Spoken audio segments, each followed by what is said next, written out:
Okay, now that I'm awake, let's continue on.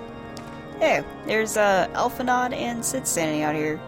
And this place basically kind of looks like Westeros from Game of Thrones. Like where it's all snowy and there's castles and stone and torches and stuff everywhere. Yeah, this basically looks like Westeros. Let's talk to Alphanod, let's see what he's got to say. We came to find an airship, yet now we meddle in Ishgardian affairs of state? Gods, if Khaleesi were here, I would never hear the end of it. Yeah, probably.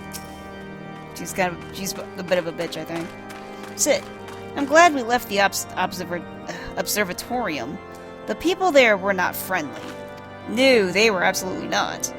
Though even here, I can feel eyes upon us. We are not safe. Yeah, you still got some PTSD going on. Alright, let's see if we can find people we're supposed to talk to.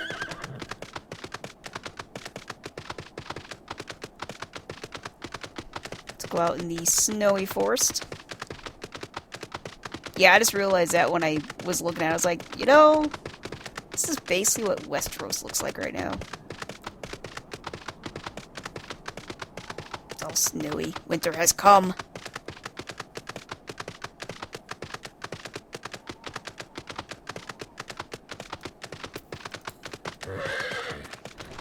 Let's go in here. This tiny little building. Oh, there's a second room, though. Oh, here we go. I wonder what that little trap door is.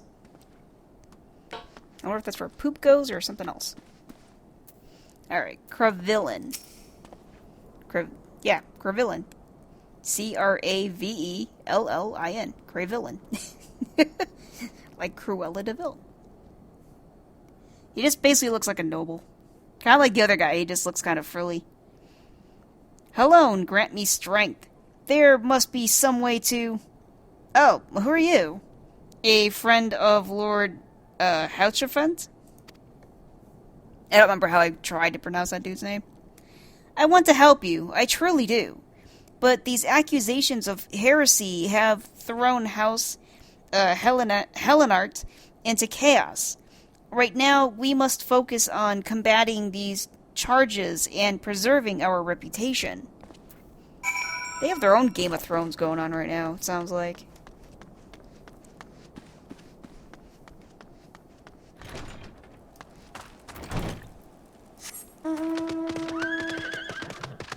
Yeah, for some reason it just clicked for me where I was like, yo, Game of Thrones.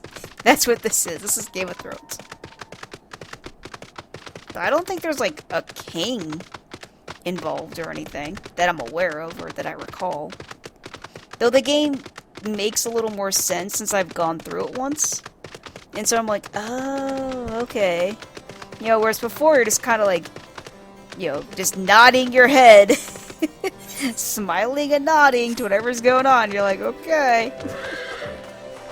Like with the whole thing with Titan, you know, I had kind of a vague understanding that the pirates started it, or that the little dude said that they'd been attacked first. I didn't quite get it yet, but I'm like, oh yeah, the pirates started it. They broke the treaty. This is their fucking fault. Apparently my objective is not in this house. So I just broke into someone's house for no reason.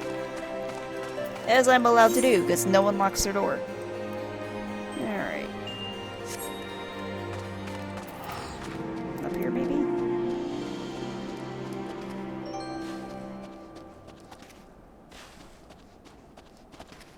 I don't think it would be up here. Oh, maybe. I'm just going about it the wrong way. Per usual. I had to do everything weird. Alright, let's try going in here. In this big... It's a tall building. Oh, is this that... is this that penis building I was in before? Yep, this is the penis building. Alright, got it. Let's go up the winding staircase. Seriously, this feels so much like the unnecessarily tall tower I made in Conan. Or I just made it stupidly tall for no reason. Because I was bored. This kind of feels like that.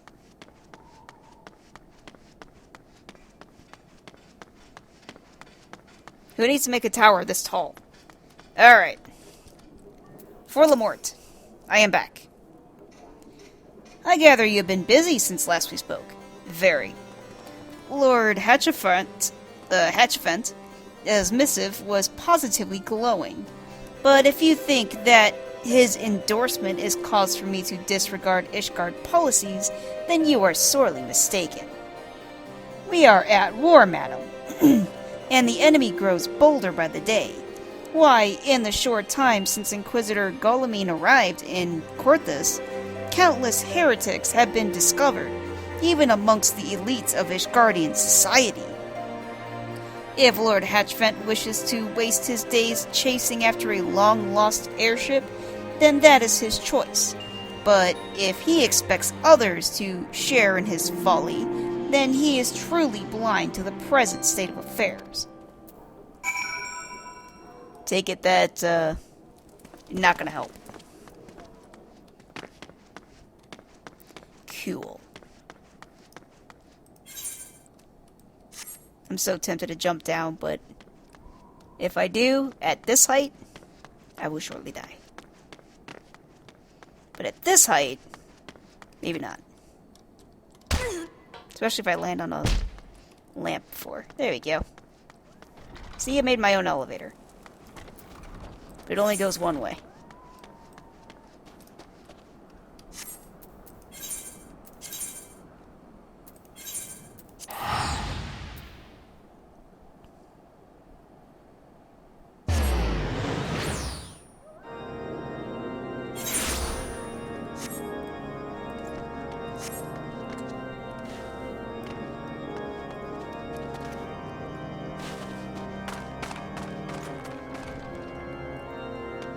Alright, I'll walk on his table. There we go.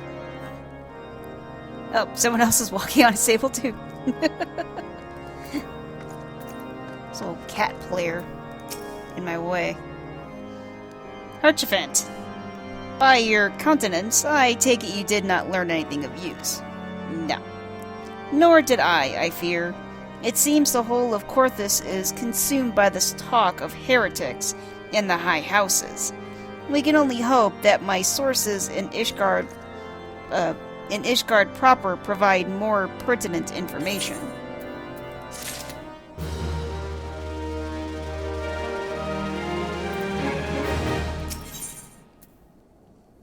See, Road to Redemption.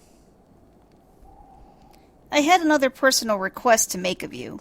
It concerns Lord Francel, of whom much has been whispered in recent days. I have received a report that he and 3 knights were seen heading north towards the Steel Vigil. The outpost was long ago overrun by the Darvanian horde, so I am not certain what he intends to accomplish with such a small force. Whatever his motives, I fear for his safety. Pray journey to the Steel Vigil and see if Lord Francel's party requires assistance.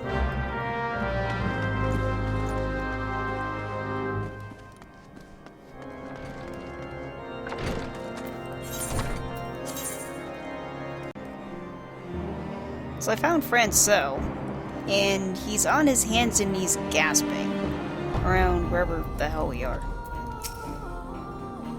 Who goes there? Suicune? No, stay back. The fiend is still here. Oh, Dragon showed up. Time to take care of it.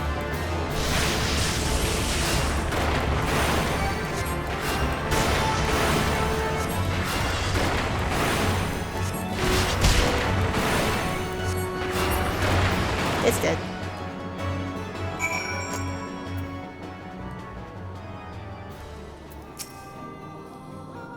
Hellone be praised, you did it! But what of the others, the 3 knights who accompanied me? Where are they? Oh, I gotta find his knights now. Okay. Oh, here's one behind a wall. Unfit knight. See, shouldn't have skipped the leg day. Confound it all! How are we to redeem House Halienart if we cannot even slay a single Avis? Avis? Yeah, Avis. We are fortunate you came along when you did, miss. House Halienart will remember your kindness. Yep. Don't skip leg day next time, jeez. Unsettled night. Let's go help this person. I heard the beast's cries from over yonder. Then Lord Francel is safe? Bless you, miss, bless you! Unnerved night. Let's go help you out. Curse those fiends! It's as though they knew we were coming.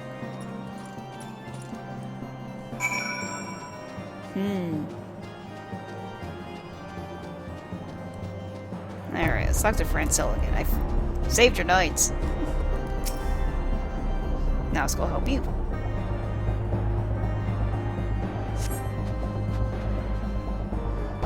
It was a foolish thing to do, I know. But I had hoped we might demonstrate our devotion by slaying a number of the Scale kin. Moreover, it was House Halienart that yielded the Steel Vigil to Horde many years ago. One might say that our defeat here heralded the slow decline of our house's once great name.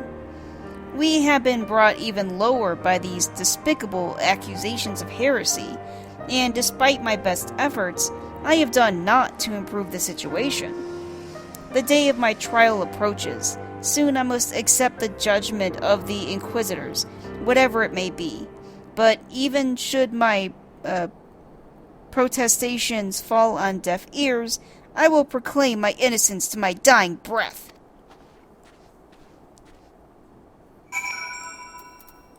Yeah, good luck with that.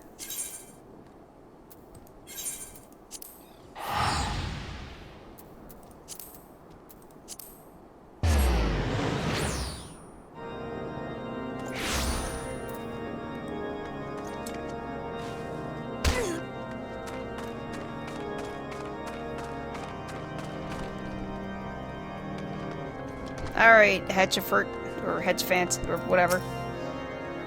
I'm back. What did you find at the Steel Vigil? Ah, I see. A reckless plan, but at least it did not cost him and his knights their lives. I have news for you as well. A witness to the final flight of the Enterprise has been found. Alas, there is a complication. It has become common knowledge that you paid a visit to Lord Francel at Skyfire Locks not long ago. Upon learning of this, the witness became understandably reticent to make your acquaintance, for fear of being seen in the company of a woman who might later be declared a heretic. Oh, jeez.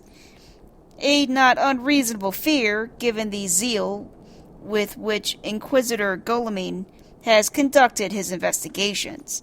In any case, if we wish to obtain his testimony, we must first clear Lord Francel's name, and by association, yours. I dare you motherfuckers to try and execute me as a heretic. I dare you. Give it a shot. See what happens. As I see it, the key to proving Lord Francel's innocence is discrediting the evidence against him.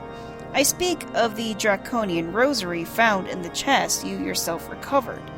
If you would, please tell me of the incident in question. So, it was found in a locked chest, labeled as the property of Lord Francel. If the rosary was not his, then someone else with access must have planted it. Here is what you must do.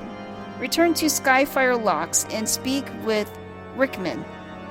He works closely with the porters who ferry goods across Corthus, so he may have some inkling of who could be responsible.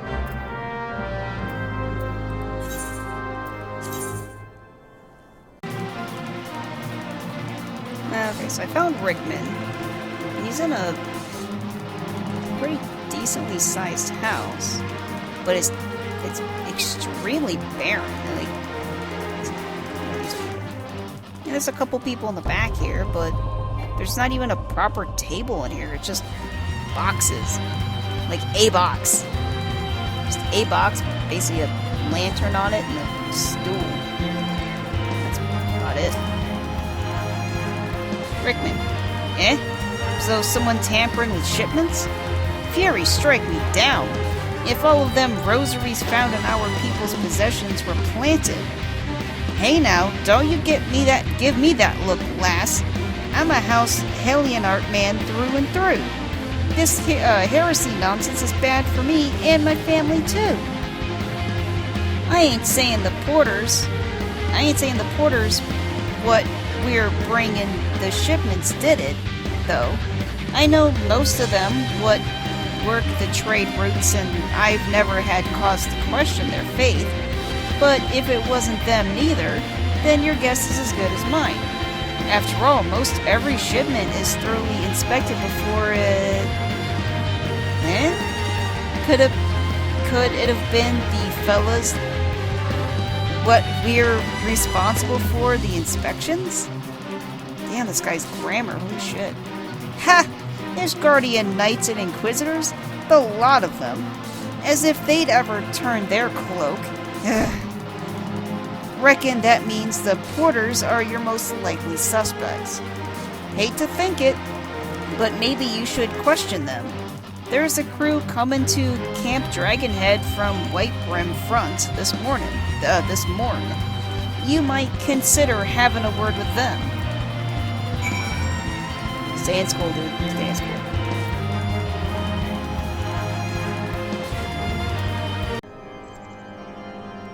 Well, I found an apathetic porter, which is a great place to start for figuring out corruption and where shit's getting slipped in there without anyone noticing, because you have to kind of give a shit. Alright, let's see what this apathetic porter has to say for himself. Beg your pardon? You suspect that we porters have been planting draconian rosaries in House Helionart's shipments? What nerve! If you truly believe such nonsense, search our parcels and see what you find. Alright, don't mind if I do.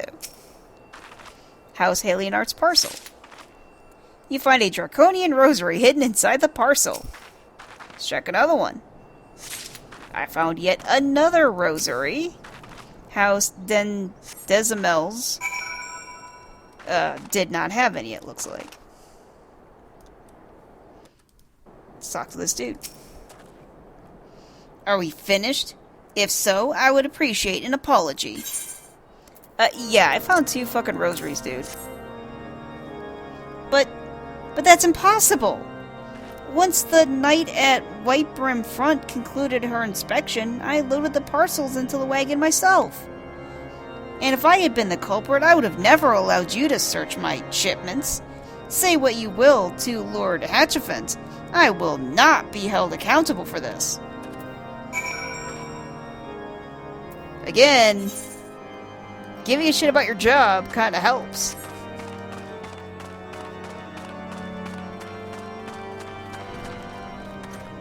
Starts with apathy, every time. Alright, Hatchafant. I found more, stuff. Did something happen outside? I thought I heard shouting.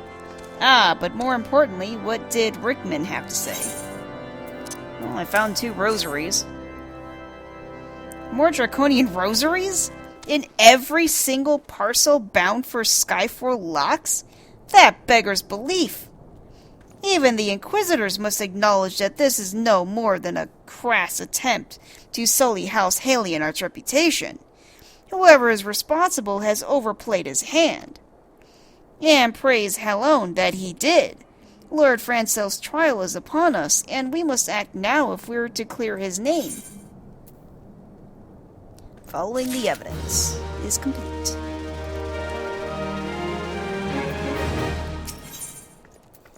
In the eyes of gods and men. From the very first, I knew it could not be that so many members of House Helionart were heretics. At last, we can give the lie to those poisonous allegations and put an end to this travesty. I will need to prepare a formal statement regarding these developments for the Holy See, and See is spelled S-E-E. In the meantime, I would have you bear my words to the Inquisitor, Briggy. Tell her that House Four Temps asks, nay, demands, that Lord Francel's trial be postponed until a full investigation has been conducted.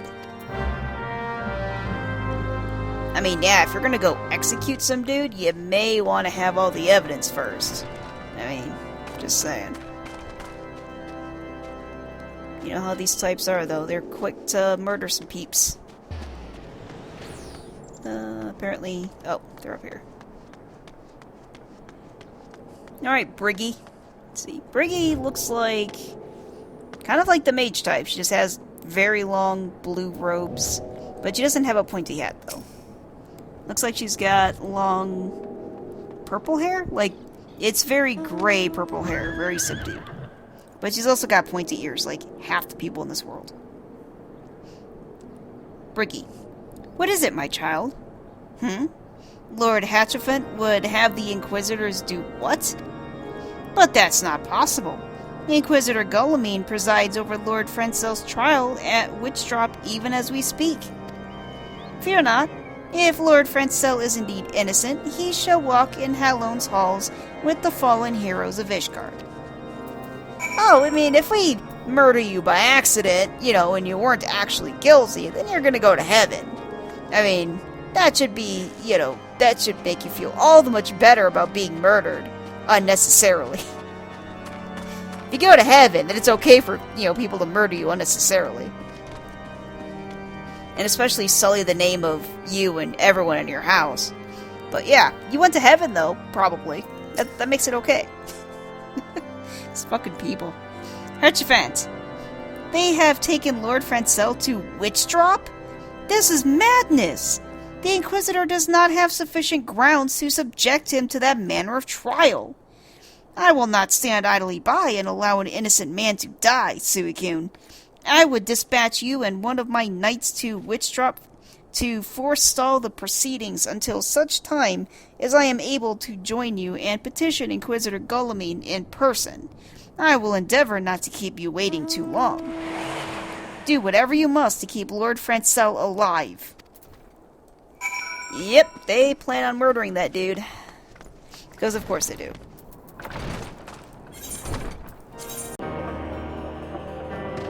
This game also has really good music, so I'm just gonna... Normally I don't record, you know, going between places because that's boring. But you can listen to the music, though. Especially in town, it is really good music.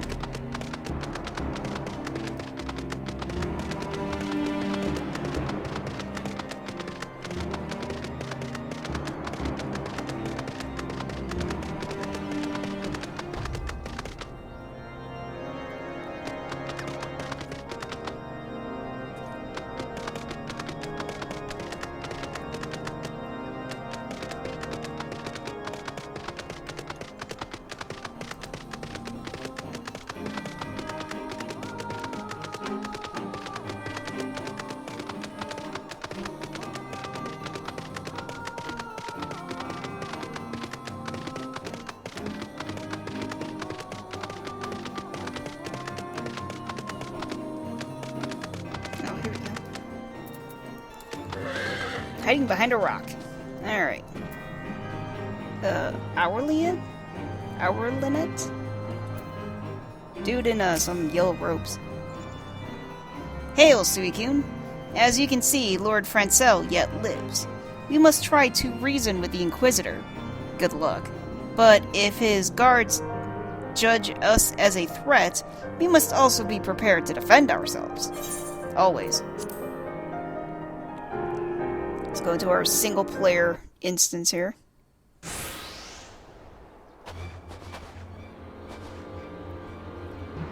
Guilliman.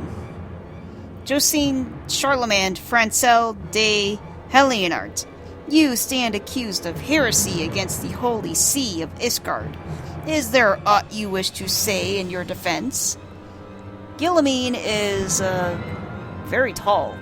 And he's got a very long blue robe. Kind of darker skin, but not black, like darker skinned, with short black hair. Francel. Hear me, brothers. These charges are false. The men and women of my line have ever opposed the Darvanians, and I am no different. Since the very birth of our nation, we have gladly shed blood in service of the Holy See.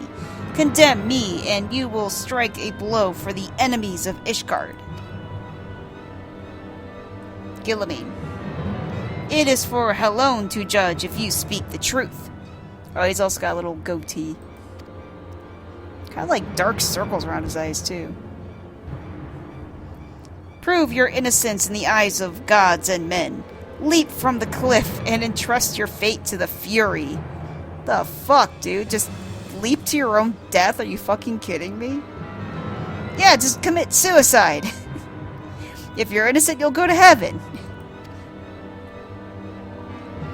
The righteous shall take their place in Harlone's halls, while the wicked shall reveal their Draken form and be put to the sword. So you're dead either way. Harlinut. In the name of House for Temps, I beseech you, stay your hand.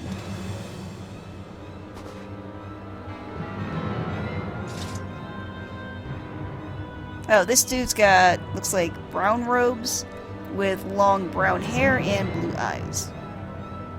Inquisitor, we are come on behalf of Lord Hatchefront. My lord has uncovered evidence which suggests that the charges against Lord Francel are without merit.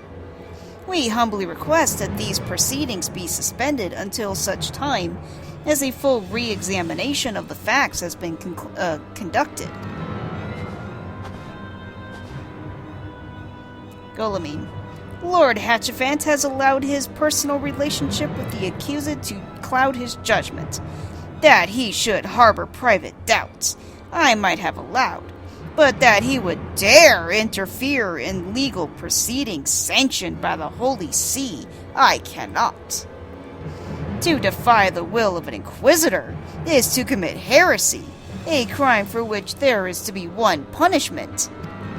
God, you can't even freaking, question them without being thrown off a cliff. What the fuck is wrong with these people? Harlianet, we must hold them until Lord Hatchefant arrives, Suikyun. And remember, no harm can come to the Inquisitor. I guess. If I must. It'd be a lot easier if I just fucking murder this dude. Your shield bears no sigil, sir. Do you serve the Holy See or one of the high houses? I serve a higher power.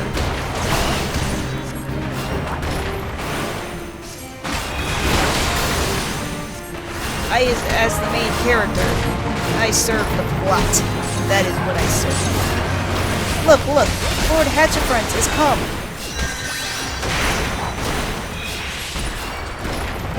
Save me! Oh. In the name of House for Temps, I demand... Damn it, I can't read it. You lay down your arms. Ishgardian scum, today you shall answer for your sins.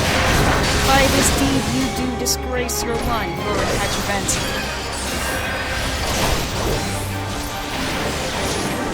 You wavered? But there were no reports of draconian activity. You would call upon your allies to save you. At least your treachery is laid bare.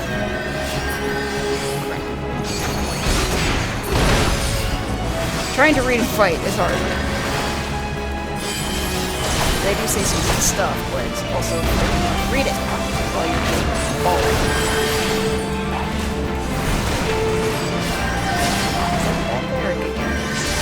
Trying to figure out who I should try and heal. Probably Leo.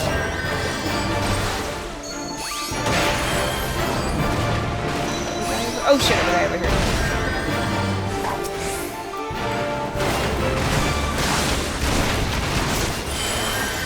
Dying.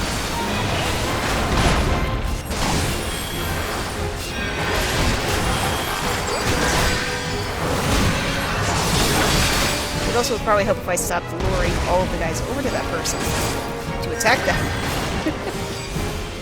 Because obviously, the NPCs aren't exactly smart enough to stay out of the AOs. They can be if they want to, but in these instances, they don't seem to want to. I don't know who I'm supposed to kill first. I don't know if I'm supposed to kill the wyvern or if I'm supposed to kill these other dudes. I'll kill these other dudes as easier. The fewer ads on my ass, the better.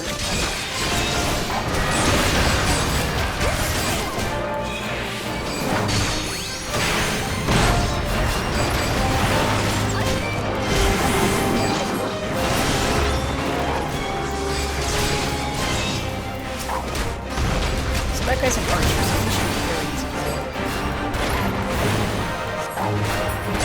So he's dead.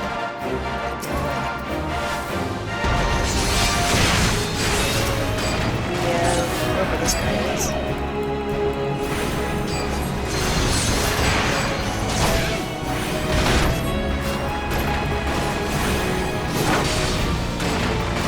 I think if that priest guy gets hurt, like in any way or something,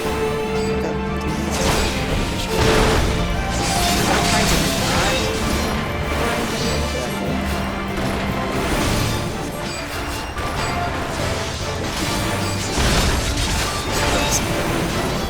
whatever this guy is. He is a nuisance.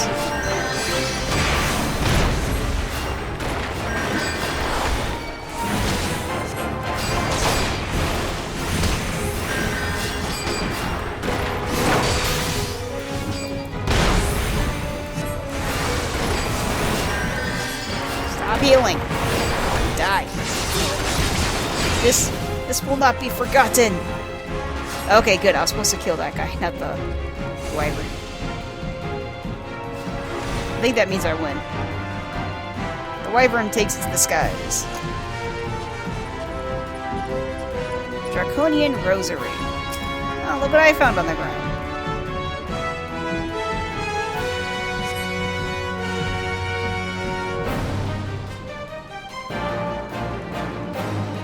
Duty complete. Hatchafant, it is not our intention to defy the will of the Archbishop, but this trial, like many others I fear, have been orchestrated by enemies of House Halionart. They have used you and your fellows to sow discord, Inquisitor, to set brothers against brother, that we may tear ourselves apart. Guilliman, the fervid imaginings of a desperate man. What proof have you of this? Hey, look what I found. Hatchafant, by the Fury, a Draconian Rosary. Then the knight who refused to yield, it was he who summoned the wyvern. Guilliman, a heretic in the ranks of the Temple Knights. This has grave implications. Think. Your claims would appear to have merit, Lord Hatchafant. I shall withdraw my charges against Lord Francel, proceeding further investigation. I trust you have not lost sight that which first brought you to Corthus, Suicune. Pray locate your errant airship, and use it.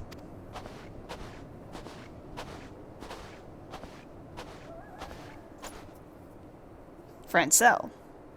Lord Hatchafant, I have not the words to express my gratitude, but why would you risk your reputation to save mine? Hatchafant. Because I know you, boy. You're too loyal to betray Ishgard, and too devout to question your sentence. Had we been any slower, you would have jumped of your own free will. Damn, dude. That's fucked up.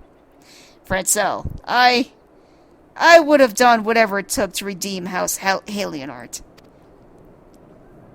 Hatchafant. Praise Halone it did not come to that, but it profits us little to dwell on what might have been. Let us quit this place, Suicune. Pray visit me at Camp Dragonhead once you have recuperated. Sure. I mean, if that's a common thing they do, I would give the developers props if we could look down there and actually see just like a pile of bodies. I mean, if they just so callously throw people off a cliff, then there should be some bodies down there. Especially if this is a pretty frequent thing. Oh, criminy.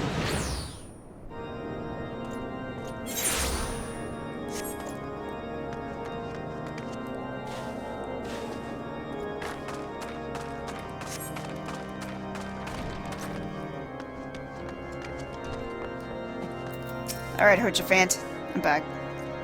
You look well, Suicune.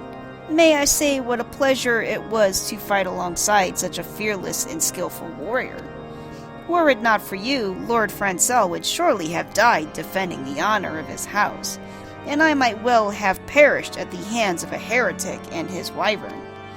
House Fortemps and House Halienart shall never forget your service. Now, let us return to the matter of your missing enterprise. Thank you.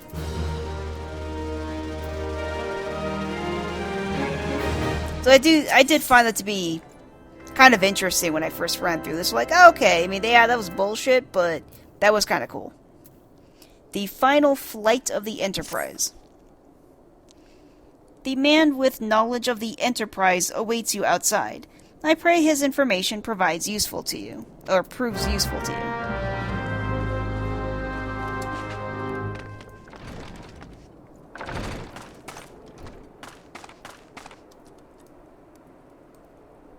Discomposed cataloger? Alright. He basically just looks like a mage. Got the pointy hat and everything. How quickly the commoners' opinions change. Yeah, no kidding. They say Lord Francel is innocent now, but just a few days prior. Anyway, you were inquiring as to the whereabouts of an airship last seen in Korthus, several days before the calamity, yes? Well, it so happens I was monitoring the night sky at the observatorium during that period. I recall that small vessel came from the direction of Gridania and landed near the Stone Vigil in the far northwest. The garrison almost certainly seized the vessel and brought it within their walls. If so, then you would need an army of knights to have any hope of securing it. Though Lord Hatchafant is, from all indications, quite fond of you, so mayhap he can lend you a few? In any case, I have done my part. I shall pray for your success, friend. You better, because it's going to be, end of the world if you don't. Alright, Hatchafant. I need stuff. Oh, so you've at last located the Enterprise. I believe congratulations are in order. The Stone Vigil? Ah, perhaps I spoke too soon. The outpost has been held by the dragons for years, and all access is restricted by decree of House Durendare. I will write a letter to Lord Drillmont of Whitebrim Front and request that he grant you permission to enter. That said, I fear my influence alone will not suffice, so I suggest that you request Lord Francel do the same. Now that your business in Camp Dragonhead is concluded, I suspect we may not meet again for some time. I wish you well in your journey, Suicune. May Helone guide you. Yeah.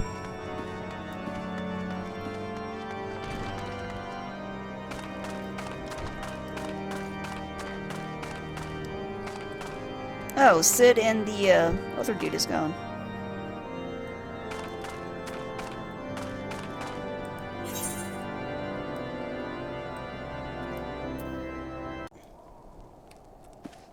Okay, let's off to Francel. Wonderful to see you again, Suicune. If there's anything I can do to repay you, name it. Yeah, I need to have access to an airship. So, the airship you seek is likely inside the Stone Vigil. It shames me to say that it too was once an outpost held by House Halienart.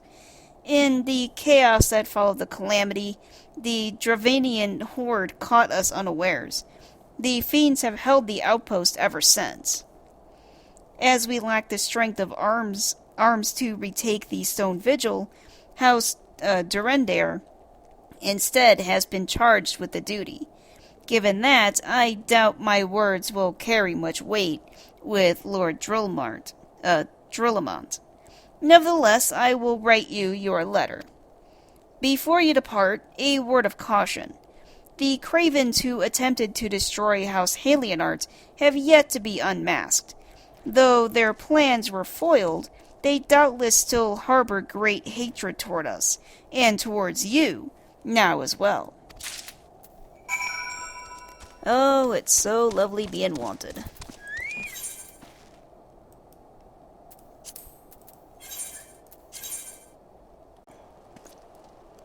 Alright, I found a Brunadier. Let's go talk to this guy. He just looks like your typical knight with chainmail, helmet completely covering his face, all that good stuff.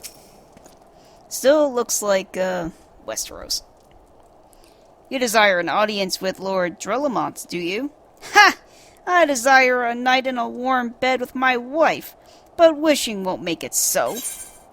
I mean, I got a couple letters for you, and maybe you should get a union so you can do that. What do we have here? Letters from Lord Hatchafence and Francel, is it? A likely... Oh, you're serious. Huh. What to do?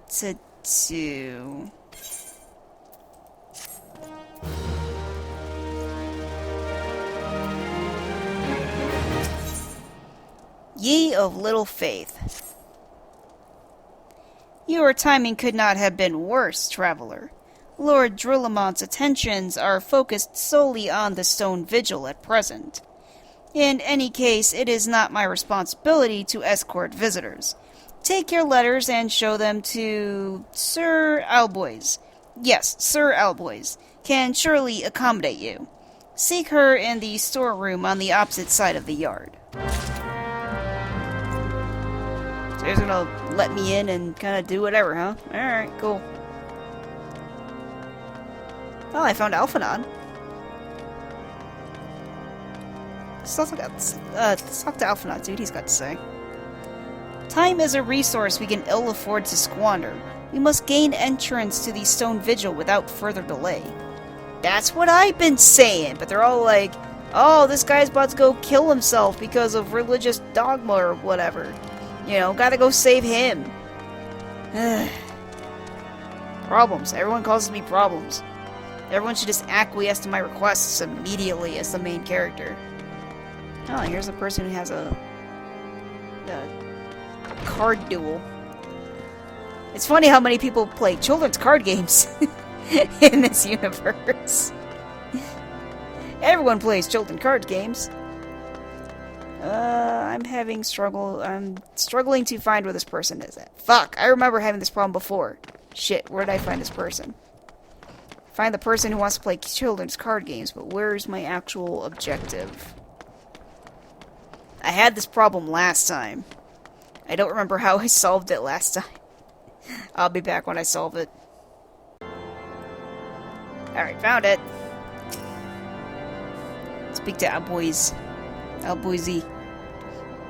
Sir Brunadier bade you speak with me, did he?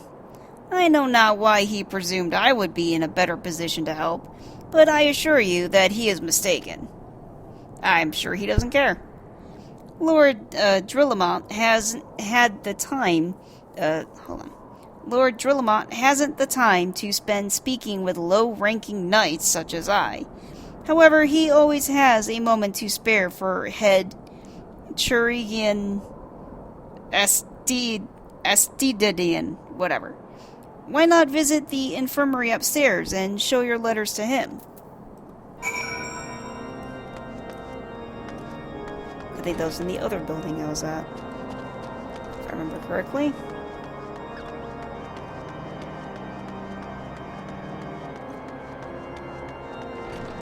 Let's go into the infirmary.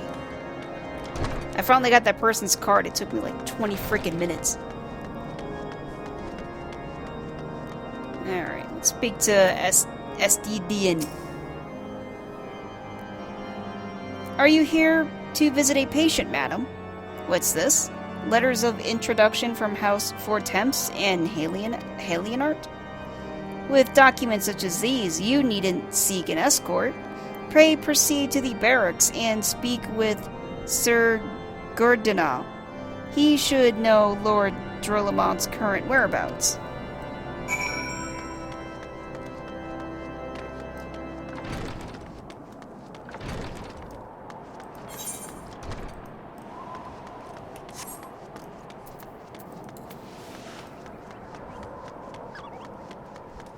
What's going on out there?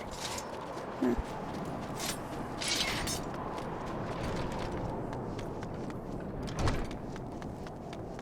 Oh, do I have to go up these stairs? I think I have to go up these stairs. Another winding staircase. Oh, here he is. Grudena. What reasons have you for barging into... Oh, I see.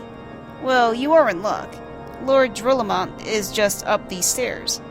Letters or no, though, I would not expect much. House Durendare is, as a whole, does not hold adventurers in high regard. You had best state your intentions quickly and succinctly. Show proper respect, and it shall be returned in kind.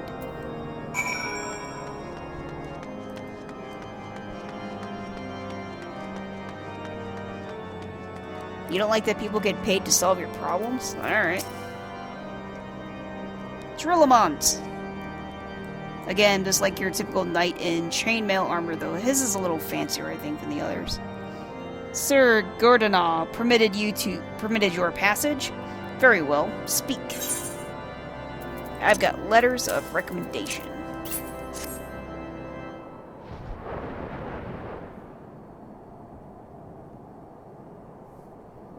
You wish to brave a ruined outpost filled with scalekin to secure an airship that may or may not be there?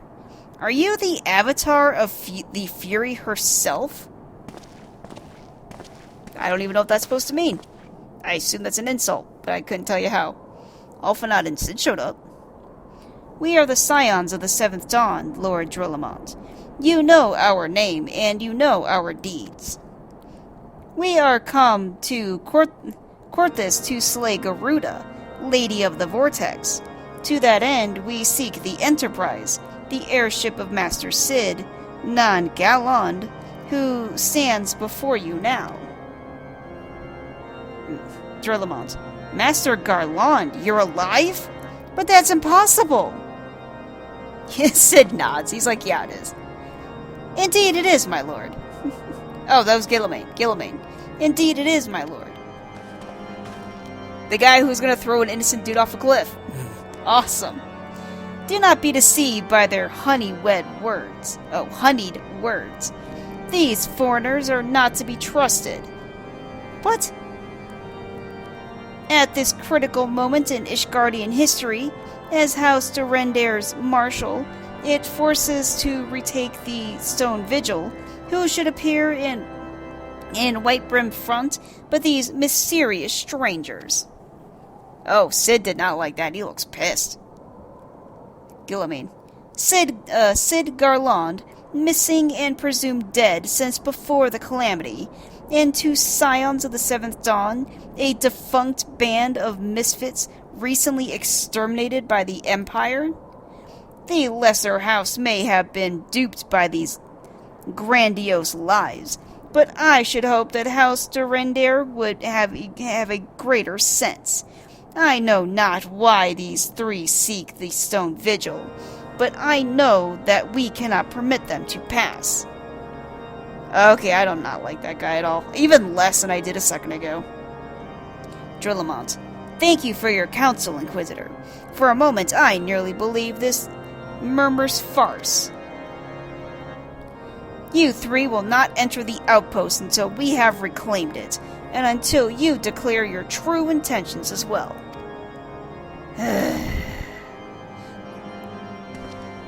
Alphanod just shakes his head like, are you fucking kidding me? Alphanod.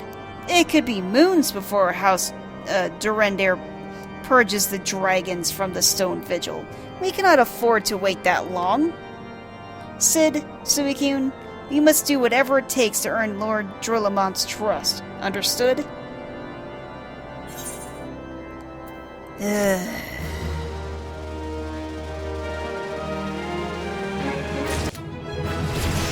was like the next class job quest. Except I can't because I haven't completed a Realm Reborn yet.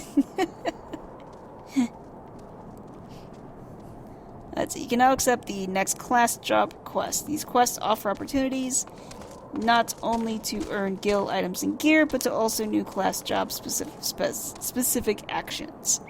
But I haven't beat a Realm Reborn yet. I wonder if that's even... No, it doesn't look like it's possible. I have to beat a Realm Reborn first. Let's see. Who do I need to speak to? I gotta speak to someone to continue my class quest.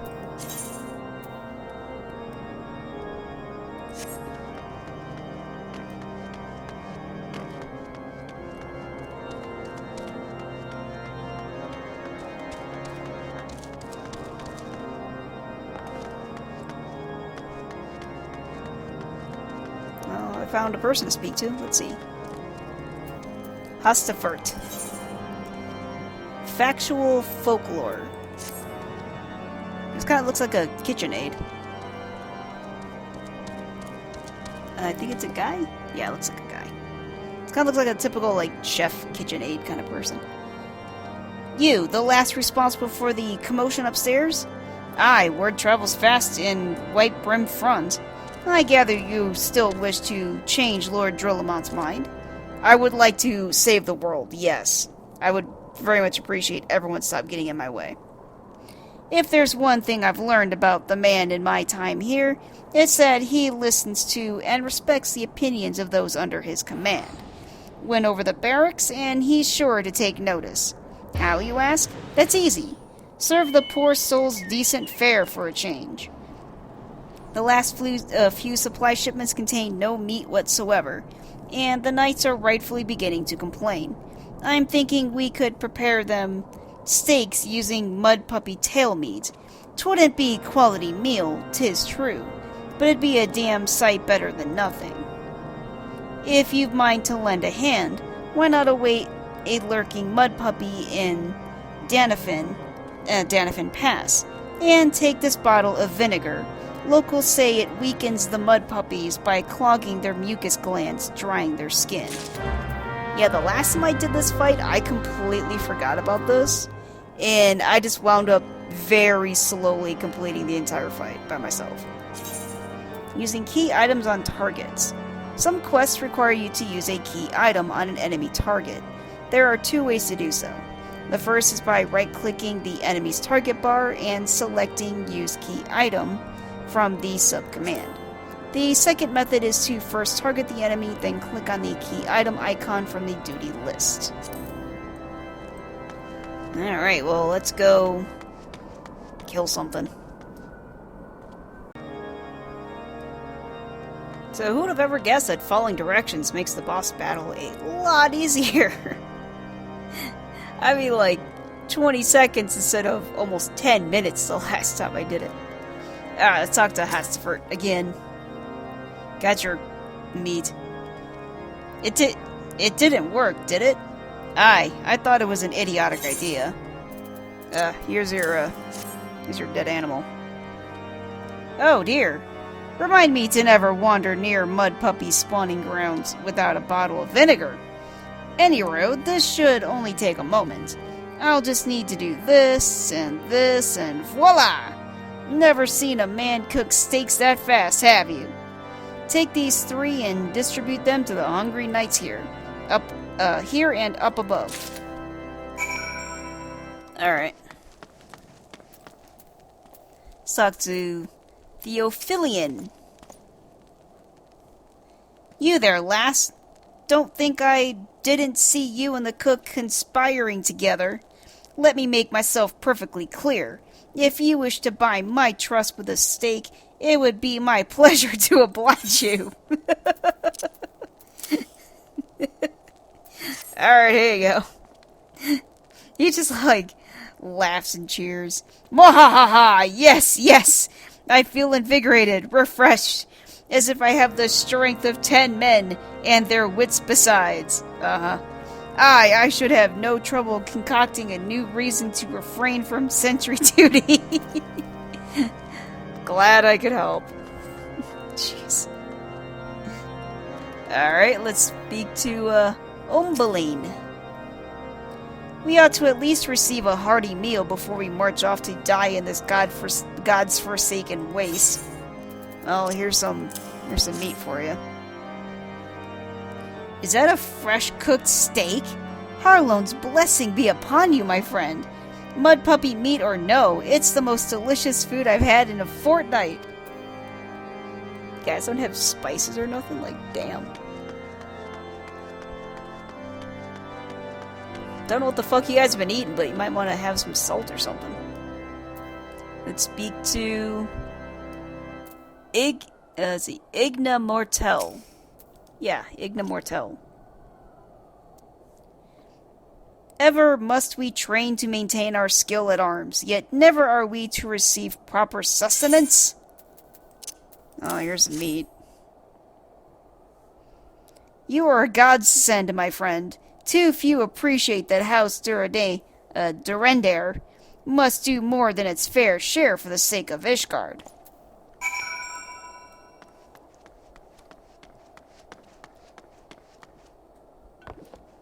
Alright. Speak to Hastafort. I have distributed the meats. It feels wonderful to see everyone in such high spirits. Amazing what food can do for morale, eh?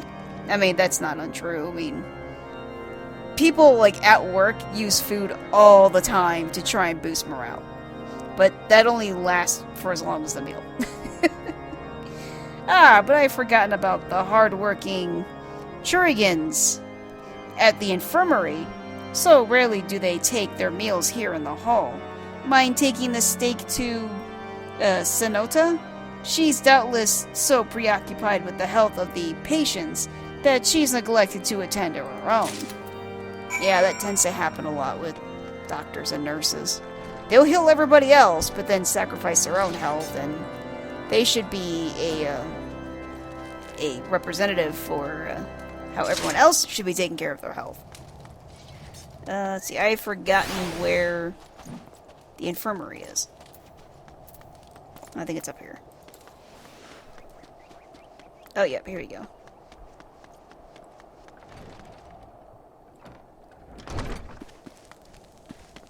Let's go upstairs. Are you up here? I was about to say yep, but no, that's a different quest. Oh, here you are. She's gone, and I couldn't save her. Oh, talking to a patient. Sonota. Yep, you look like a doctor. Beg your pardon, madam, but I am busy attending to this man. I will be with you in a moment. Here's some meat. Is that... Come to think of it, it has been quite a while since I last ate. I suppose it wouldn't hurt to have a nibble. Oh my, this is fantastic. Thank you so much. I'll eat the rest right away. Oh, I get to pick a meal. Raptor stew or knight's bread? I'm gonna get some bread.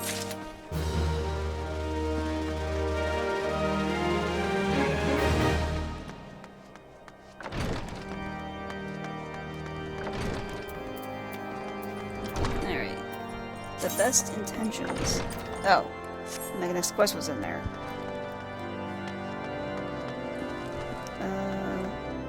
Someone is very much glowing a lot.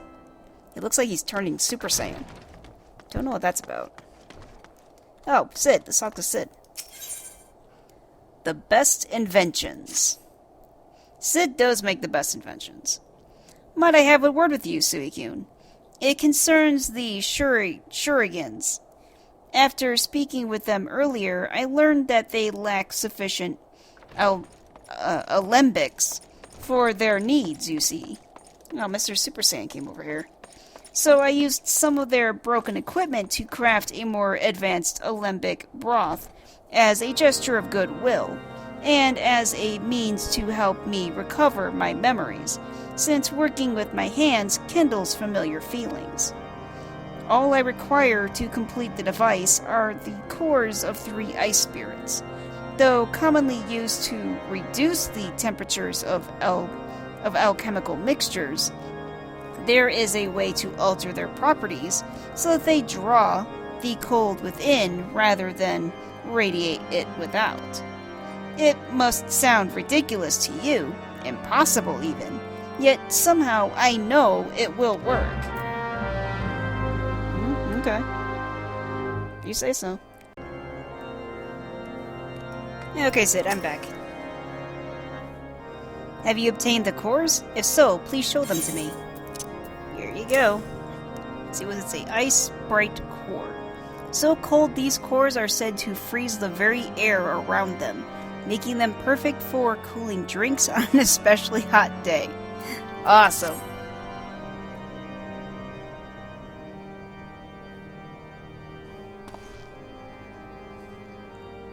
Sonota. She looked very happy. What an amazing device! But, is it truly an alembic, sir? I've never seen its like before. Astidian. I too am unsure what to make of this machine. While certainly impressive, I have no idea how to make use of it. Sonota. Nevertheless, if it is as effective as he claims, it will be a great boon to the infirmary. Think of the medicines we could create, the lives we could save. Astidian. Even so, I wonder... Guillemine. Where these kindly strangers, bearer of gifts wondrous and strange? Oh, where is in W-A-R-E. Oh, let's see. Where these, the kindly stranger, bearer of gifts wondrous and strange, for his generosity comes at a cost. It's fucking Guillemine again. Really starting to hate you, dude. I'm starting to think you're a friggin' traitor. Just like the last guy. Pretending to be some, priest or whatever, when actually he's a traitor. Guillemine. Their earnest efforts are but a means to an as yet unknown end. I mean, I've been pretty upfront about my ends. Moreover, you should be wary of associating with individuals who have interfered with the questioning of a suspected heretic. Again, the fucking blind obedience of these people, just, ugh, it's gross.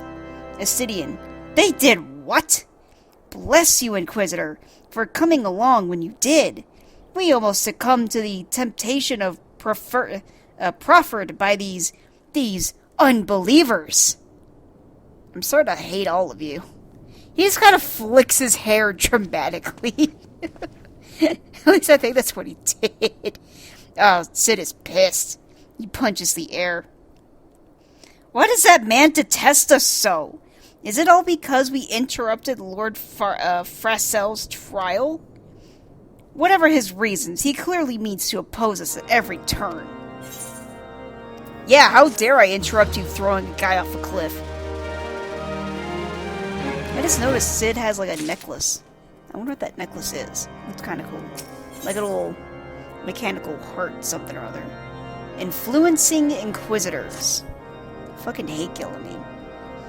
I'm thinking he's a traitor of some kind. I don't even remember if he is or not, but I'm going to assume he is at this point, because he keeps just butting in our business all the time. Sid. Before we can persuade Lord Drillamon to help us, it seems we must convince Inquisitor Guillemine that we are not his enemy. But just how might we go about doing that? I mean, if he is a traitor, then you're not going to. So, I mean, there is that. We know little and less about the good Inquisitor, despite him being such a prominent figure in Korthus. Perhaps we should learn more by speaking with the people of Whitebrim Front. Share your findings with Alphanod in the square.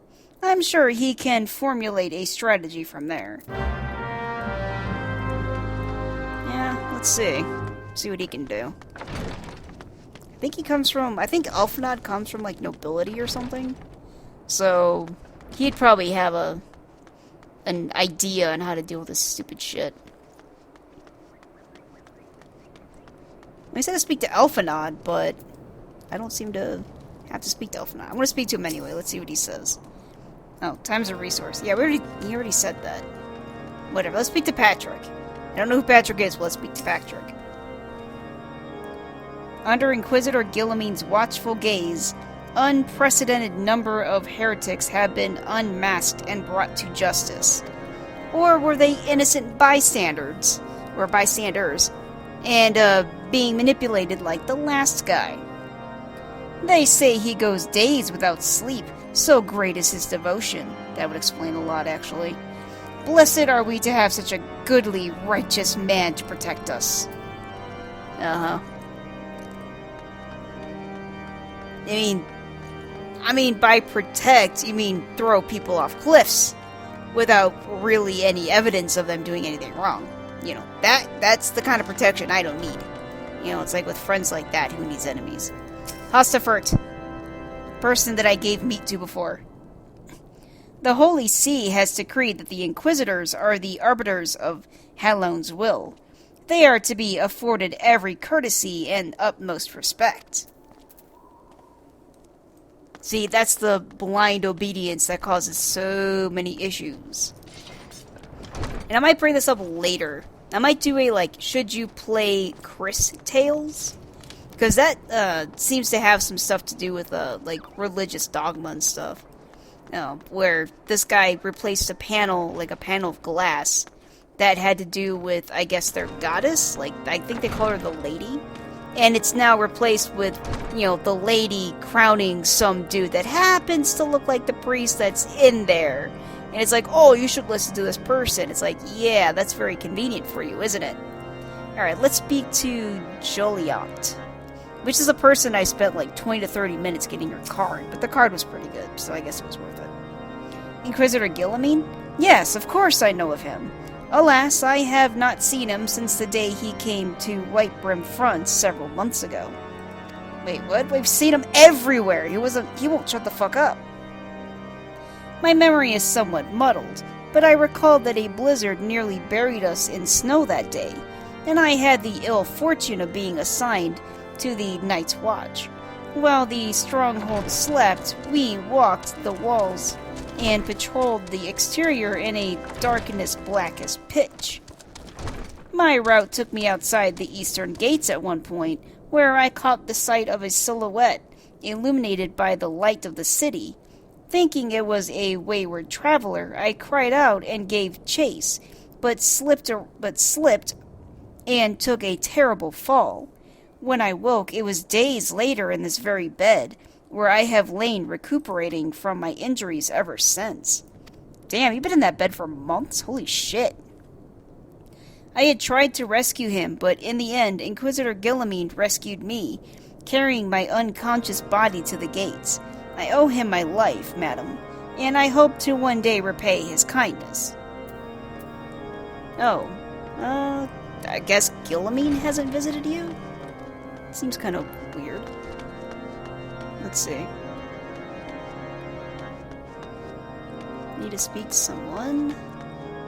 They don't seem to be in the infirmary. Nothing there. Are they here? Nope. Alright, let's go back outside. They're probably on that second floor. Or no, on the first floor. Probably in this lower building down here. Here we go. Oh, Boise. Let's speak to her. Inquisitor Guillimane? I haven't the foggiest of whom you speak, unbeliever. Aye, we have learned of your deeds at Witchdrop. I will not be party to whatever dastardly schemes you've hatched against the Inquisitor. Away with you! Freaking hate all of you. Alright, now I can speak to Alphanod. Alphanod, help me! Make these people stop being assholes. He shivers.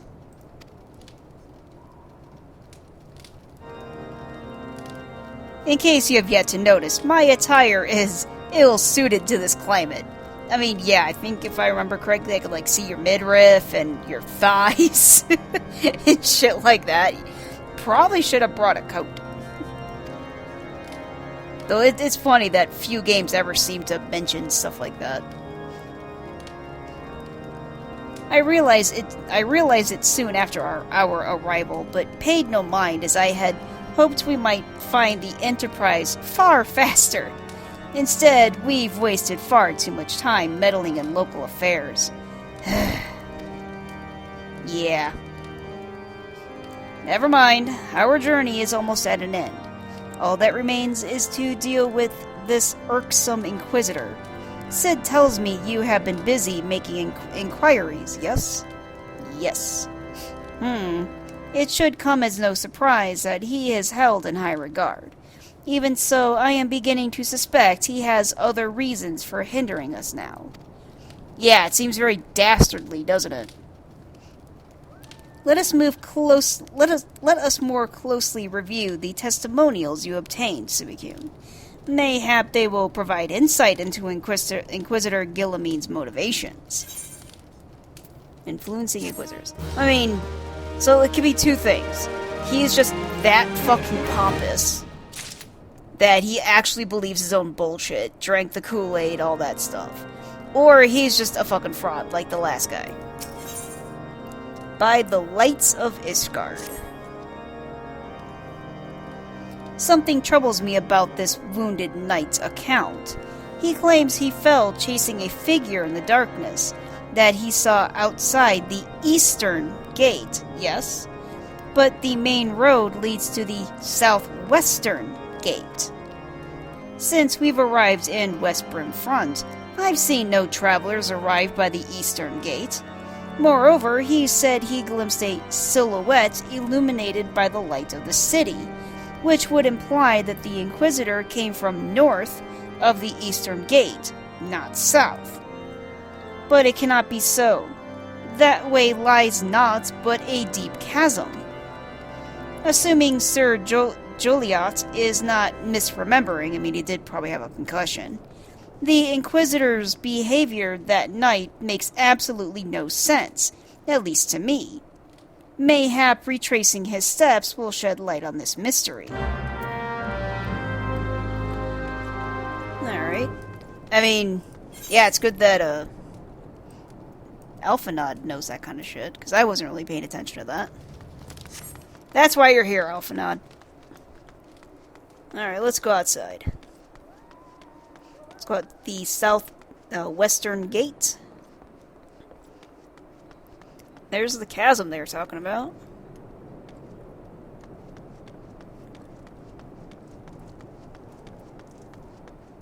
Let's see. Walk around to the side here. Here's the chasm.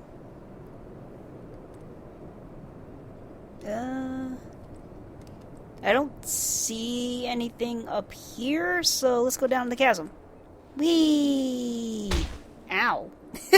I almost died. Oops. That was further than I thought it would be. Oh well, I lived. Alright, so here's... See, here's some... Are those bones? I think those are bones. Yeah, that looks like a dragon corpse. I think a couple of dragon corpses, actually. No, it might just be the one. So here's a dragon corpse. See, the air begins to crackle with ethereal energies. A plasmoid enemy showed up. Well, three of them did.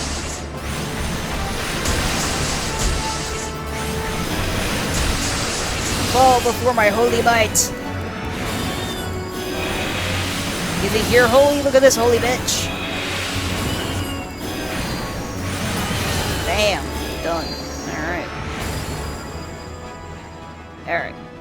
Now back to the dragon corpse with a snow mound next to it. Let's look at that. An Inquisitor corpse. Oh, I found a dead dude. Interesting. Let's see. Yeah, it looks a lot like the guy we've been dealing with. He's got long blue robes, he's got a book and a scroll. He's got the pointy ears and the short dark hair. He's even got the, dark eyeliner going on. Got resting bitch face. Well, let's go touch the corpse. I've inspected the corpse. Alright, how do I get out of this chasm? Great. There's a chasm, and I get to figure out how to get out of it. Oh, here you go. Yeah, I could see how that would have killed a lot of people, because it very much almost killed me, and I'm level 54. I shouldn't even be this high of a level. If I was probably one level lower, I probably would have died. I guarantee that dude was not level 54.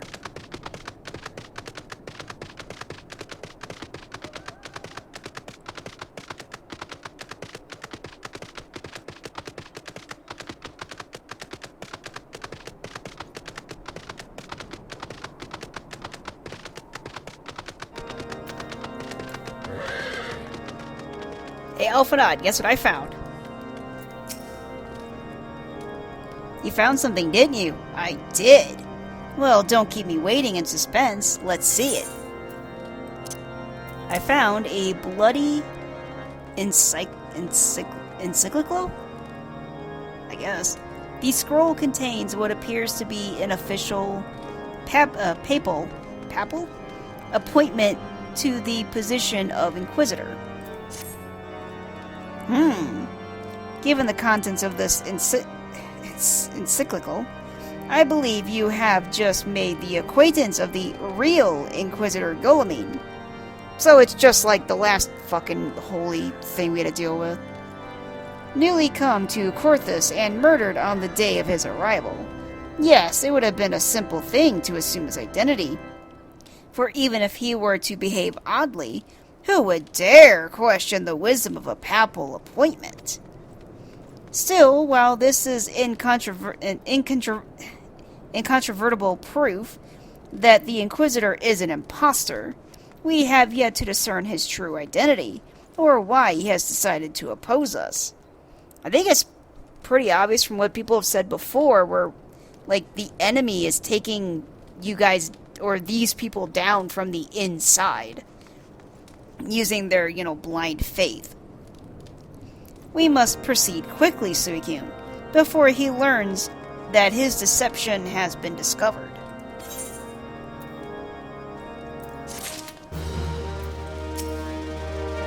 And what do you propose we do about that?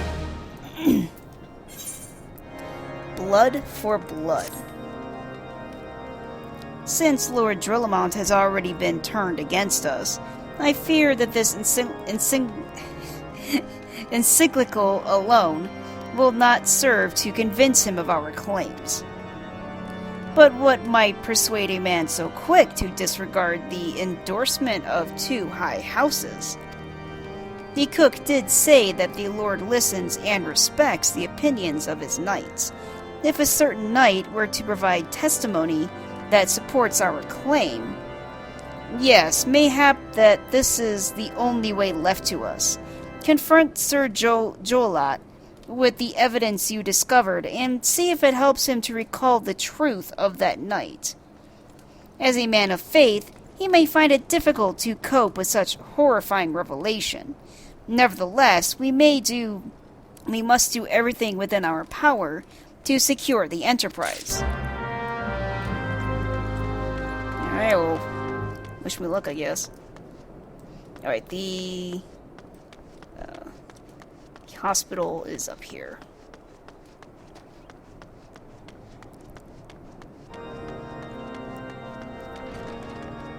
Alright. Joliet.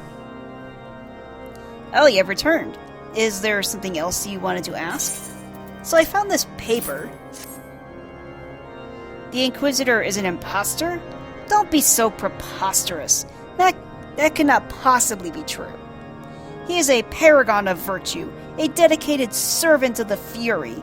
You would have me believe that it is all a lie?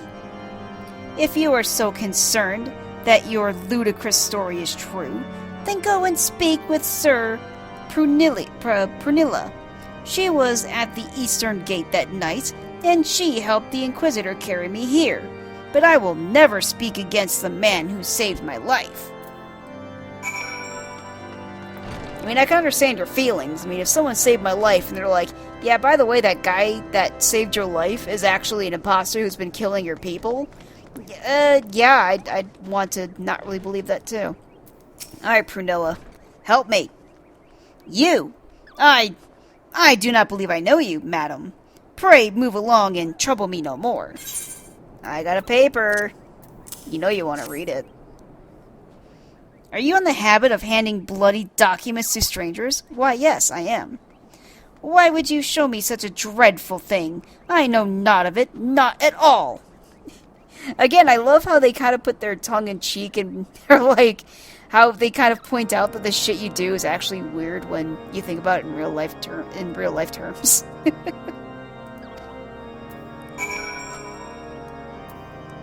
Prunilla, come on now. What? Do you doubt my words? Away with you! I will suffer your slander no more. And doubt is an orange, which means I need to do an emote. See, I saw someone say that they can sort emotes by name. Here we go. That's gonna make it easier. Free. Alright. Doubt. I doubt you very much, young miss. Yes, I doubt you. You know, don't you? Fury take me. I prayed this day would come. When Sir Jolat gave chase, I followed close behind. He didn't fall. One of those Dravanian abominations lashed out at him, nearly killed him right then and there. I drew my sword and rushed to his side, straining to see the enemy. But what came from the dark was not a beast, but a voice. He knew things about me, about my family, secrets I had never told another. He said that if I kept his confidence, Sir Joliat and I would be spared. But if I defied him, everyone I loved would suffer unimaginable horrors before they died. When at last I agreed to his terms, the man came forward. His robes marked him as an inquisitor, but I knew him to be false. Together we carried Sir Joliat to the infirmary, and on his first night in White Brim Front, Inquisitor Guillemine, in quotations, was heralded as a hero. Soon after came the accusations. Countless men and women of good moral standing seized while in possession of draconian rosaries. As I feared, he was condemning the innocent to death. I wanted to confess to Lord Drillemat, wanted to put an end to the madness, but then I would remember the Inquisitor's threats, and so I did nothing, until Lord Farcel was accused.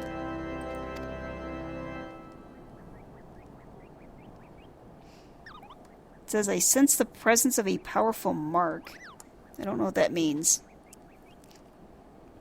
Some time ago, I followed the Inquisitor and found that he kept draconian rosaries in a chest hidden southeast of White Brim Front. So I took several from his chest and planted them in the shipments bound for Skyfire Locks.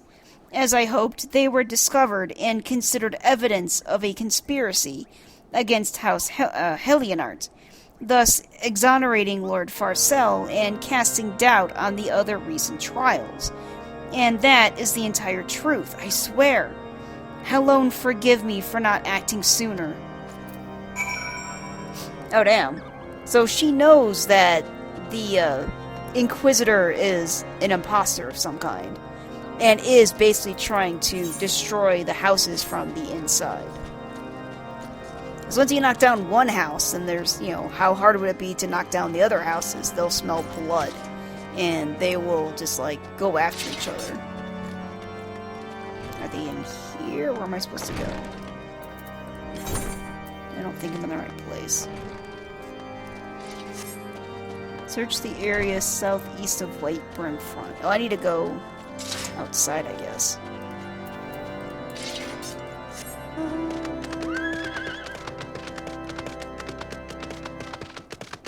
I need to find where outside is. Oh, outside is this way.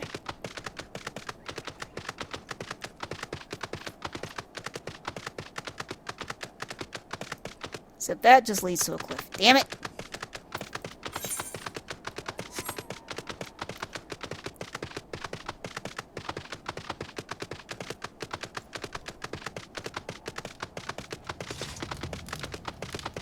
Here's outside. Let's go this way.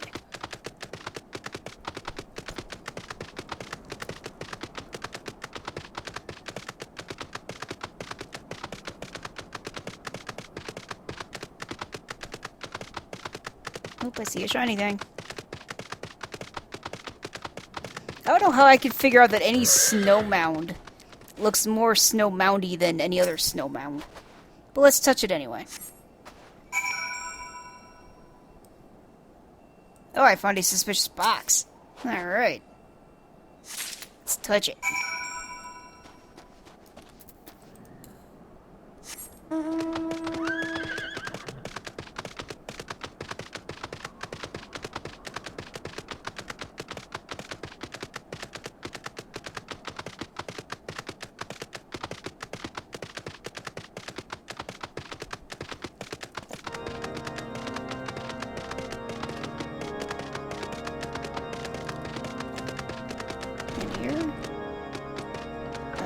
Upstairs? And yes, I'm riding a horse inside. I do what I want.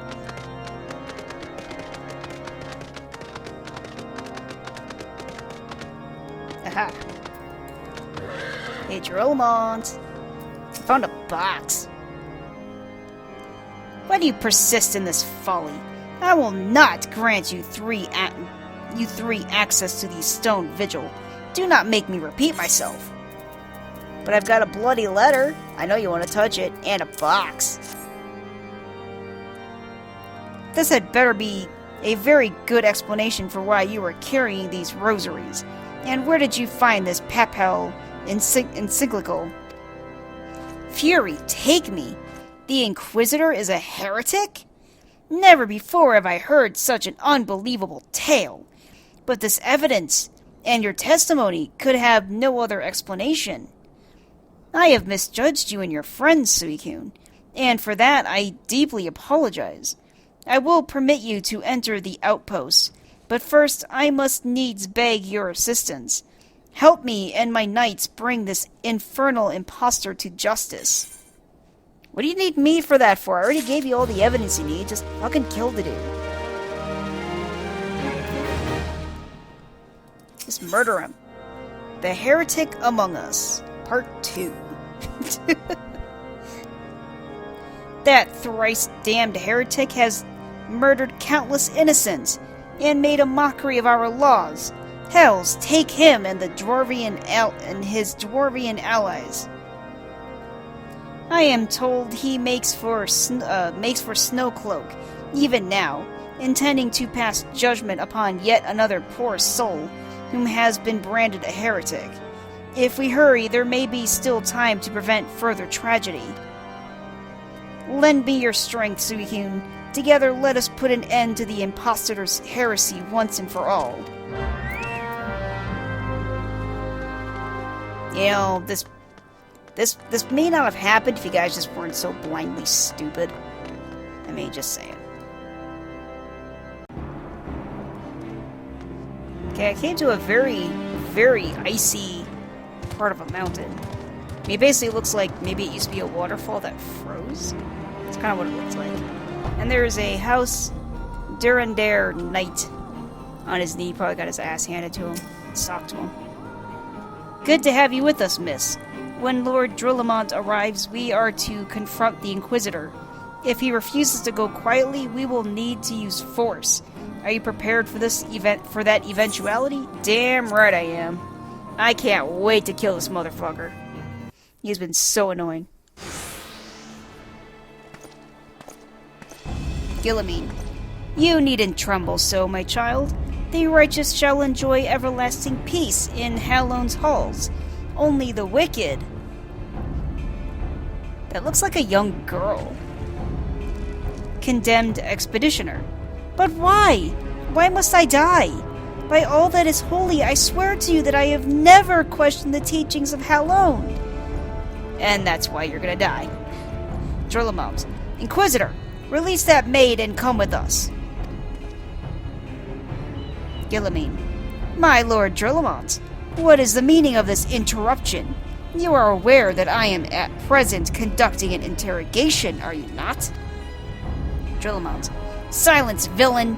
I name thee heretic, murderer of Inquisitor Guilliman and countless innocents. You are a traitor to Ishgard, to your own kith and kin. Your sins are beyond measure, beyond redemption. He just got his shrugs. Oh, now Guilliman's starting to laugh. Ah, grave allegations indeed. But will you find your logic is flawed? How can I betray that which I owe no allegiance? No, Lord Drillmont. My conscience is quite clear, I assure you. He points at us. I wonder, can you say the same? You, whose hands are black with the blood of those who only sin was to question your nation's crazed crusade? You speak to me of Ishgardian innocence? Ha! All are complicit in these crimes, for all live their lives by the Archbishop's lies. He whipped out a book. Looks like it's got algebra or something in there. But I know you will not hear me, deafened by dogma as you are. If you desire redemption, Lord Drillmont, then come. Let us see how Ishgardian steel fares against Stravanian fang and claw.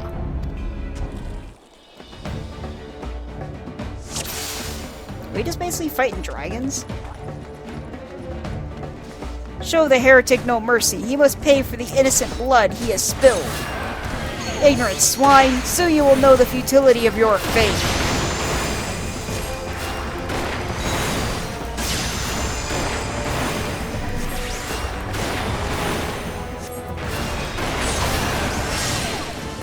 He's still in human form, so I don't know if he's going to transform or not.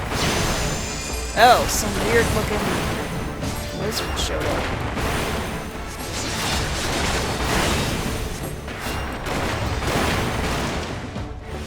Probably just stays out there.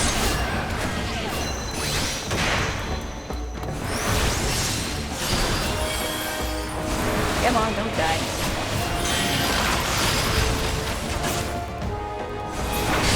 Let's see her.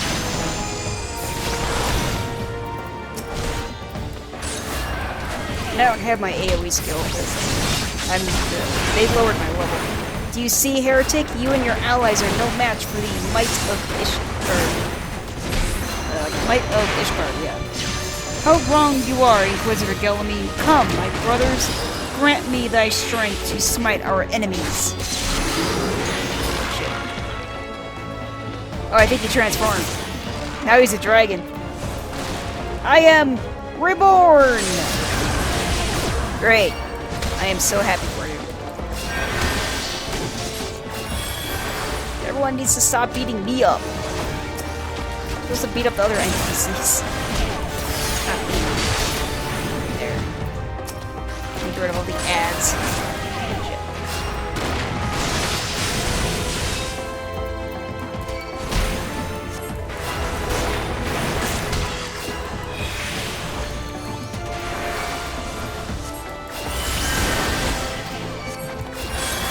Like someone besides me have aggro, but apparently I'm the most hated one out of the group. A dragon stands before you, yet still you do not flee? Your magics has no power over me, heretic.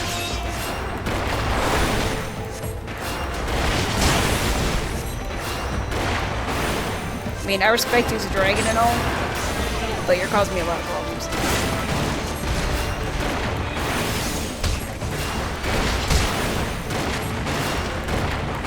No! No! It cannot be! No, this night guy, this night dude is gonna die.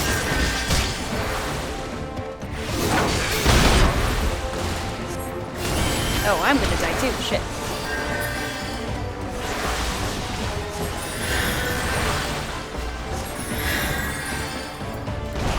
Oh, the dragon's sick. Nice. Yet the mission isn't over. I guess we have to kill all of these two. Come on, dude, don't die. Make sure everyone stays alive.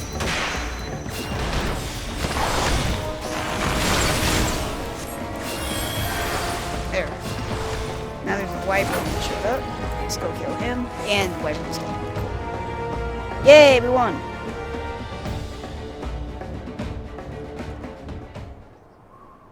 Gilliman. My glamours dispelled. Glamours are basically like a hologram or an illusion. They just call them glamours. Well, it's more of an illusion because it's like a spell. Drillamont.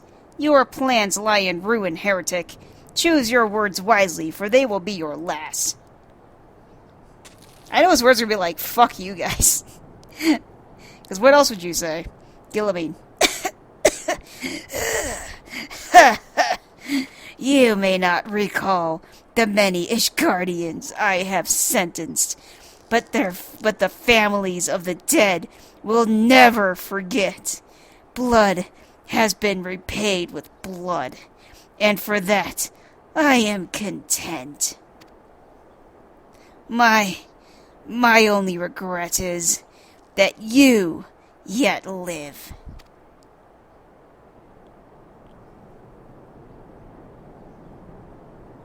He slowly stands to his feet, then points at us accusingly. Gilliman. But your end is nigh, foreigner. The dragons within the stone vigil will rend you asunder. And when you are dead, White Brim Front shall fall. And he did. Drilmont. Defiant to the last. Leave the body for the crows. His ilk deserves not better.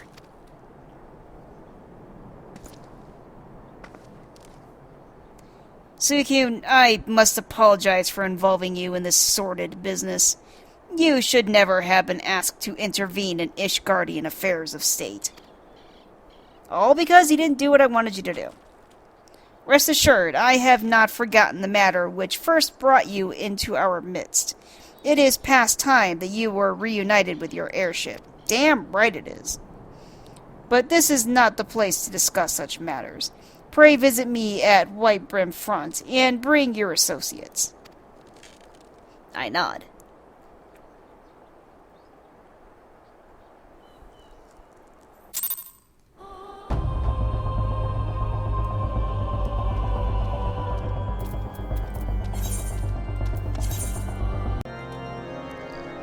I don't know about you, but I feel like I have accomplished jack shit. After how many hours of dealing with this. I mean, I get that, like with the other guy, you know, the other imposter dude, I understand that to a degree, because that guy was just a piece of shit to begin with. You know, so it matters, or no, it matches his character that, you know, he'd sell out his own people for money and things like that. But this, I felt like all this was just padding. It really didn't feel like it amounted to anything. Like, if this entire questline was gone, what would be different? Unless this pays off in the future at some point, which it may, I don't know, I haven't gotten that far. But if it does not, then this was just a waste of time. Let's talk to Alphinaud. Where have you been, Suicune? Handling everyone else's shit? The false Inquisitor has been slain, has he? Yes, well, his was a tale always like to end in bloodshed. Yeah. Though you have overcome the latest in a long line of unfortunate impediments, I would ask you not to revel in your victory just yet. Seriously? We can celebrate once we have secured the Enterprise. I mean, that's fair enough. You don't even have the damn ship yet. In pursuit of the past. As I am sure you will agree, it is past time we entered the Stone Vigil. Yes? Pray Lord Drillamond pay Lord Drillamond a visit, and remind him of his obligation to us. Sid and I will follow anon. Alright. Let's finally go into the Stone Vigil so we can get our shit.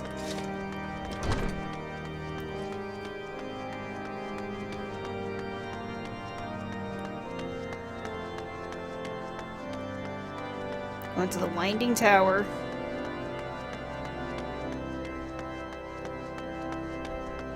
Alright, Drillamont. We had a deal.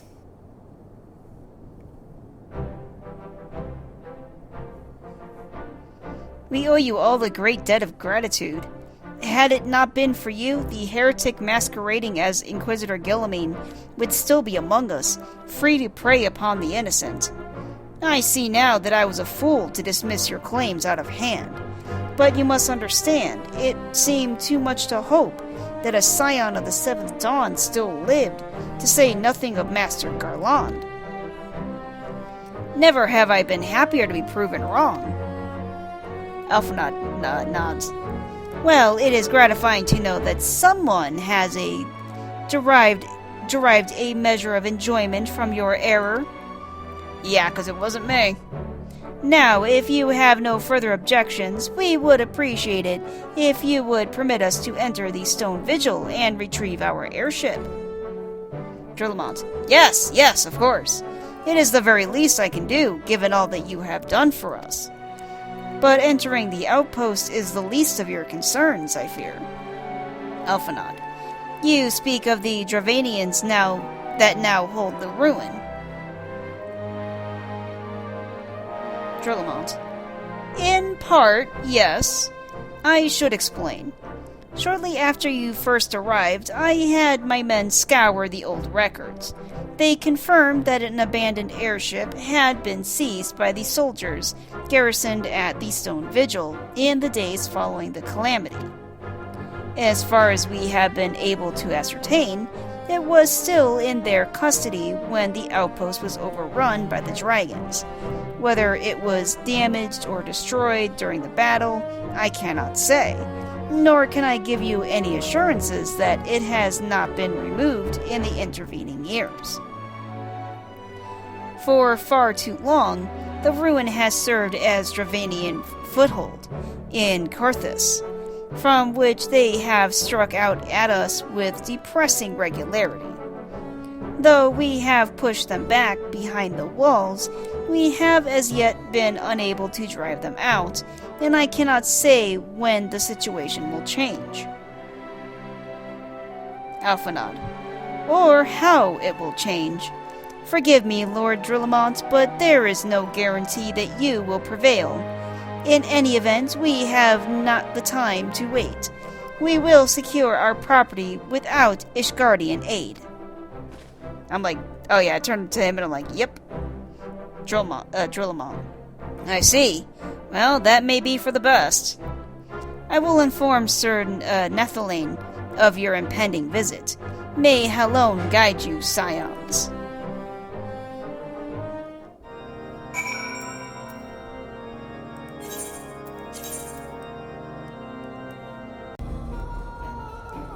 Alright, I walk to the nearest castle, or whatever this is. Let's speak to Nethelane. Hail, Suicune! Lord Drillamont has appraised me of the situation. You may enter the Stone Vigil whenever so you will. Stone Vigil now accessible. Oh yeah, it's a dungeon thing. Alright, let's do it. I don't remember anything about this. I might when I actually get in there, but... Why is it not letting me select? Come on. Shit. Here you go. Stone Vigil. I need that one. Oh, got one right away. Sweet.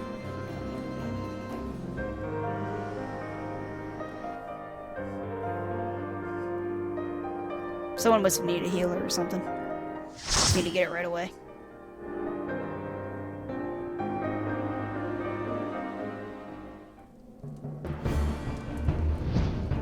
Well, it's a lot of... I think those were snakes. Those are giant flying dragon mosquitoes, and that's a wyvern, I think. Or a dragon. One of the two. But yeah, we're basically in a crumbling castle. Has been overrun with dragons of various sorts.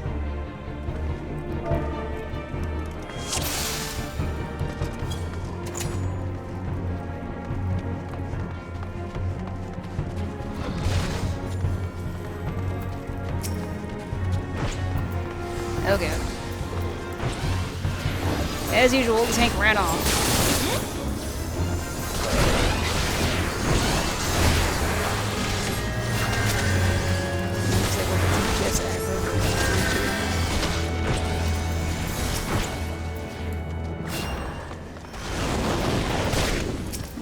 DPS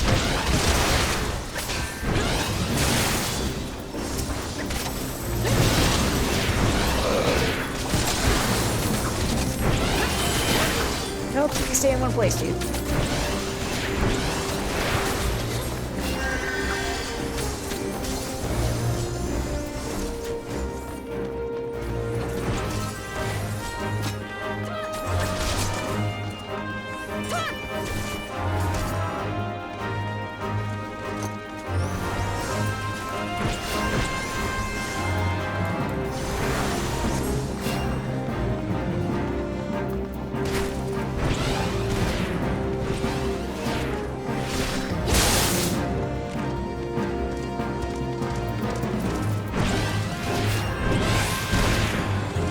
Yeah, as usual, the tank is going as quickly as he possibly can.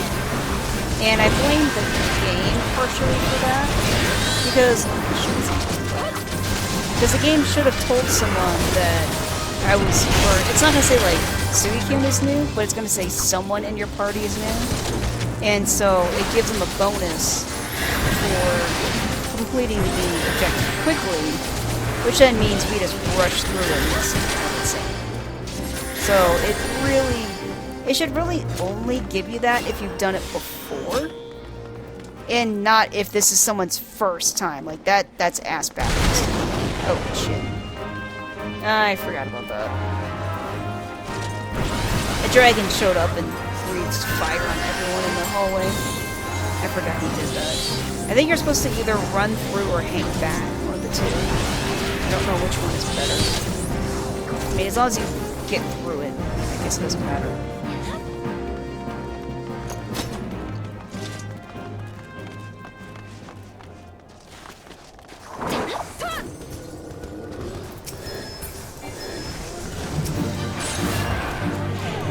I believe this dragon has a mechanic, but I don't know what it is. I think he just like aggro's the doesn't aggro, but like damages the floor basically, or like damaging on the floor.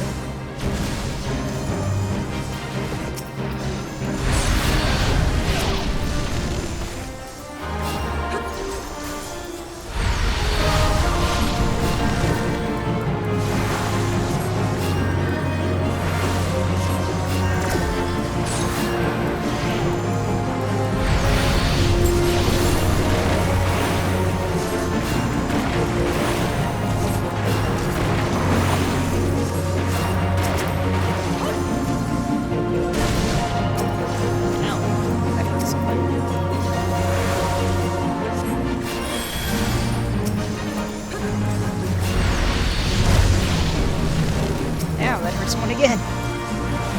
Whoever that is needs to stay away from the dragon. Dragon's getting around. Alright, dragon's dead.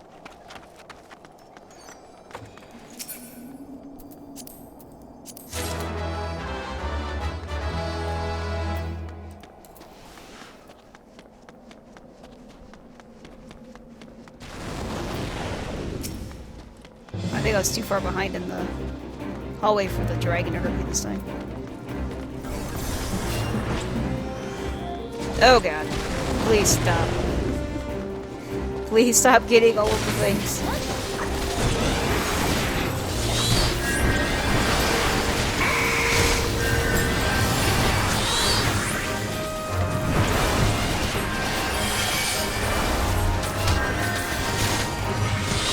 I keep forgetting what spells I have. Because it changes every time I go into one of these dungeons.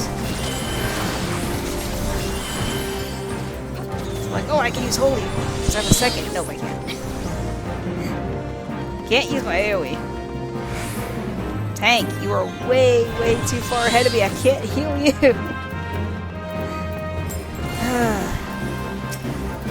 And because he got out of range and behind a corner, he selected him. So now he's gonna die. Because he's a fucking idiot. And aggroed everything.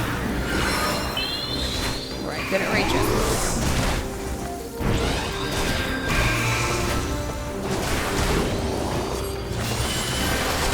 Shit. Now I'm not even yet. Oops. That's cool. Ah! And I'm What'd you get, you motherfucker, for running ahead of me? Happens every time.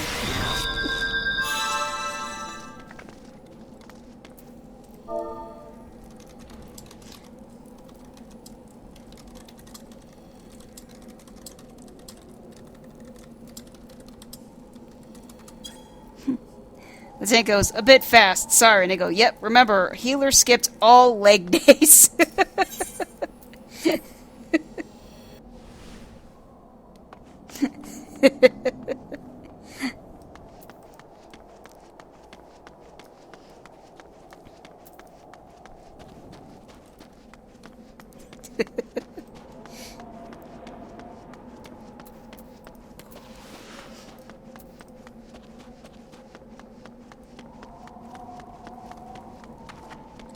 I gotta see if I can find him. It's alright, I did go a bit fast there, but we got it.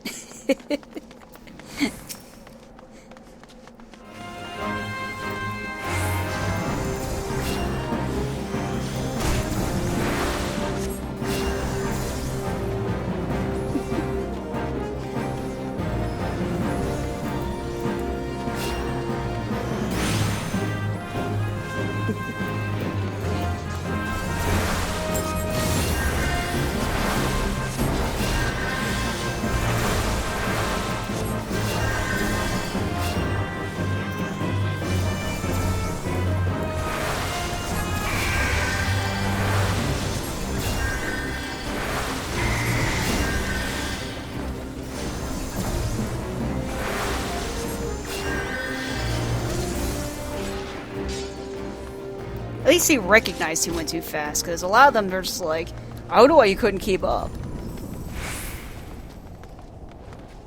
So I've actually just been waiting to to mention healers have skipped all leg days. You gotta go a little slower.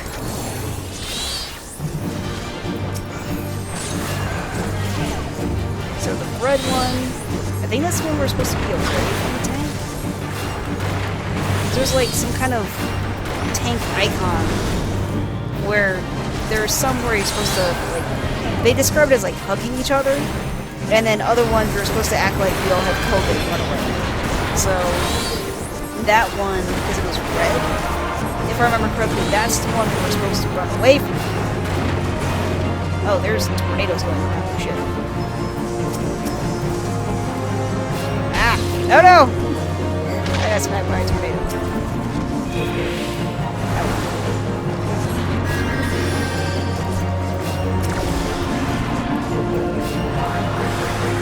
Give everyone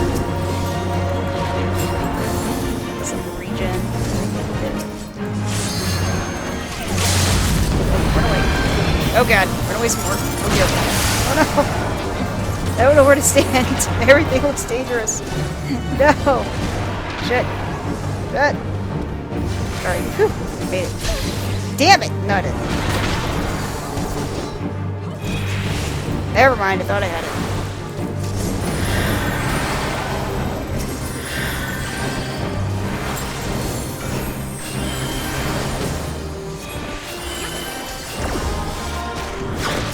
I will save you.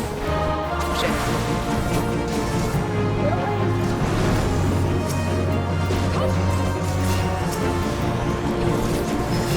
Gen on everybody.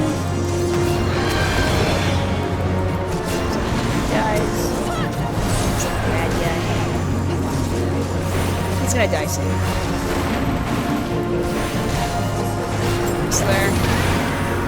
Yay! Alright. Sweet.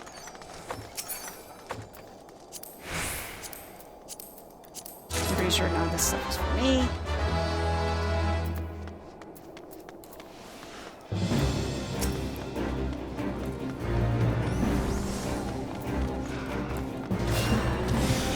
And then I ran ahead a bit again, but it's okay.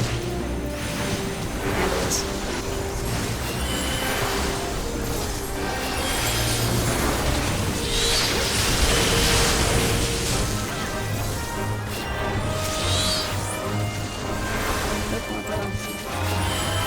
Yes, good.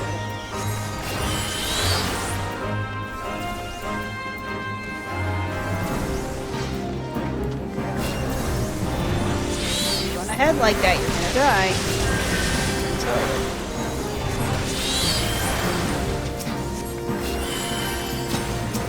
Yeah, the mechanics in this are so different from SWTOR, where in SWTOR, people do not just run ahead and aggro all things. You take one group at a time. Every time. Otherwise, you will die. Here, they aggro as many things as they can at one time. It's like, and then it's on the healers. And I'm sure they have their own, like, mitigation or whatever you call it, so that they don't just immediately melt. But I mean, they can still melt pretty good. Especially if a DPS gets any sort of hits, they melt easily too.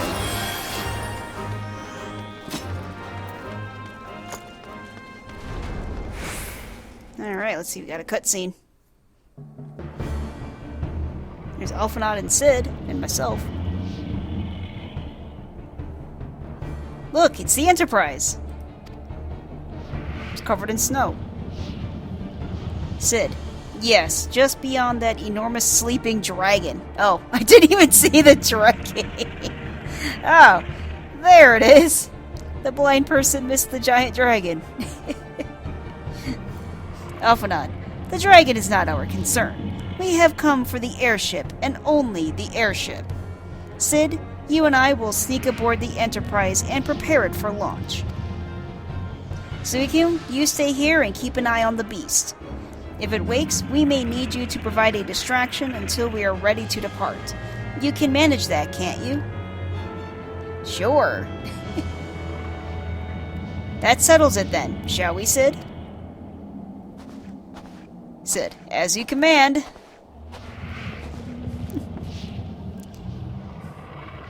They're very cautiously looking at the dragon as they slowly walk around it, trying not to disturb its sleeping.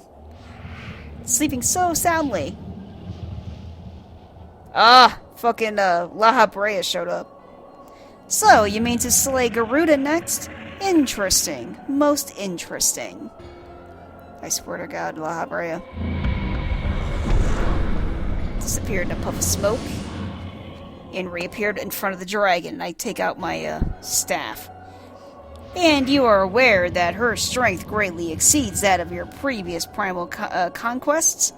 A testament to the fanatical devotion of her followers. The Ixal are nothing if not zealous. In spite of your past achievements, I labor to believe that you will you best the foe. Yet, only a fool would underestimate the great Bringer of Light, Slayer of Ifrit, Bane of Titan. If any mortal is capable of defeating the Lady of Vortex, it is you. Win or lose, the battle should at least make for an entertaining spectacle. Assuming, of course, you live that long. He reaches his hand out and throws a purple gust at the dragon that's pissing off. Damn it, La Habrea. Cid. Alphanod, the dragon! Nope, dragon's pissed. Alphanod, confound it all! La Habrea reaches his hand into the sky, and the black or red sigil covers his face. It engulfs him and the dragon in red and purple flames. Let us see how well your blasphemous gifts serve you this time, Crystal Bearer. Oh, the dragon's mad. I think he's maybe, like, inhabiting the dragon? I'm not entirely sure.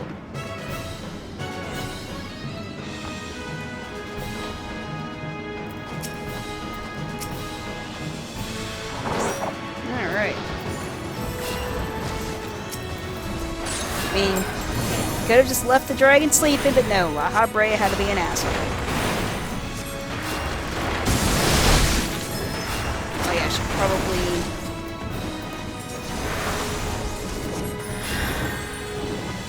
probably give everyone a gem.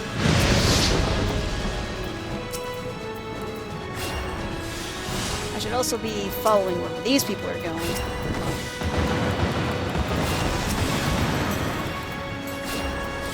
Stay out of harm's way. Which would be a good thing.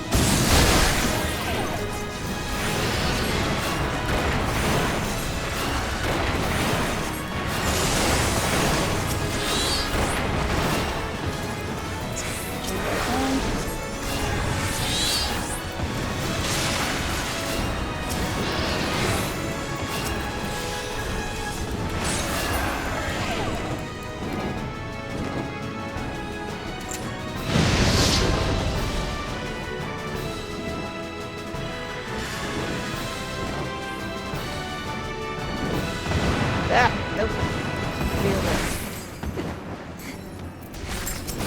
I almost stood in front with the dragon with the tank. So I called the wrong person. Don't want to be in front. I want to clap them cheeks.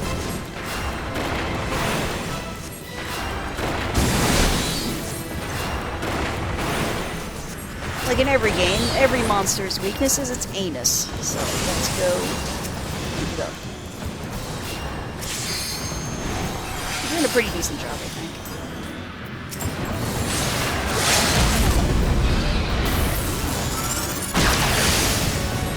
He's almost dead. Oh, he's got one more round of blasting the floor. Ah.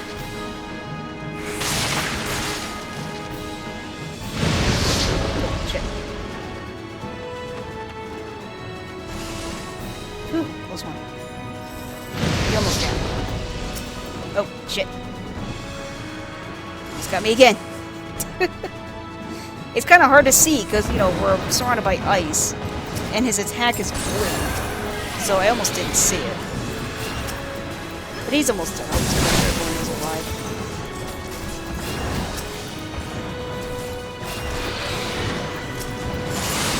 There we go.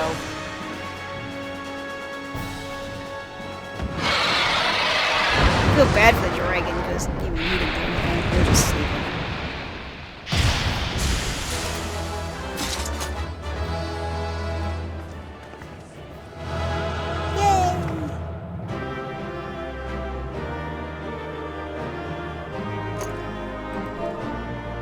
And everybody left. I was gonna say GG, but everyone left already, so... Alright, let's just move on then.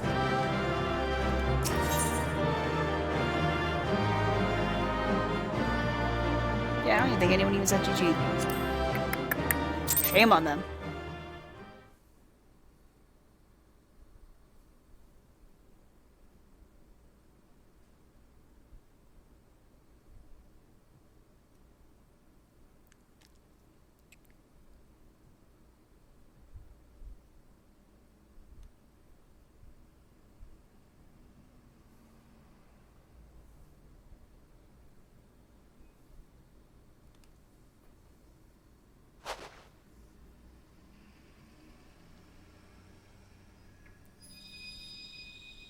What's up? Something in the sky. Oh, there's a blue crystal. It's very pretty blue. I like that color. And I'm back in the void. Got the sigil or arcane symbol underneath my feet. So there's 6 possible places. We've got 4, and now 5th filled up. So we almost have all 6 crystals. We're almost there. We only have 1 more left. And shot the blue light into the sky, which then scatters around me. It's very pretty. Alphanod. Suicune! Suicune! Are you alright? Speak to me! What? What? Alphanod looks up at me and smiles. 12 be praised. I feared the beast had injured you. Aw, he's so cute. I see now why the others rated you so highly. When you were caught in the midst of that etheric bubble with the dragon, I was all but certain my next mission would be to find a new champion. Have more faith in me than that, Alphanod. Thank the gods for sparing me that inconvenience. I have quite enough to do already. Which reminds me, Cid is working on the Enterprise as we speak. Let us go and see what he has to say.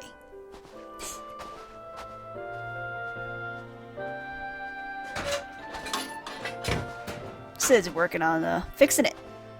Still covered in ice and snow, though. What say you, Cid? Will she fly? Cid. Yes, though it will not be a pleasant ride. Alphanod doesn't seem to care. He's like, alright. Well, I dare say it will be no more unpleasant than staying here. 'Tis a pity the Enterprise is not in better state, but if she will allow us to quit this place, I shall not complain. If all are in agreement, let us return to Gridania.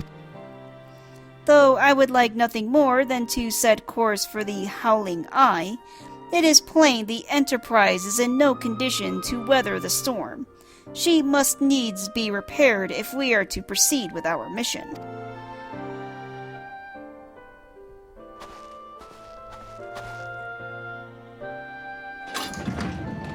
Cid turns on the machine.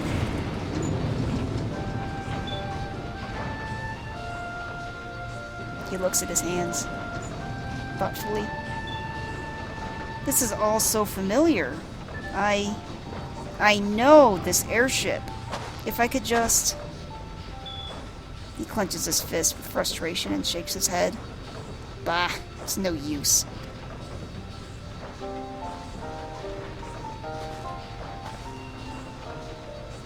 Cid, let's go. We nod.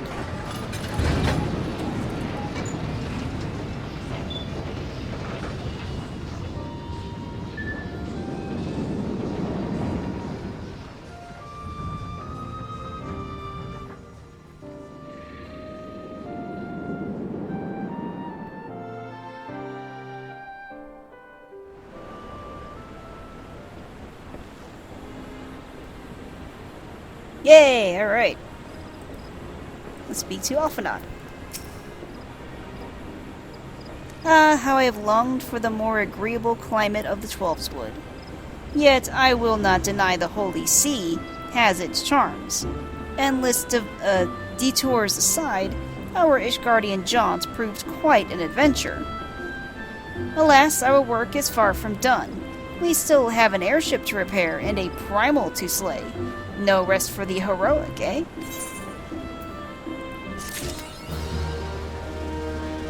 Achievement unlocked, history repeating. Alright, let's talk to Cid. Into the Eye of the Storm. I remember this quest line. This is also going to be a while.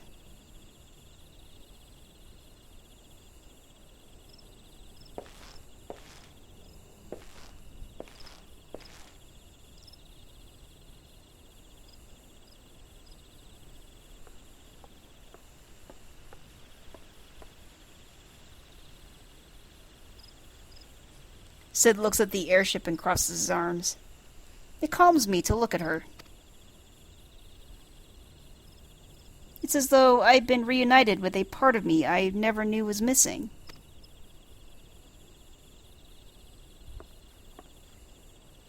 Alphanod. Hardly surprising. You did design and build her.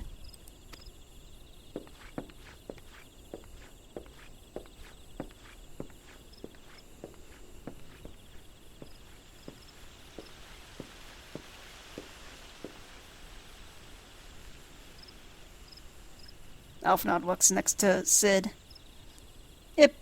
I bear good news. The Seed Seers have granted our request to house the Enterprise.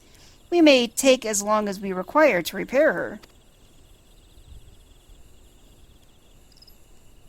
Of course, it would be rank folly to take 1 moment more than we require. Garuda, lest we forget, grows stronger by the hour. If we are to have any hope of wresting this benighted realm from her talons, it must needs be soon. Though I am no expert on the workings of airships, it seems plain to me that the Enterprise suffered much from her time in the wilderness. Am I not correct, Sid? Sid. You are. Frankly, it's a miracle she carried us this far. Alphanod.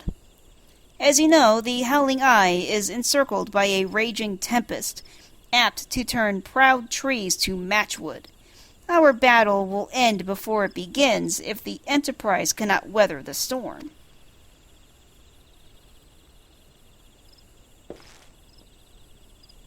Sid. Given time, I believe I can fully repair her. But if this tempest is as fearsome as you say, even that may not be enough. Alphanod. Confound it. There must be a way to brave the fury of the elements. Sid. The elements? But of course, that's it! We work upon the element itself. Using the power of a corrupted crystal, we could clear a path through the storm and spare the Enterprise a battering. Alphanod. I see. You propose to utilize the properties of a crystal to alter the elemental aspect of the barriers. It seems so childishly simple in retrospect. Though mayhap not to you, Suicune. We speak of the manifestations of over-aspected ether that can be found throughout Eorzea. Since the calamity disrupted the land's etheric currents, such crystals have become comparatively commonplace, which has been a cause of great woe, as they are known to warp etheric energies, including those of living organisms. Sid. The point is, we could theoretically use a corrupted crystal to convert the wind-aspected ether comprising Garuda's barrier into ether of another aspect, one she cannot control. With certain modifications, the Enterprise should be able to deliver us to the Howling Eye in comfort, however hard Garuda blows. Alphanod. But we are getting ahead of ourselves. All of this rests upon our ability to procure a crystal with the necessary properties. Have you any idea where we might acquire one? Sid. No, but I know a man who might. A scholar by the name of Lambertine. Lambertine? Lambert and then T-E-I-N-T. Lambertine. Okay.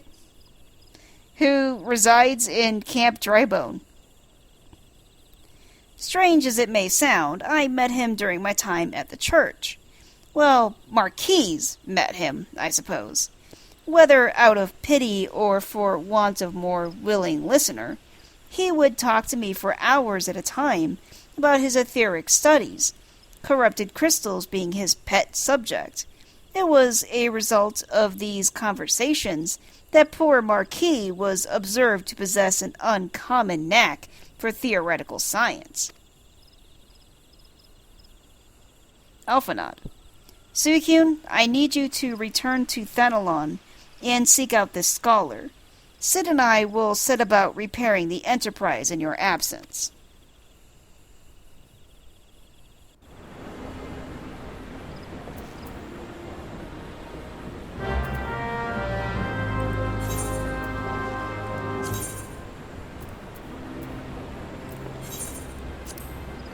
Alright, let's go to Camp Drybone.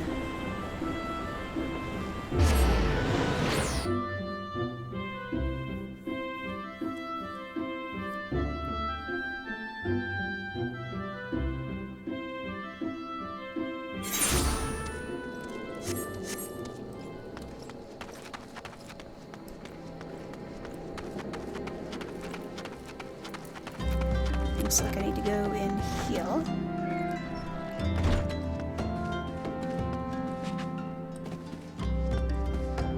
And looks like I was wrong. Alright. I guess not in here. So, where?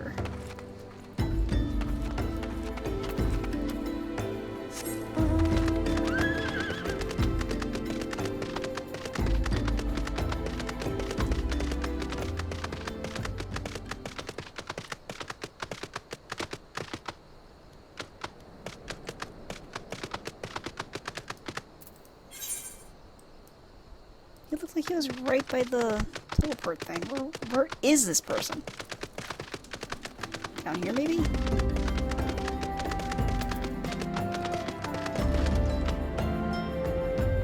Oh, wait. Yes. There we go. Alright. Lambertient. I'm just gonna call you Lambertaint, because I can. Alright. You are just in, like, a tiny little room, but it's not bad looking. You have like one of those noble frilly shirts on. Lambertaint. Why yes, I am Professor Lambertaint. Beg pardon? You wish to hear about my research on corrupted crystals? Truly? Well, nothing would give me greater pleasure than to discuss my work with a fellow woman of science. Oh, it's a lady.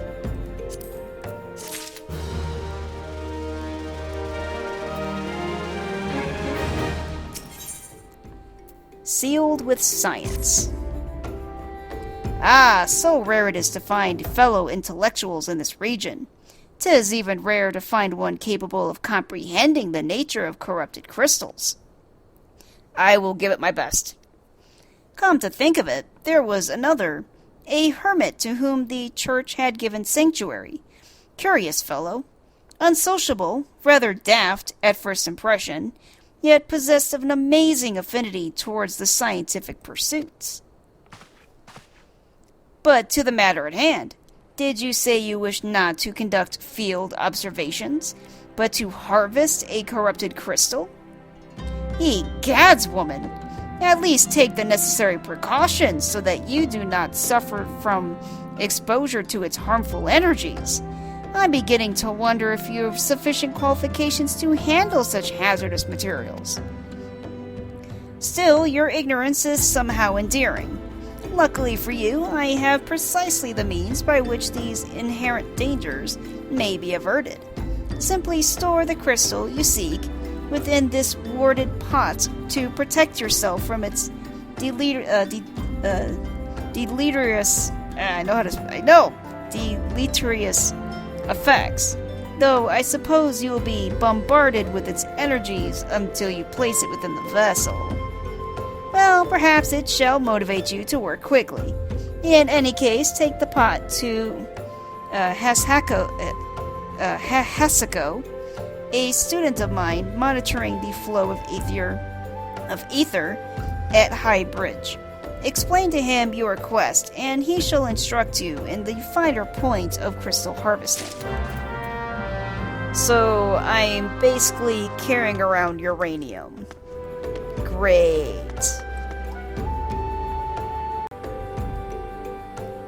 So, I am up on... how do you describe this? Kind of like a wooden staircase path, basically to go from like ground level maybe to way up there on a cliff. So there's just stone steps, and there's a Lalafell next to the like a rope barrier to keep the Lalafell from falling into the very deep abyss before him. But yeah, it's a little white Lalafell with short white hair and a nice red jacket. And this is Hasako. He's got blue eyes, I think. Very pretty. How many times must I be made to explain myself? I am not contemplating suicide, you imbecile. I have chosen this precise position to perform scientific measurements.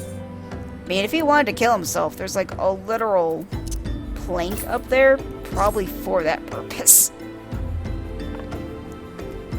What have we here? A containment vessel. Why, this is the handiwork of Professor Lambertaint. You thieving knave, I shall call for the...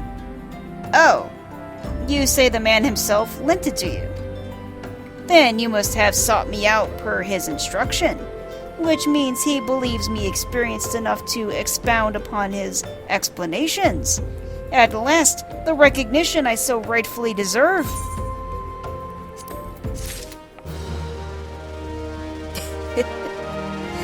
I busted up laughing when I first saw that. I was like, no, I'm not contemplating suicide. Damn it, leave me alone. With the utmost care. Oh, the Lalafell's excited. Hasako. Oh, fabulous day. Oh, no. Oh, frabjous day. Yeah, frabjous day. Kele. That I should be chosen to guide this woman. Yes, I, Hasako, greatest of Professor Lambertaint's pupils, shall see that you successfully quarry your quarry. Your timing is impeccable. In fact, for I was just preparing to procure corrupted crystals for the burning wall for my personal research. There, the devastating destruction caused by the calamity has blessed us with a bounty of sublime specimens. But something tells me that naught but a perfect piece will satisfy your high standards, in which case you must needs descend to the deepest depths, amidst the flowing waters and the murderous mirror nights lies the most fantastic formation I have found thus far. Take this highly advanced researcher's tool and use it to separate a small fragment from the large cluster. Place it within the warded pot and bear it back to me for inspection. The path which leads to Burgundy Falls, to the base of Burning Wall, is treacherous and terrifying, but advance with appropriate caution, and you shall surely survive.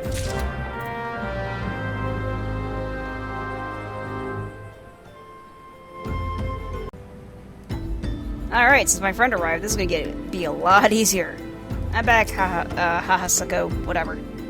I see you've come galumping back. Have you the crystal then?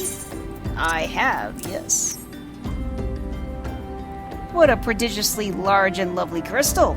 Professor Lambertaint will doubtless chortle with joy when you present it to him in person. Oh, and upon your return, do remember to recount how I helped you with your harvesting.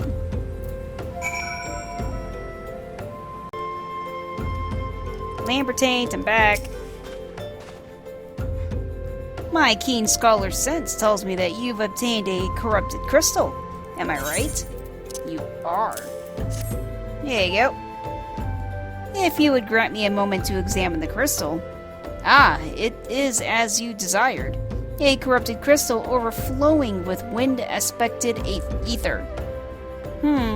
Remind me, for what purpose did you intend to use the crystal again? What? To breach a barrier comprised of wind-aspected ether? Oh, dear. That may prove problematic, as this crystal would only serve to strengthen the barrier. I suppose I am at fault for not inquiring as to your objective from the start. Had I known your intent, I would have never sent you to Hasago. Communication, people. Communication. But what is science if not trial and error? And can you truly say that this failure has taught you nothing? Yes. Think, woman. You now understand the methods necessary to safely collect a corrupted crystal. You will doubtless have no difficulty doing so once more. What's more, the crystal you collected can serve as an invaluable resource for the ethereal studies conducted by the students of Baldesoin. Baldician? Yeah, something like that. You've heard of them? No. Well, I don't mean to boast, but I've a professional relationship with the organization. Not as equal, of course, but I would never be so bold as to claim that level of expertise. Are you alright? Your eyes seem to have glazed over for a moment. Anyway, I shan't keep you from your task. You've still a corrupted crystal to find. Also, they said anyway instead of any road. I just realized that. Everyone else has said any road, but this lady said anyway. A promising prospect. Corrupted crystals of sufficient size and strength are not all that common, I fear. Fortunately, one of my other students, Sina, claims to have discovered another promising site in eastern La Nocia. Wait, that's not correct. Eastern La Nocia was where she was nearly killed when wandering too close to an imperial castrum. Now that made for an amusing anecdote. It was western La Nocia, Ferus Sirius, on the Isles of Umbra to be precise. I can't recall her exact reasoning. Something to do with one of Dalamud's talons or some such nonsense. What I can say for certain is that she is still in Aleport, attempting to gain access to the Isles. Why not travel there and see if Sina's inquiries bear fruit? If you can look past the crass and violent ways of the local pirates, you might find your time there to be quite pleasurable. Oh, and do not forget to take your makeshift warded pot, lest she think you unprepared for the task.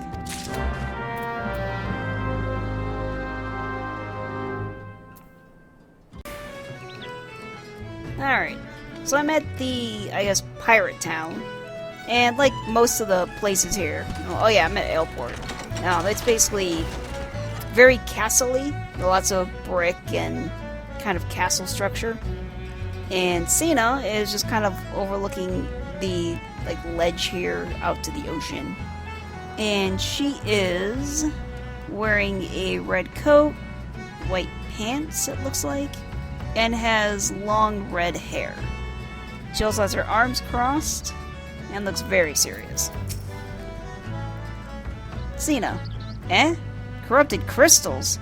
Madam, I have no interest in being the butt of your jokes. So if you've no other reason for addressing me, kindly leave me be. I've got a pot.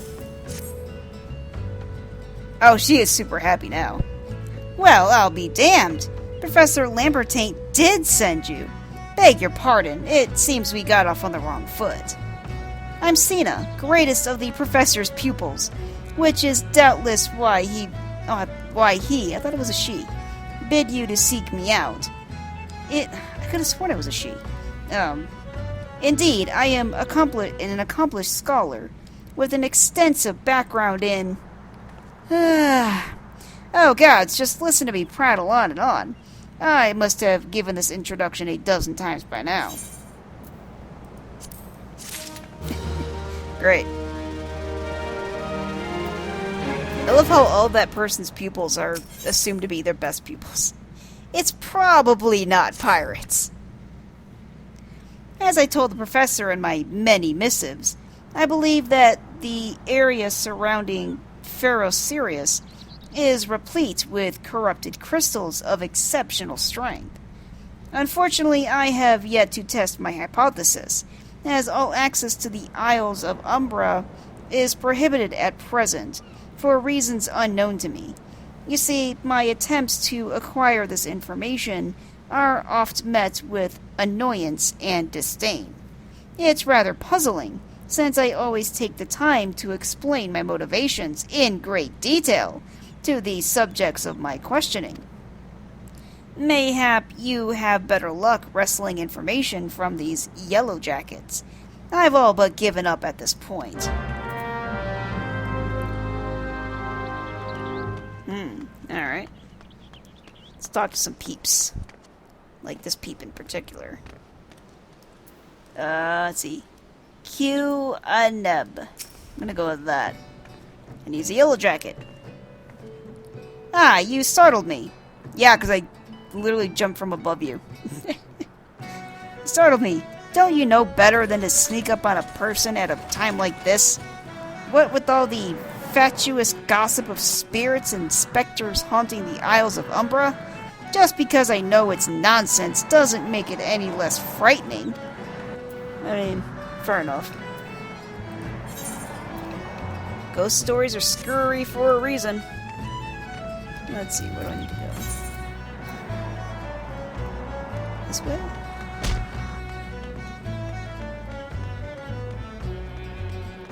Yep, here you go. Let's talk to Ferkman. He's a big green orc-looking dude with a yellow jacket. You are keen on traveling to the Isle of Umbra? Bloody elves, lass! Are ye drunk or just crazy? Ain't nothing there but death, death, and more death. I mean, cue the death, death, death, death, devil, devil, evil, evil song. Alright, who else do I need to speak to? I need to speak to someone over this way.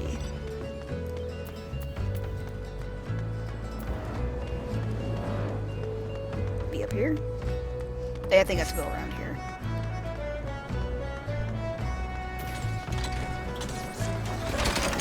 Oh, wait. Do I? No, I think I have to... Damn it. Game, let me try to jump down there to my death. Damn it.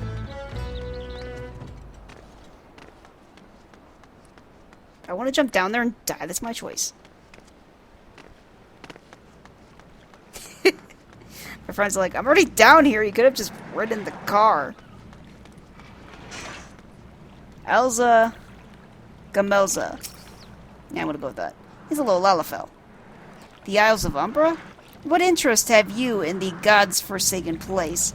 Ever since we were forced to abandon Pharos Sirius, the Isles have become naught more than a graveyard for ships unable to navigate the shores, and a purgatory for the souls dragged down to the depths with them. Well, that doesn't sound fun. Alright, gotta talk to Cena again. I'll let my friend take me, because it'll be a little faster. Oops, that's not what I wanted. I want to ride in his car.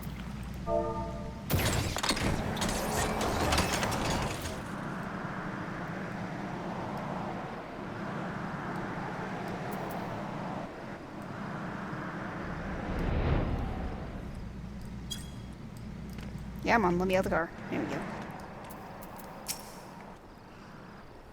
Ah, Suicune, you've returned. Tell me of your findings. I've had big fat nose. Really? Infested with the undead, you say? That is very interesting development. Excuse me for a moment while I gather my thoughts.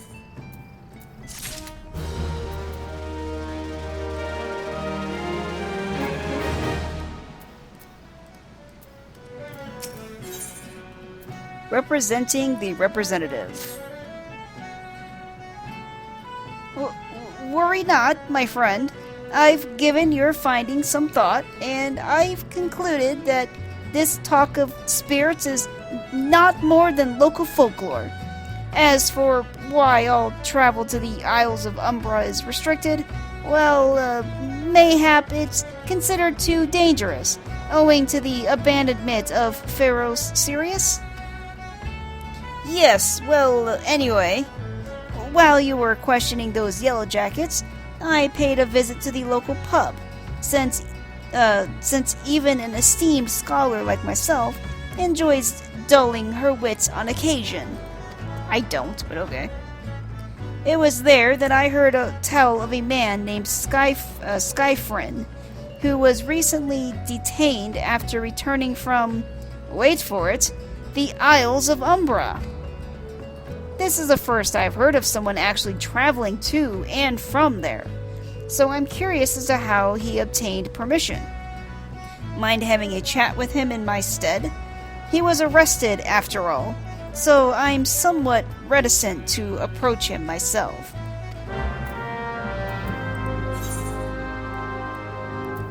Alright.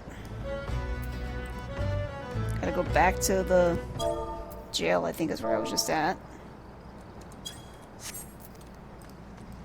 Have my friend take me there.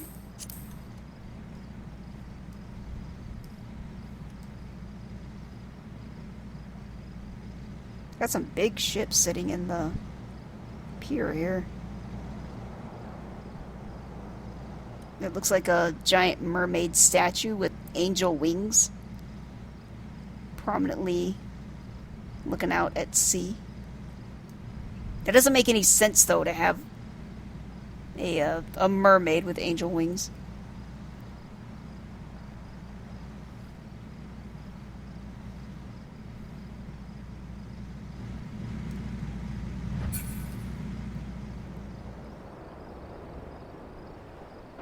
It's a pretty cool statue, though.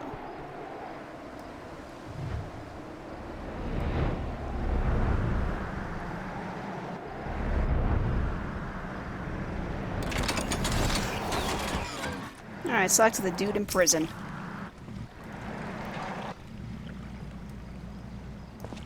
I thought he fell to his knees for a second. He might have. But yeah, it's a big orc dude in prison. Skyfrin. I have to go back. She calls to me. Sings to me. Uh-oh. Tell Mamoida I'm sorry. Give him this. He was right. Or you could release me? Yes, release me. I will go and tell her. Let me go to her. Now you keep your ass in prison. That sounds like that's a good place for you right now. I think you're gonna try and drown yourself.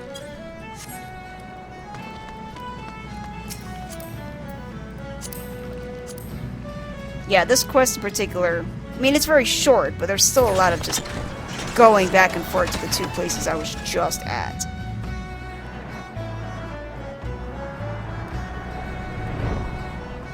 But my friend can fly, so he can do that a lot easier. Alright, Cena, I'm back. What did Skyfern have to say? Huh. That's not terribly helpful. I couldn't care less how much he misses his favorite bar wench. But what was that about a man named Mamoida? Wait, I know that name. That's the bastard who grabbed my arse the other day at the pub. Well, if you want to give him that feather, be my guest. I'm not going anywhere near him and his wandering hands. Great. Can't wait to meet him. I think he's... yeah, here he's down here. So, this Mamoida dude. It's hard to see because it's dark outside now, but there's a lady who's just like inspecting some boxes and some supplies, and Mamoida is a Lalafell, which means he's basically just like his eyes are either at or just below ass height. So he's basically staring at asses all day long. You know, pretty much kind of like me. So, there's this cat lady looking at boxes. She's got dark short hair and her black cat ears and cat tail, and this Momoida guy is literally standing right behind her, staring at her ass, and is clearly debating on whether he's going to grab her butt or not. Yeah. He's just inspecting that ass like he's a tank. Oh yeah, and this Momoida guy is white with long, like, not too long, but kind of shaggy gray hair with a gray beard and gray mustache. Let's see. No, mate, Mimoida. Another initiate, are ye? No? Then what are ye? Speak up, missy. I can't hear ye. Let's see. I gotta have a golden feather. This brilliant feather reflecting light as if it were actually made of gold. Eh? Bugger me. Is this what I think it is? Nah, couldn't be. Ye found this, ye say? Where'd ye say ye found it? Skyfern, ye say? Was hoping to have word with that lad, but it sounds like there's not left twixt his ears. He was supposed to help patch up. Faro serious, he was. Company sent me to supervise the lot of 'em. Weren't getting work done on their own, see? Half of 'em walked off, half of 'em ran off, and half of 'em up and vanished. What's that? Ye be looking for passage? I feel like I need to lower my thing here. Nope, can't do that. Never mind.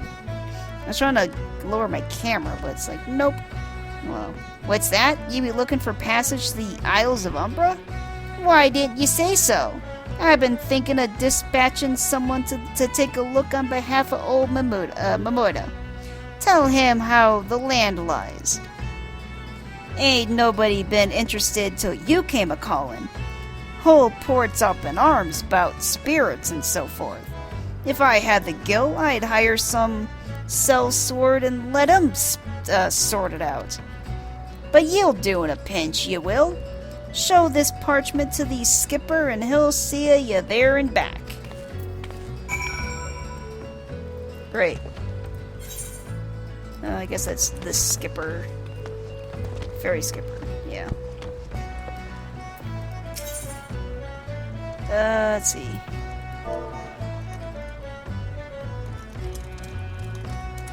Gotta tell my friend where I'm going. Isles of Umbra. I'd offer ferry you over to the Isles of Umbra, but access is prohibited at the moment. What?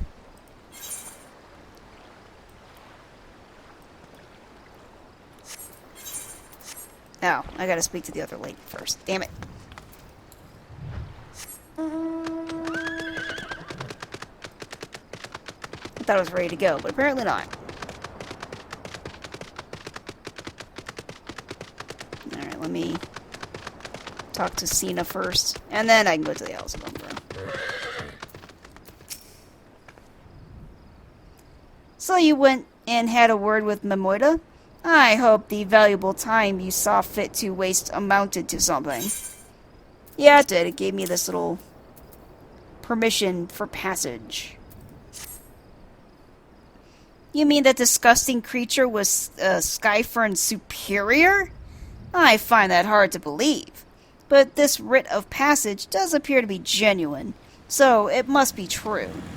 I must say, it is a relief to work with such an industrious woman as you. I look forward to hearing of the discoveries you will make on this Isle of Umbra, without me. Oh.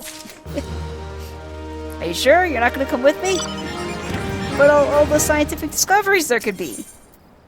The reluctant researcher. Come on, for science, you know. Fine, fine. I fail to see the justification for dragging me along on your journey, but if you insist, I will go as well.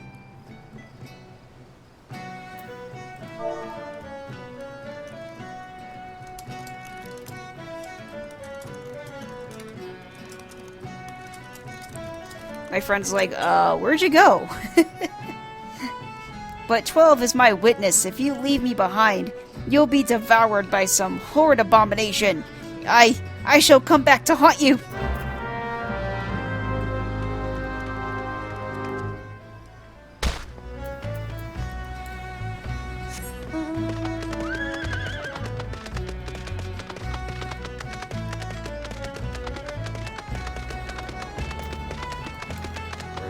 There we go. Now I should be able to go. Ha! Take me to the Isles of Umbra, she bids. As if it's as simple as... Oh, I see you've got a writ of passage. Alright then, climb aboard.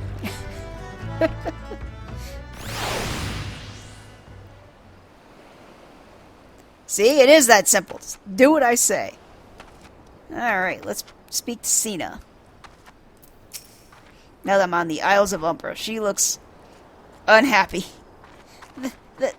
This doesn't seem all that bad. I'm not saying I'd like to build a summer home here, but, oh, hell's with this. Here, take your pot and go on without me. You've harvested corrupted crystals before, right? So it isn't as though you require my assistance. Speak to the man guarding the gate. I'm sure he'll let you in. Now, if you would please excuse me. She runs the fuck off. She's like, fuck this shit, I'm out. Alright, well. It's a lovely barren island here. There's like a tower that's way up there. And my camera doesn't go high enough to see how high it actually goes, but it's up there. I should get my friend to take me up there, because he didn't do it last time. Let's talk to David. Beg your pardon, madam, but how did you come here? Access to this island is currently restricted. I have a pot for science. An old pot? I'm not sure I follow. Oh, I see. You wish to harvest a corrupted crystal. Sorry, friend, but you may have to return empty-handed.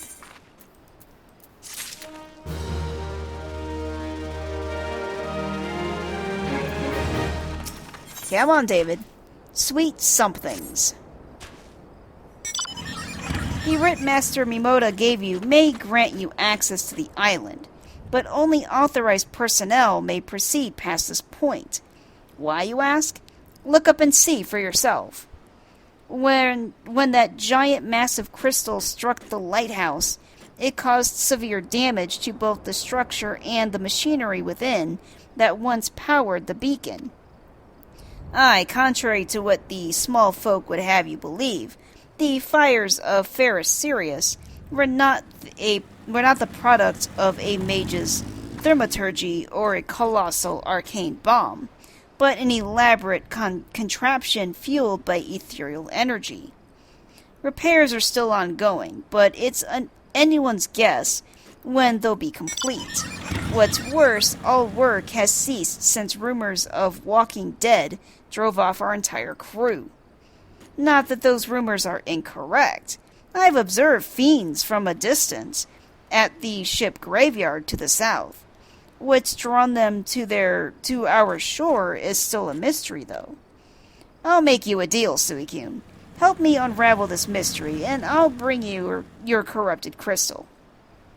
In fact, I shall begin searching for one that satisfies your requirements. As for where to begin your inquiries into the situation, it so happens that a party of 3 adventurers came ashore not long ago, seeking to scavenge valuable trinkets at the ship graveyard. I'd be surprised if they knew nothing of the undead infestation, so it might behoove you to question them.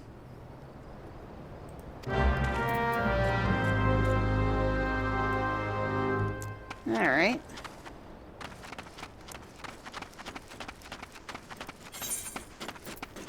Let's go. I need to go around this corner here, it looks like. Oh yeah. Here's some pirate dudes in the corner here. It's kind of camping out. Let's talk to this Lalafell. Irappy Torappy. What if it's like a Lalafell thing where their names need to rhyme? You saw him too, right? Dead people. Just shambling about without a care in the world. Except when they do seem to care, that is, and start shuffling towards the water. No, actually, I haven't noticed that. Let's talk to let's see. Alduil. Itched as their fur the talkin'? No. Oh god, this guy's... Okay, it's all there for the taking. 5 bleeding years worth of wreckage and their cargo. But those queer dead things and that voice... Actually, the voice was quite nice. I'm not talking to you ever again. God. Alright, let's talk to Louise. Okay, Friend, you need to get out of my way. Let's talk to Louise. Or Lewis. Gods, that voice, that single fleeting verse. I can still hear it. Stay clear of the southern shore, friend. It took every ounce of my strength to resist.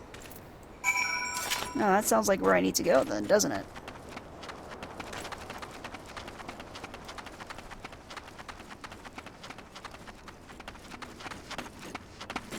I still can't see the top of the lighthouse. Dang it! Let's move the camera down just a tad.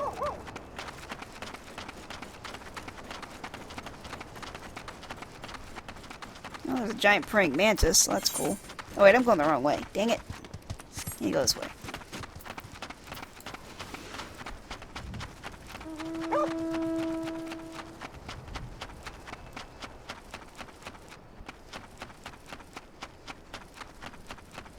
Alright, talk to David. What's up, David? This talk of an alluring voice is disturbingly familiar, as if... But that's impossible. They're all dead. Aren't they?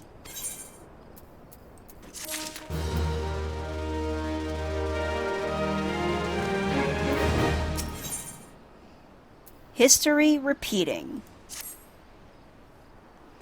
But if they have returned, that would mean... Oh, beg your pardon. I was just, thinking about something. Which reminds me, I received word that Master Mimoda would be arriving any moment. Apparently he grew frustrated waiting for the sweet young lass with skin as soft as phoenix down to return, which I'm assuming is you. I mean, I am beautiful. I don't know what sort of arrangement you had, but you should probably go and explain yourself. Omoida, I'm not gonna have sex with you. Jeez.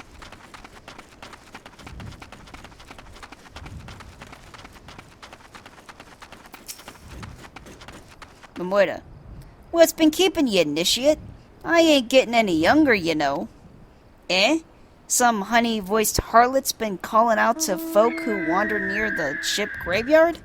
And it stirred up the dead and all? Bloody hells. This takes me back to me days as a cannon boy sailing under old Mistbeard. But they wouldn't dare, would they? Not after the lesson we learned 'em last time. Bah! The bloody would. They bloody would, though, wouldn't they? Brazen old biddies. Ugh. Some folks said as the first purge would be the last, but I knew deep down in me bones that this day would come. And come it has.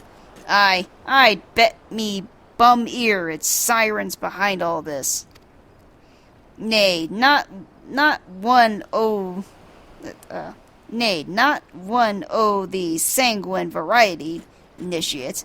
I speak the other kind. Them what's got feathers and lure sailors to a watery grave with their sweet, sweet song. Oh, but it don't end there. No, drowning's just the start. See, even in death, a man stays bound to the beast, forced to do her biddin', till his corpse can't do it no more. 'Tis a fate I wouldn't wish on me worst enemy, 'cept maybe in drink, and I'd regret it after. Any road, 'tis up to us to stop this hell's-born hussy afore she takes another soul. Course, we can't send ye marching off to war without these. These siren don't have no powers o'er a man as can't hear her song. 'Tis lucky for you I carry a spare pair. Ain't lucky for both of us. I'm a superstitious old sod, eh? Well, she ain't comin' to us, so we'd better hest over to her. To the ship graveyard, initiate.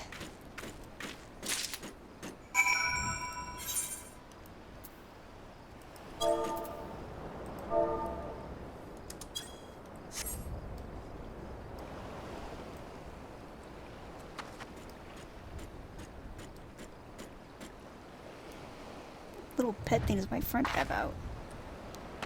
It's like a little mechanical spider thing.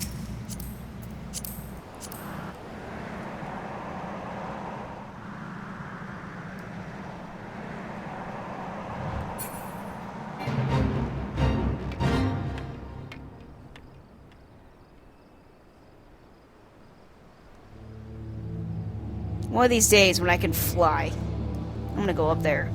Go all the way to the top.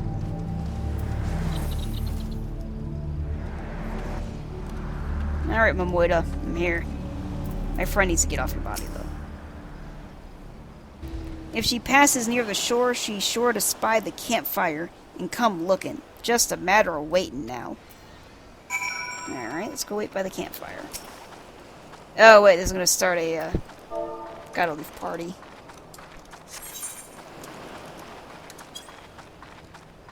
Gotta leave party.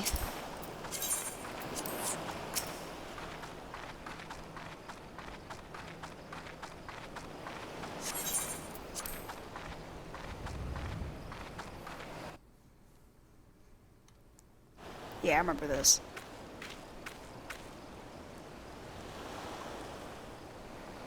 Momoida stands next to me as we look out in the ocean. Huff. I'm beginning to wonder if some sly bugger ain't spun us a yarn here. No, I don't think so. Looks like he's nodding off.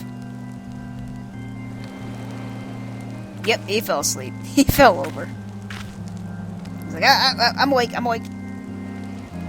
Quiet, do you hear that? 'Tis her! He's like, ah! Wait, look!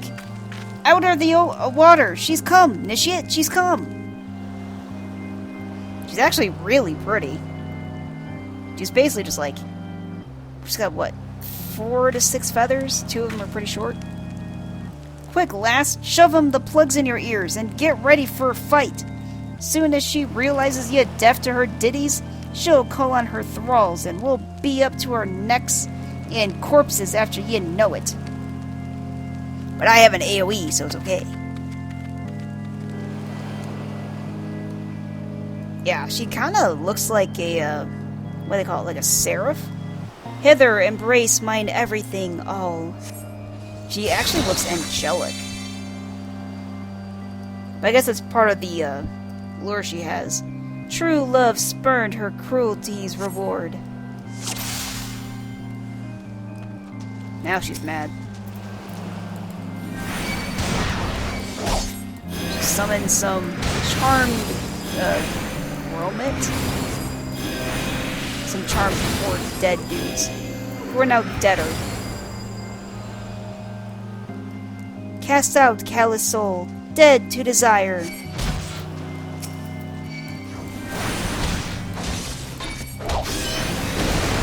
I like Desirin very much, thank you. I will continue Desirin.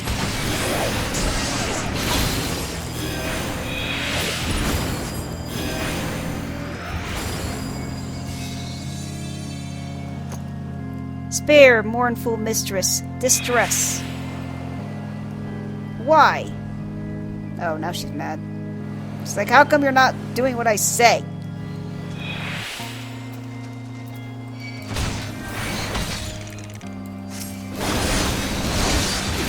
Feel the holy might of the crystal.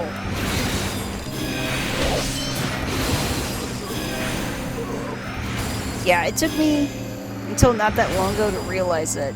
Let's see. Melody, last breath of death, the rhythm. Dost thou not to relent, regret forever alone? Yeah, it took me a long time to realize that this holy thing only stems from me and only me. I can't actually, like, cast it on anyone. It just comes from me, so I have to actually walk in the middle of mobs for it to work. My love, a river, one look, soul shiver. No. She's starting to realize I don't give a shit about her. Let's get rid of this charmed captain.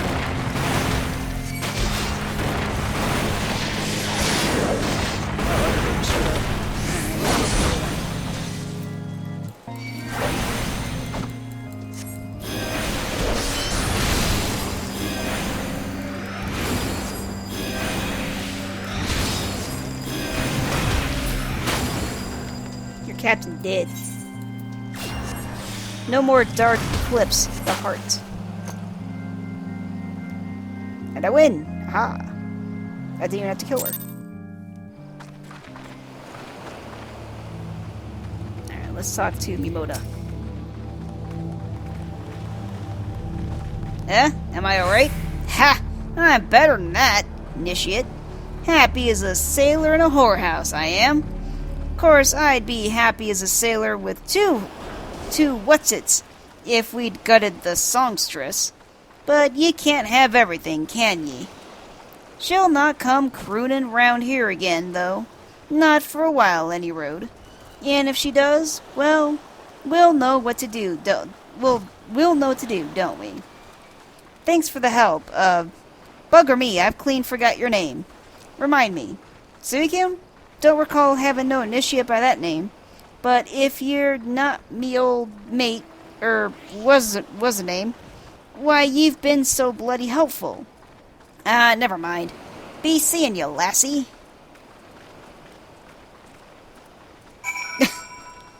Fred's dancing. Come on. Damn it.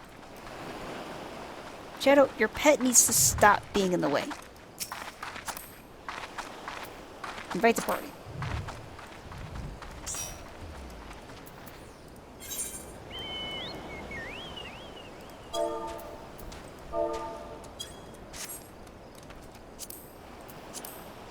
You got a two-person chocobo.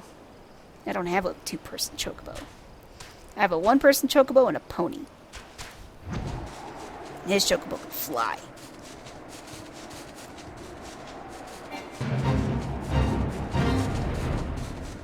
If you're wondering what that is, it keeps telling me I'm joined a fate. Alright, David. I'm done. You mean it was a siren? But how were you able to resist her song? I see.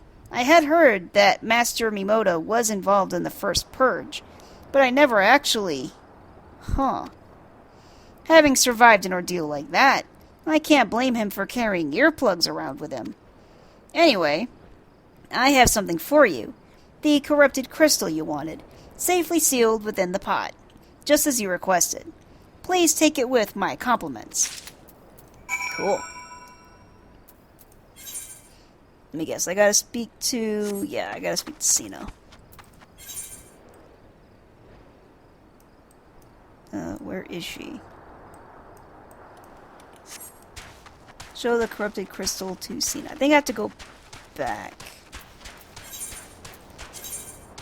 Yeah, she's back where she was before.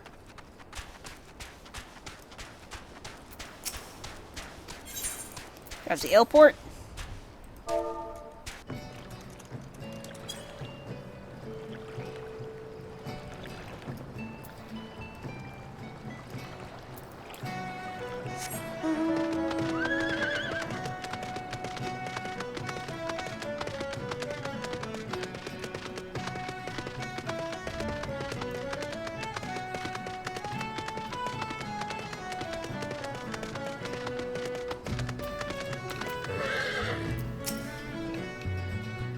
Sina. Oh, it's you. Welcome back, Suicune. You're looking remarkably hale, I must say. And more importantly, alive. You are alive, aren't you? I am alive, yes. And I brought a pot. Aha! The conquering hero returns bearing a gift. Might I have a closer look? Impressive. Very impressive indeed. Yes, I think you'll be quite pleased with this specimen. Congratulations, Suicune. Seldom, if ever, have I encountered a corrupted crystal composed of such a volatile overabundance of fire-aspected ether. What? You wanted a corrupted crystal composed of ice-aspected ether to counteract the effects of a raging wind? Well, this specimen won't help you there. Anyone who knows anything about the elements could tell you that. You'll just have to keep looking, I suppose. Again, people. Communication. If I didn't even know I wanted an ice crystal. I should be telling everyone, hey, I want an ice crystal. The curious cause of giggity. Oh no. Oh no. Oh no. Don't fret now. I know exactly where to find a corrupted crystal comprised of ice, expected ether. An associate of mine in Gridania has been studying the effects of one such crystal on living beings. Eh? What's with that expression? I thought you would be pleased to hear this news. This is not another wild dodo chase, I assure you. I swear it better not be. And what's even better is that this time, you needn't use the warded pot of yours to protect yourself from this crystal's energies. Heidelin's findings suggest that it is quite safe. Why, you ask? Well, let's just say that it has undergone a unique process that has rendered such precautions unnecessary. Anyway, do not let me keep you. It has been a pleasure, Suicune. Come back and see me sometime, alright? Yeah.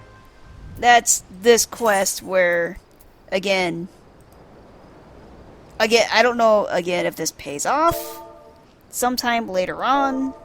Otherwise, I just feel like I'm wasting my time.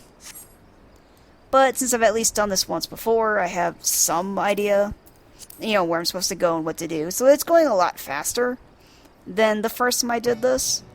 So, but it definitely felt very arduous when I first did this. I was like, are you freaking kidding me?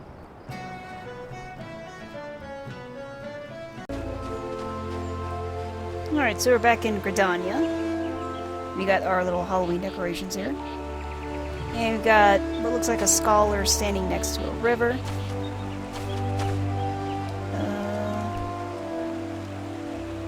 I think it's a she? Might be a he, though. It's hard to tell. Alright, they've got a red jacket, they're white, and they've got ear-length purple hair. Let's go talk to Hedin. Greetings and salutations, Miss Astroma, I presume. Sina informed me of your adventures in Aleport. Terribly sorry about the misunderstanding. Though, as Professor Lambertaint is fond of saying, no action taken in the name of science is ever truly wasteful. I mean, that is true. To the matter at hand, corrupted crystals possessing the properties you seek could be found in abundance at the standing course following the calamity. Alas, that is no longer the case, and while there is at least one suitable crystal that remains to be found within the Twelveswood, precisely where it is at any given moment is more difficult to say. Permit me to explain. You are familiar with Spriggans, yes? No. The furry little rascals that are wont to seek out ores and other stones? Well, one such creature with an infamously insatiable appetite has single-handedly devoured every corrupted crystal in the Twelveswood. Fortunately for you, these crystals take an eternity to digest, assuming they can't even be digested, and I am reasonably confident that one still resides within his gut. It's quite fascinating, really. My theory is that this Giggity first consumed a corrupted crystal when... You couldn't care less about all this, could you? To the point, then. Giggity seldom makes his presence felt unless there is a particularly fine fodder to be had. Therefore, we shall require a lure, and I have precisely the sort he will find impossible to resist. Simply place this true heart. I shall save the story of the origin of its unusual name for another occasion, outside of the Spriggan's lair, and wait for the opportune moment to pounce. As for the method by which you retrieve the crystal from his gut, I shall leave that to your discretion. I mean, I could probably just wait for him to, like, shit it out or something. But who knows if it could even fit out there. Alright, I'm back. The thing I had to kill was like some weird black rock bunny something or other. Alright, speak to Hayden. Or Hedon. Ah, pray do not sneak up on me like that. Sorry. I was engrossed in... Wait, what is that? What is that God's awful smell? Found a, corrupted crystal. Don't ask where I got it from. My word, that is a breathtaking, beautiful crystal. I see my supposition was not mistaken. Ugh, and I also see you weren't averse to digging through the Spriggan's entrails for your prize. Yeah, I wasn't gonna come out the other end, so yeah. We owe our furry friend a debt of gratitude, you know. This thick coating of digestive juices is protecting us from the harmful effects of the crystal, just as the warded pot you once used did. Why so glum, friend? You finally obtained the corrupted crystal you sought, the overflowing with earth-aspected ether. Calm down, I was like, wait a minute, we wanted ice, right? Calm down, I jest. It is comprised of ice-aspected ether, worry not. I suppose that joke was in poor taste, considering your previous 2 attempts were for naught. Such an asshole. Maybe he should be part of the Tool Bag Brigade. Better late than never. Depends on how late. Beg your pardon, Suicune. I forgot to return your crystal to you. Yeah, I damn want that. Oh, and there was a message for you from Professor Lambertaint. Something about a man named Marquise. Apparently, the professor misses the intellectual stimulation. Forgive me, I should have written it down. It occurs to me that I have yet to ask why you needed the crystal. You aren't planning anything nefarious, are you? 'Twould reflect poorly on me and my research if it was used for evil ends. Quite the opposite, actually. Ah, well, perhaps it's best I remain ignorant. I didn't become the professor's greatest pupil by filling my head with unnecessary information. I mean, I would think knowing if I'm, planning on taking over the world would be somewhat important. To kind of know that.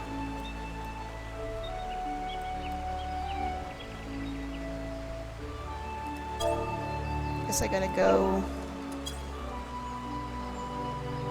Guess I have to go take a trip.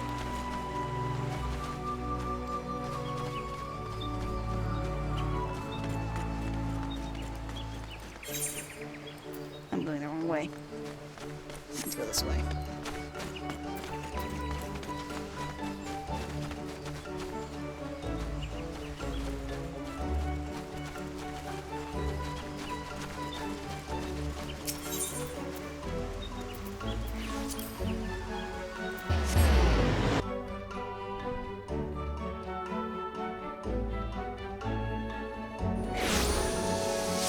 Let's go to...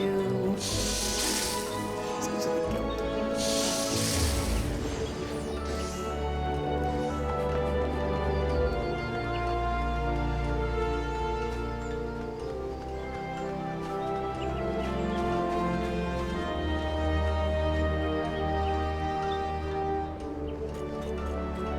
Bye, Mother Mione.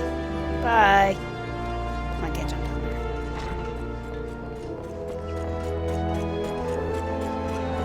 Deliver the corrupted crystal to Cid. Alright, let's talk to this airship ticketer. Greetings, madam. Do you wish to proceed to your vessel? Yes.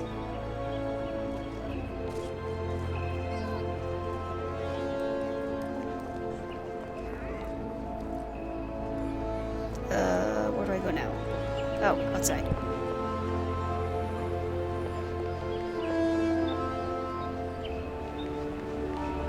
Oh, well, the airship looks a lot nicer. It's not covered in snow and ice. can't actually go on it. Sid and Elfanaut are waiting next to it. Sid. All repairs and modifications have been completed, Suikyun. Once you bring me the crystal, nothing will stand between us and Garuda. Here's a crystal.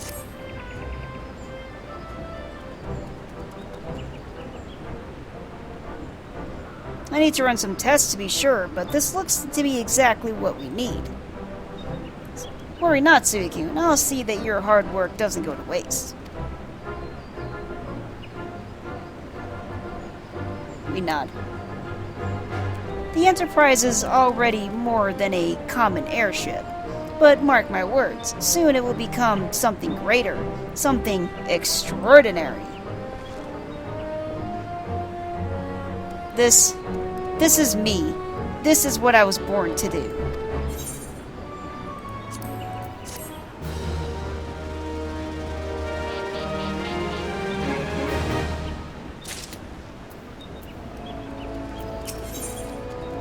Lady of the Vortex. That sounds promising, like we're actually getting somewhere. According to my tests, the device is now functioning in perfect harmony with the crystal, meaning we can leave whenever you're ready. But you must understand, tests can only tell one so much.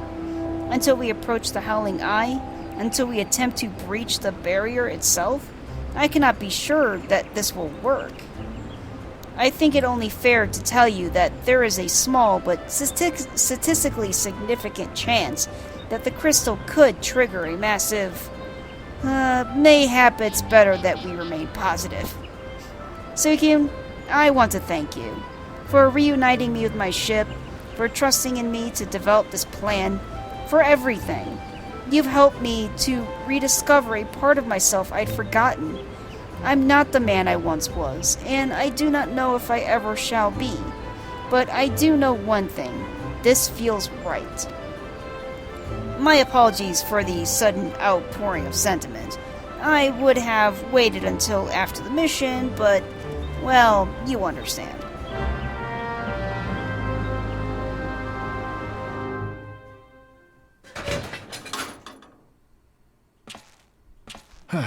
There. She's ready.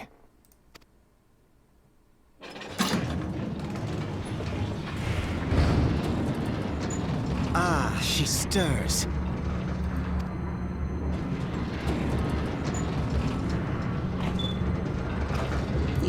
Sid grabs the helm.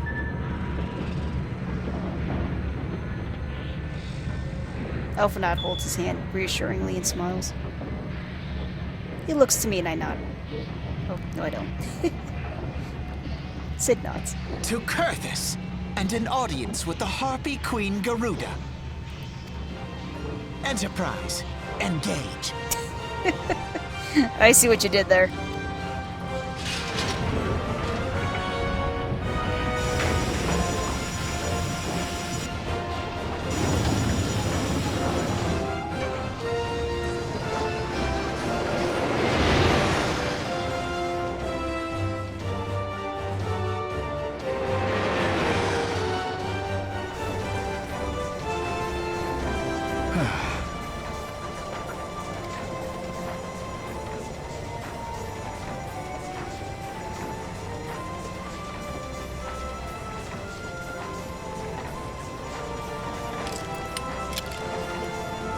Sid takes his goggles off. Oh, he's got a not crystal, but like the pearl metal thing in his face. He goes, "Damn it!"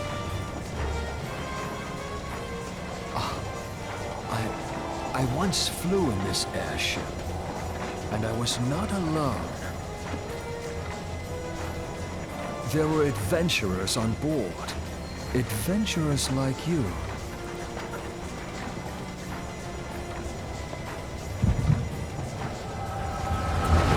He's having a flashback.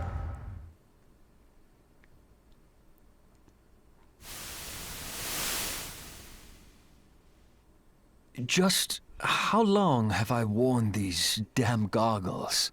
He's holding the goggles in his hand, looking at him.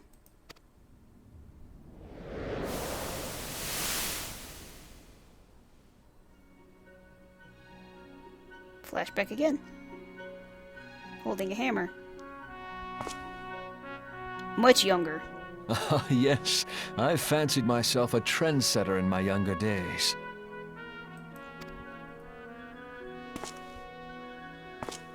Probably late teens. The young prodigy, admired by all. Exactly like his father.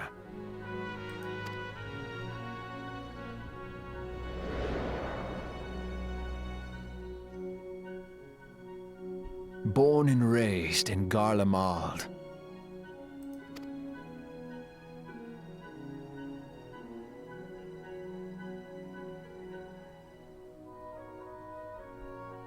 Young Cid surrounded by tools and equipment.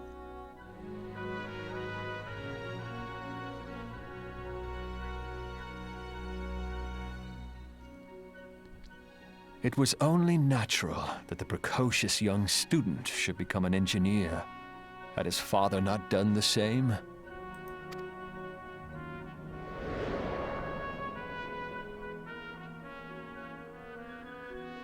Cid looks sad. Father, when did we stop seeing eye to eye?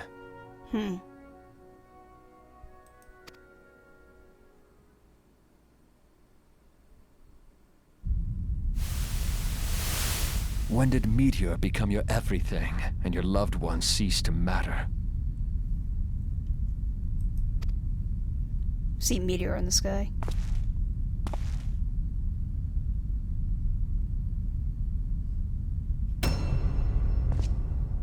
See a slightly older Cid.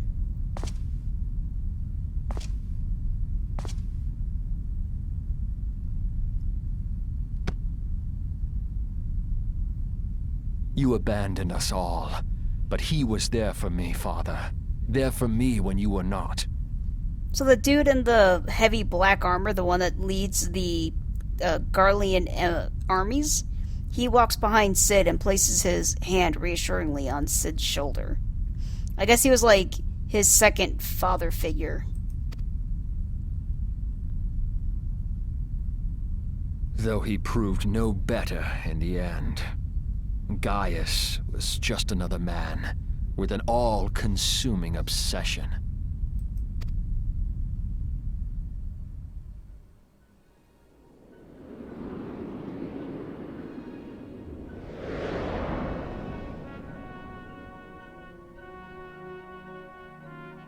Still So I flashback. ran, left the Empire behind and came to Eorzea, where I built the ironworks.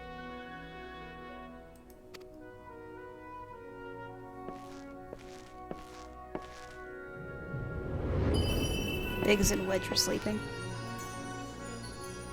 Sparkly's in the sky.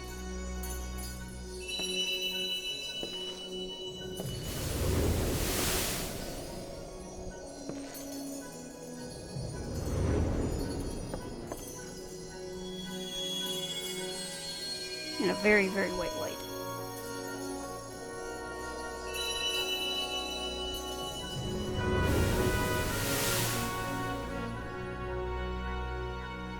Ah yes, it was then that I first donned these goggles.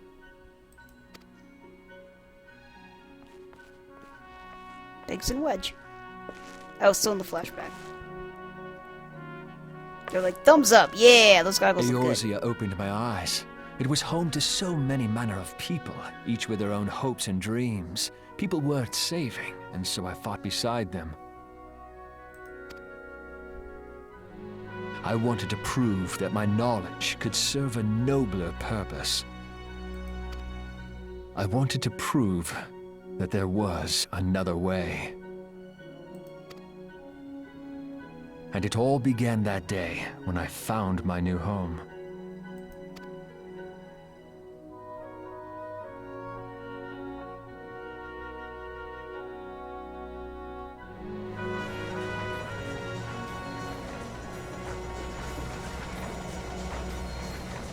I had forgotten how wonderful it was. The wind in your hair, the endless sky. We're back to the present. That light. It was you, wasn't it? How? I didn't know you then. That is It's smile. surprising how few people know this. But all pureblood Garleans have a third eye. Is that what the thing is on your forehead? An eyeball? Or is it just like a pearl of some kind? Perhaps mine helped me recognize you. Or perhaps it was just a lucky guess.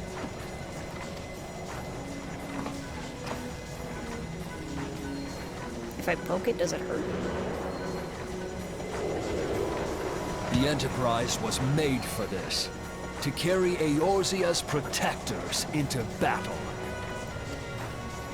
I am proud to be able to call her my own.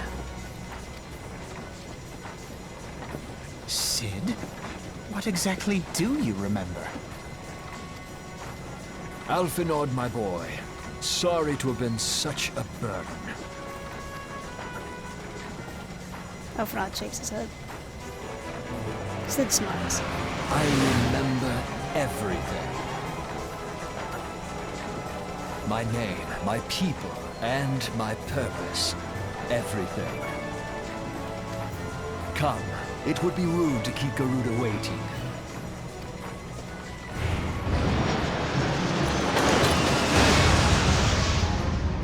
We fly towards a giant green vortex.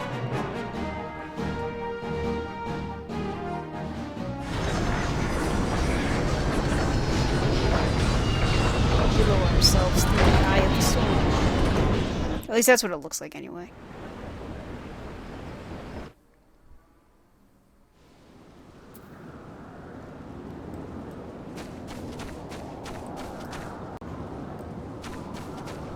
Okay, let's speak to Sid. Well, we can't speak to Sid. We're gonna. Well, actually, we could speak to Sid. Let's speak to Sid.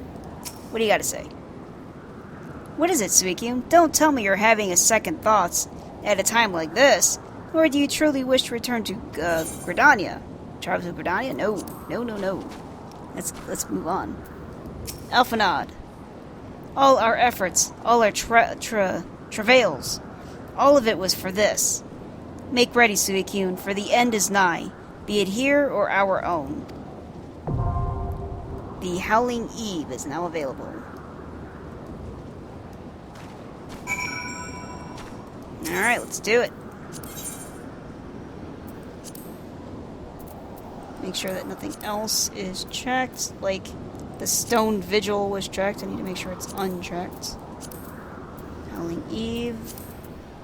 Nothing else.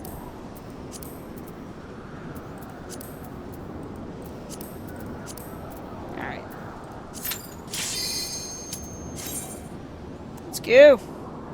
I will say he couldn't be too close because of things that happened in Sid's story you haven't gotten to yet. Yeah, my friend's like, oh, he was more like an uncle. Cool army uncle.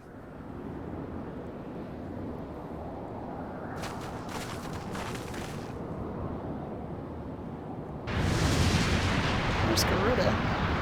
He's got like 8 wings or some shit. Who dares intrude upon my sanctuary?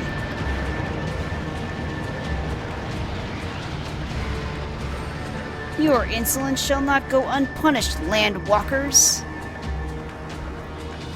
Yeah, she's basically practically made of feathers. Alphinaud. 12 preserved. She's huge. Yeah, she's pretty massive. Sid, as I live and breathe. Now here's the Ixal.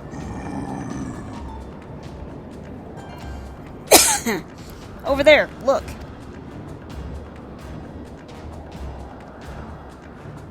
The Ixal and the guy from Titans, I think? Whatever the ghost guys' names were. Emulja. Oh yeah, Emulja and Kobold's prisoners. But why would the Ixal bring them here? Oh, she thought that was funny. Wherefore came you hither, foolish mortals? Alphinaud. Garuda, we are come to put an end to your reign of terror. Garuda. Hear you this blasphemy, my children. These landwalkers would bring me low. She is pretty, though. You who are bound to crawl upon the earth shall revere me, for I am the wind. Sid. Did we not take to the skies and slip your defenses? We are bound by nothing, Garuda. Garuda. You think your playthings give you strength? They will not help you here, Landwalker.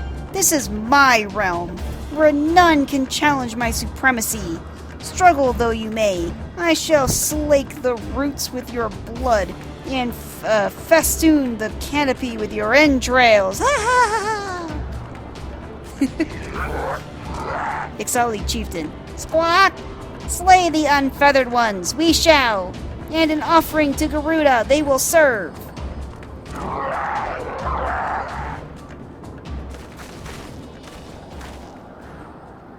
Sid.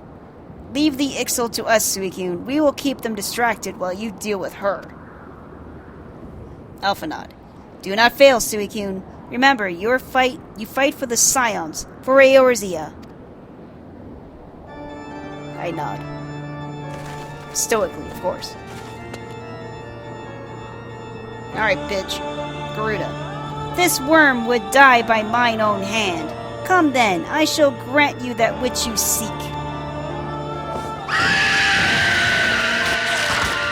Damn, her feathers are sharp as shit. It's basically some of her tornado. Shot feathers at me like giant needles.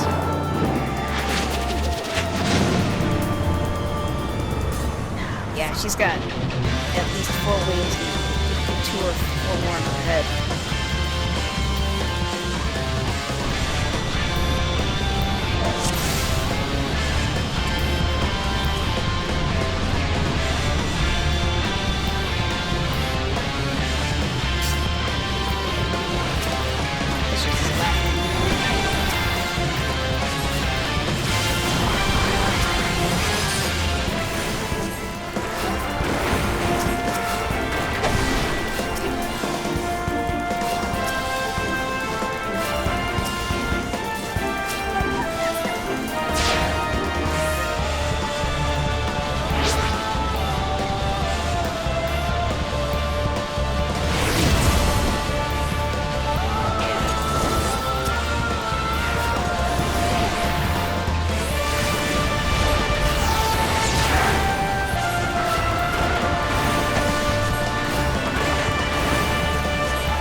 See the depths of your folly, immortal.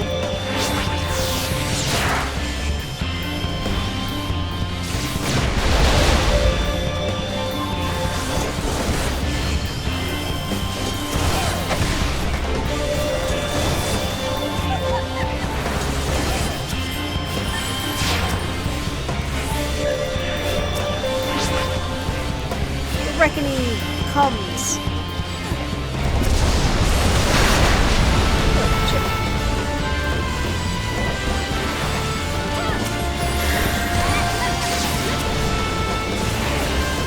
There is no escape, no hope.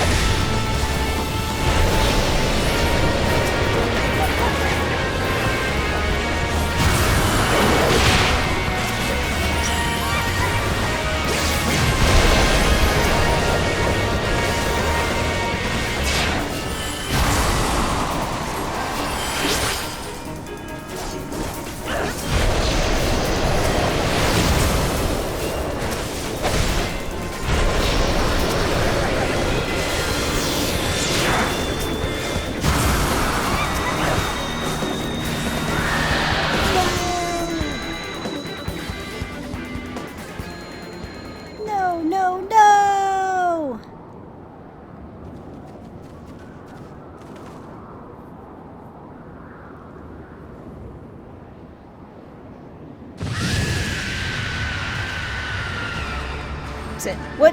How in the hells?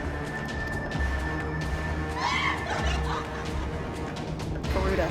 This is my realm. You have no hope here. None. None!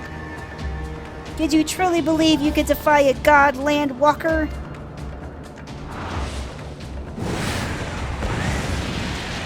shrug that shit off.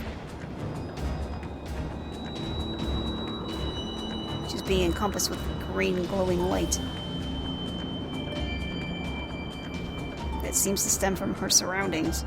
My power's limitless, my children legion, and they have rendered unto me a wealth of crystals. Their gifts sustain me, their faith empower me. None save my children will escape the reckoning, mortals, and those who would use my crystals to wake the rest shall realize the folly of their faith. Then all shall worship none but me, the one true God. Hee! Alphanod. Of course, worship. So long as the Ixal keep praying, she'll never fall. Sid. Then let's stop them. I thought that's what you fuckers were doing during the fight. But this is gonna be my final form. Ah! She blew Sid and Alphanod away. Ha! No harm will come to you, my children. This is only the beginning, Landwalker. All who oppose me shall suffer for their defiance. Soon the worms of the forest shall receive my judgment. The desert vermin next. Their walls of stone will not shield them from the tempest. And then I will take vengeance on the sea lice. Their wooden boats cannot outrun the wind. Tremble, mortals, for I shall visit all of you in time, and shall all be mine. All mine!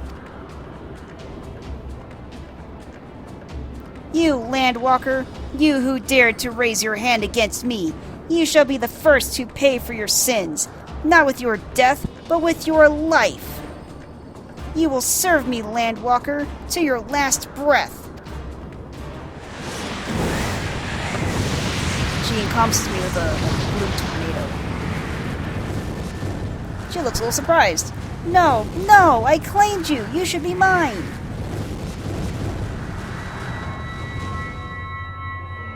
I glow with blue light. I dissipate that shit.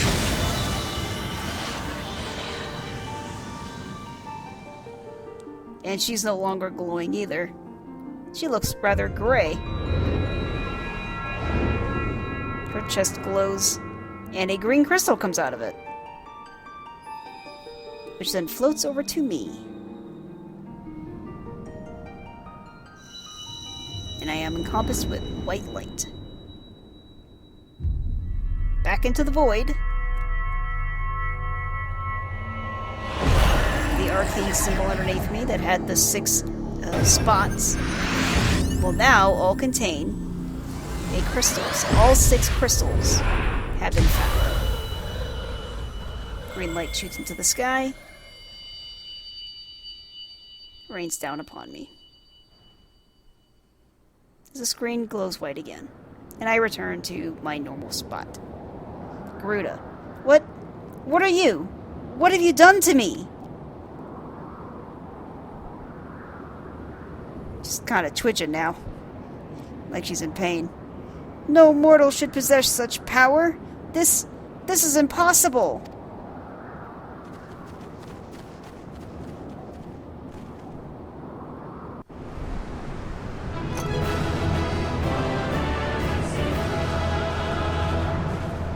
I win!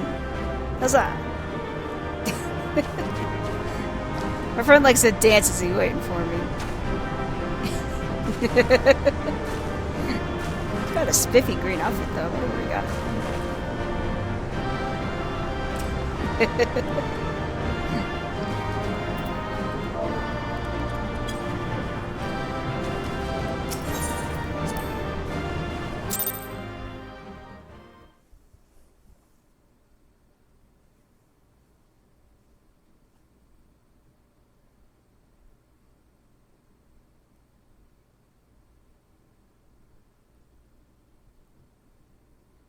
Yeah, Garuda looks like she's in pain. Why do you not tremble at my might? Why do you not beg for mercy? Why do you not die? We've done it! Ah! Impossible it is! Kill you all! Is that all? Oh, that's Gavis van Balzar. O Lady of the Vortex, O mighty Garuda.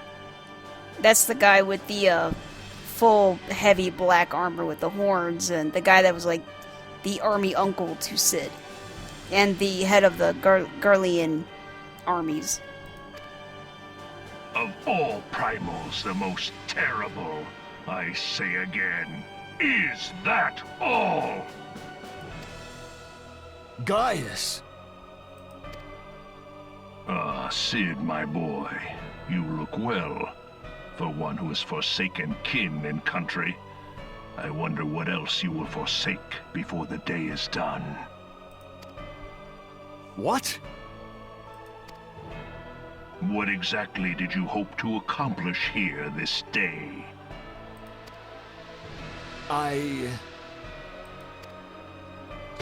Well, I shall accomplish far more.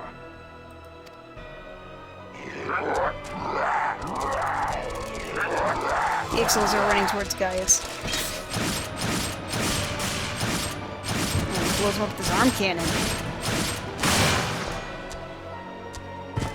Oh, the Ixals are dead.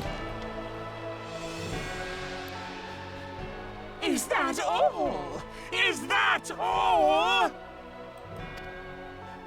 Insolent mortal!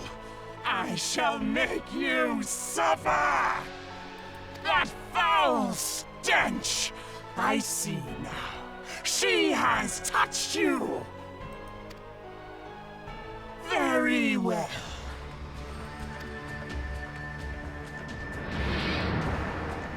Seven hells, does she still mean to fight?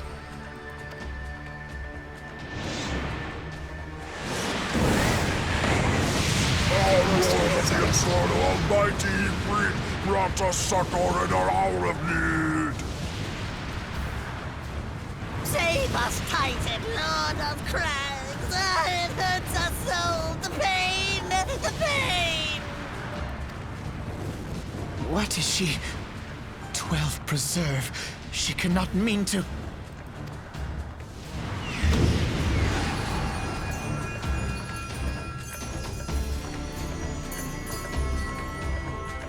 I think she killed him.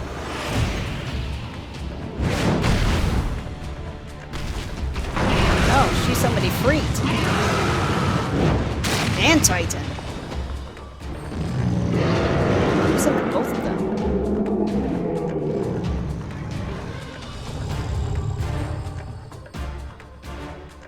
No. No, this is all wrong. Stop gawping, boy. We must run. Get the fuck out, yeah. Oh, we all ran away. Gaius is still standing there, though. Surrender yourselves unto me! I would feast upon your ether! None shall stand against the wind!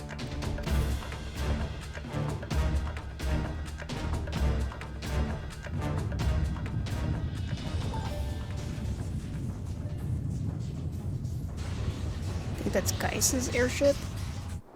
Bear witness to the glory of the Empire! He holds his hand up to the air. Oh, the airship dropped something. Basically on top of Ifrit. Grabs Ifrit by the face.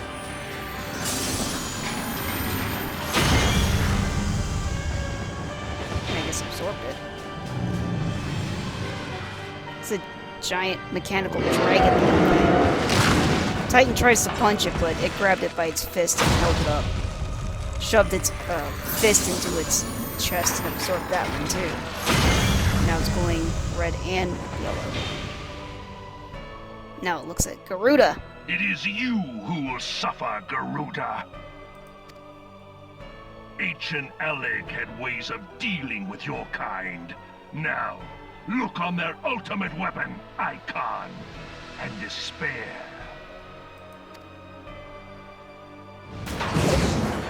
It tried to punch Garuda, but she flew up, but it grabbed her by its It grabbed her by a foot, and now it's holding her. Oh, he ate her. Now it's red, yellow, and green. Magnificent. It exceeds all expectation. Yeah. It's basically like a giant Bahamut, mechanical Bahamut.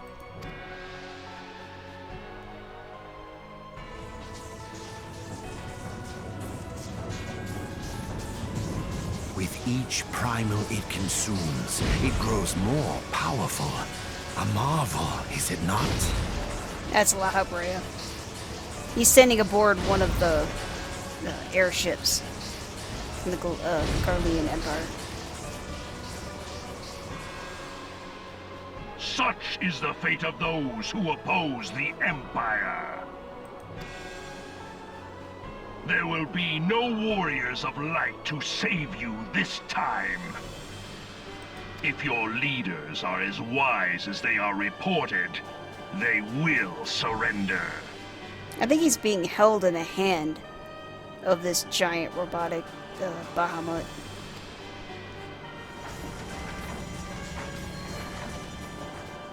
Yeah. Your skills are impressive, but they will not be enough. Myself, Sid, and Alphinaud are in the airship looking above, down on this Gaius dude being held by the mechanical ultimate weapon. He decides to fly off.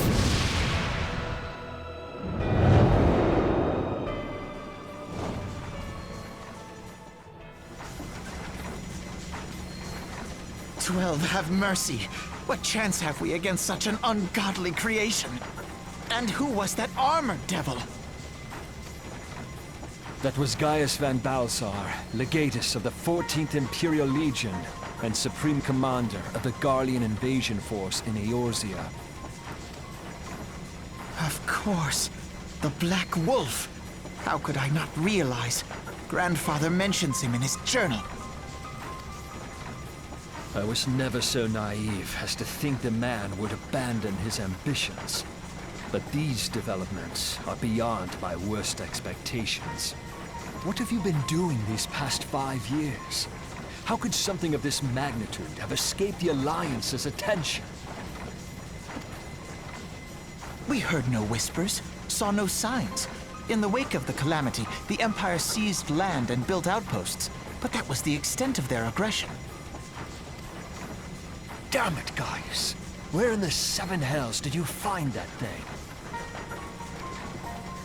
It has been a day of unexpected developments, but the fact remains, Garuda is no longer a threat. While I take no comfort in the manner of her downfall, it does mean that we may safely put the matter of the primals to one side. For the time being, at least. Which just leaves the matter of Gaius's new toy. Indeed. That weapon poses the greatest threat to Eorzea. It must be destroyed. But first, we must needs find out all we can. Let us make for Vesper Bay. We shall rebuild the Scions. All is not yet lost, my friend. For we bear the light, and shall surely lead our people from the darkness.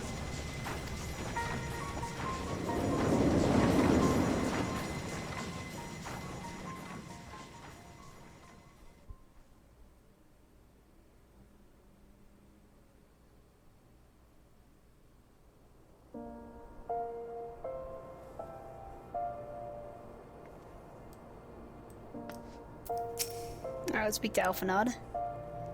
Well, that was an experience I would rather not have again. Something has been troubling me, Suicune. Shortly before the Black Wolf took center stage, when Garuda attempted to claim you as her own, I could have sworn I saw... but I'm sure I was mistaken. In times of great stress, the evidence of the eye is apt to be misread by even the most inquiring mind. Forget I mentioned it.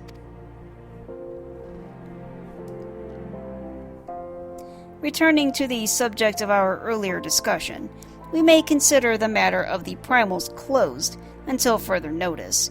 No beast tribe will dare to summon their god so long as that weapon exists. Truly a more effective deterrent I could not imagine. It is almost seems a shame to plot its destruction. Yeah, but we gotta, because, you know, it's kind of a threat to the Free Wing Knight? Oh, jeez.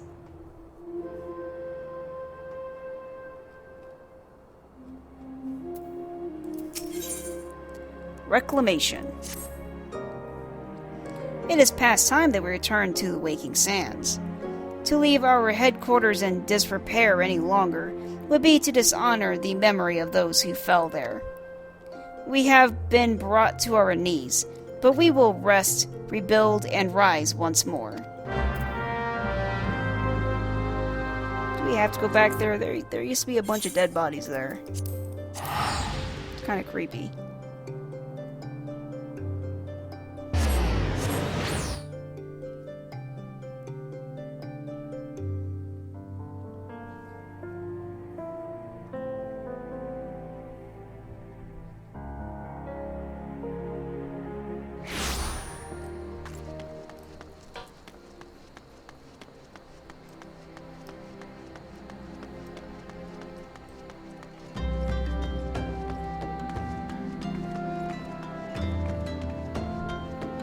Alright, back at the Waking Sands. Let's enter the building. Katru's still gone, but I don't know if she's dead or not. I didn't see her body, but I mean, there's a lot of people that died that I didn't see their body. It's all dark and empty in here. Let's see what the storeroom looks like. Yeah, it's still a mess. It still looks like a massive fight happened in here. Everything's still broken and stuff. But there's no more dead bodies in there, though. But it is very dark in here. Oh, here's Cid and Alphinaud. Tell me, Suicune, does aught here strike you as odd? I see signs of recent habitation. Could it be that we have trespassers? Mayhap it is just my imagination. Come, let us proceed into the Solar.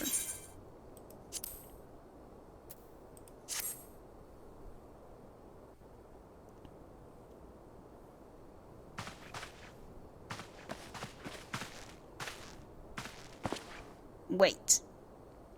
Cid's like, no, hold up.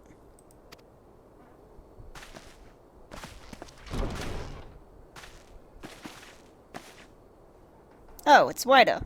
Who goes there? Alphinaud. Now, Yida. Is that any way to greet a friend?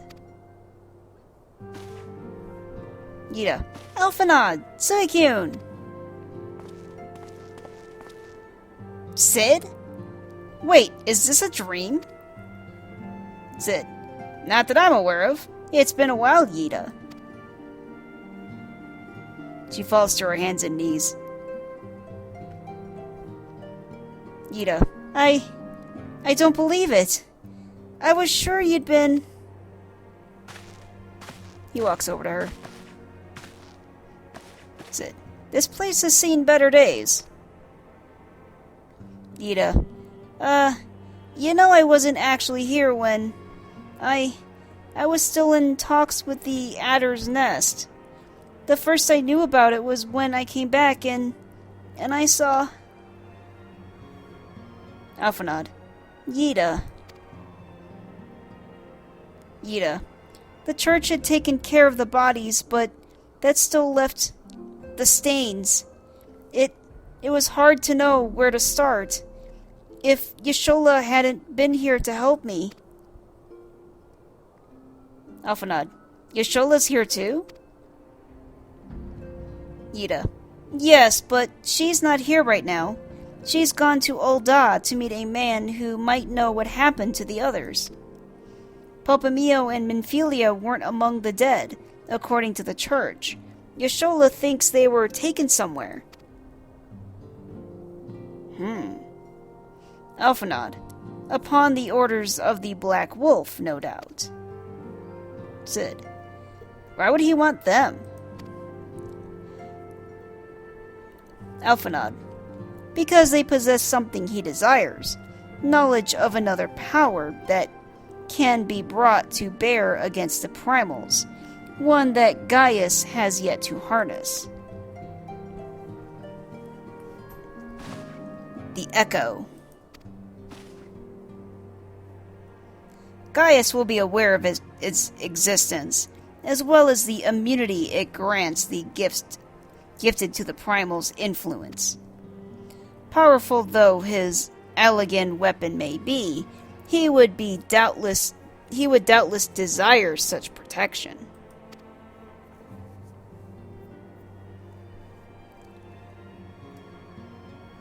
He means to use Menphilia to gain an understanding of the Echo.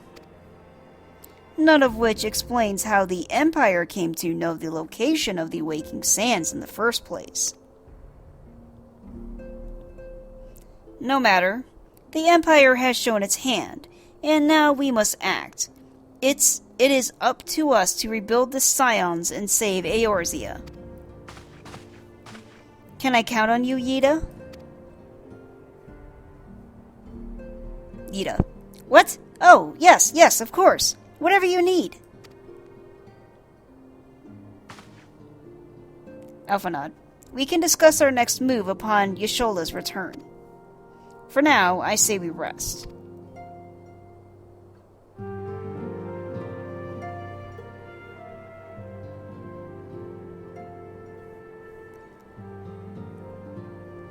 They're just kind of chilling with their eyes closed, taking naps.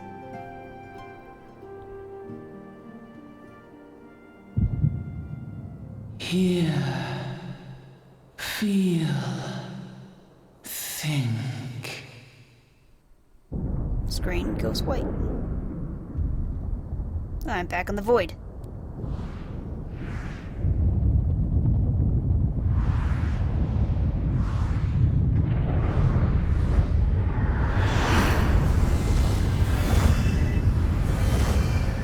Let's see what it looks like when you were shooting down beside me. From the light in the sky.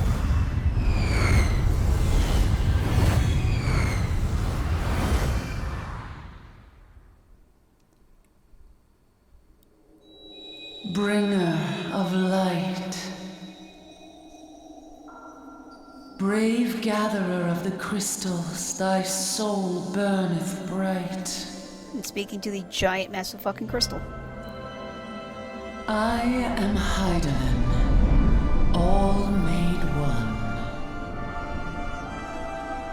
Hearken unto me now, for the darkness doth begin to spread. Wear thee the bearer of the crimson brand, for he is the avatar of shadow, whom death attendeth always. The crystals shall be thy salvation, thy blade and shield both. Steel thyself, for at the appointed hour thou shalt stare into the heart of darkness. Go with caution, my child, but fear not, for I am ever with thee.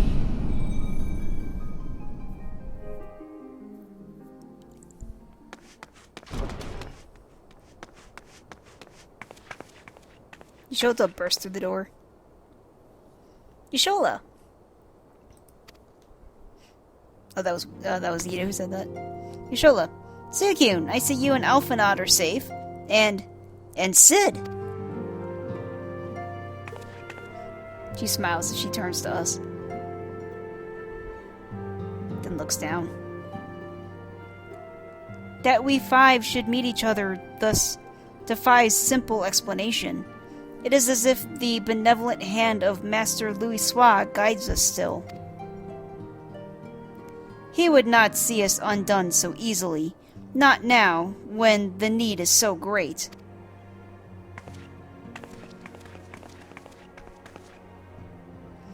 I know where Menphilia and the others are being held. Alphanod. Where? Y'sholah. An Imperial stronghold in the heart of Mordana, Castrum Sentry.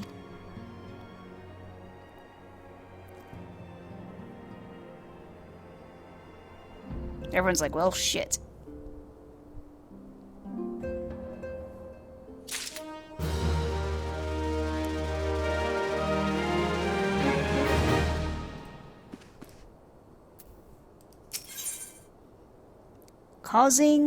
Casing the castrum. The rescue of our Y'shtola. The rescue of our allies will be no small undertaking, Suicune. Even under normal circumstances, breaching the defense of an Imperial castrum would be a highly dangerous proposition.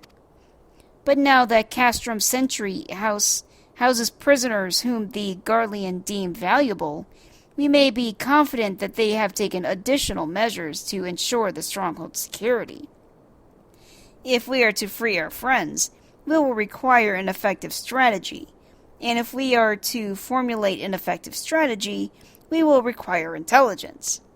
I believe I know a man who may be able to assist us in this, Lord Portelaine of House Durendare. He is stationed at the Observatorium in Coerthas. Let us go to him and beseech his aid.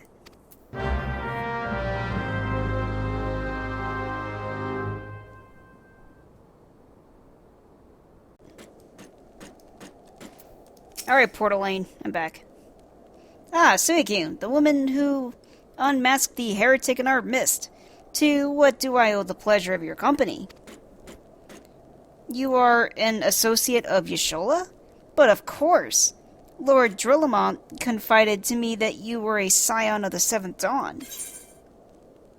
Great, secret's out, I guess.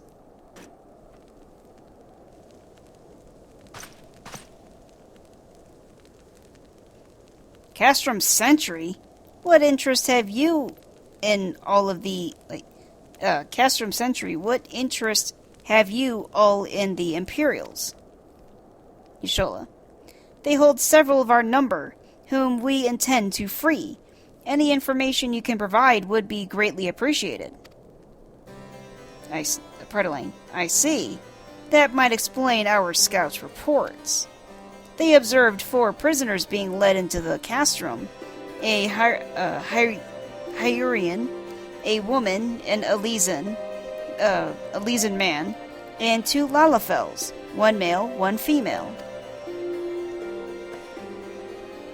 Well, Yida looks happy.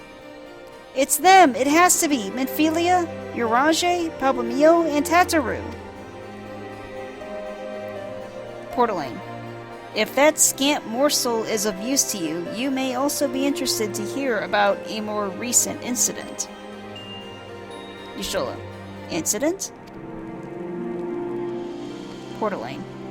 An Imperial airship made an emergency landing here in Coerthas not long ago. 2 men believed to be prisoners, a Rogadin and a Lalafell, were seen fleeing the craft. Ask me Beggs and Wedge. Or Biggs and Wedge. Jeez. Sid, what did you say? Portelaine. Jeez, I gotta pronounce it again. A Rogadin and a Lalafell, Master Garland. Neither wore imperial dress, and both seemed disinclined to wait for rescue, hence our assumption that they were prisoners. Sid.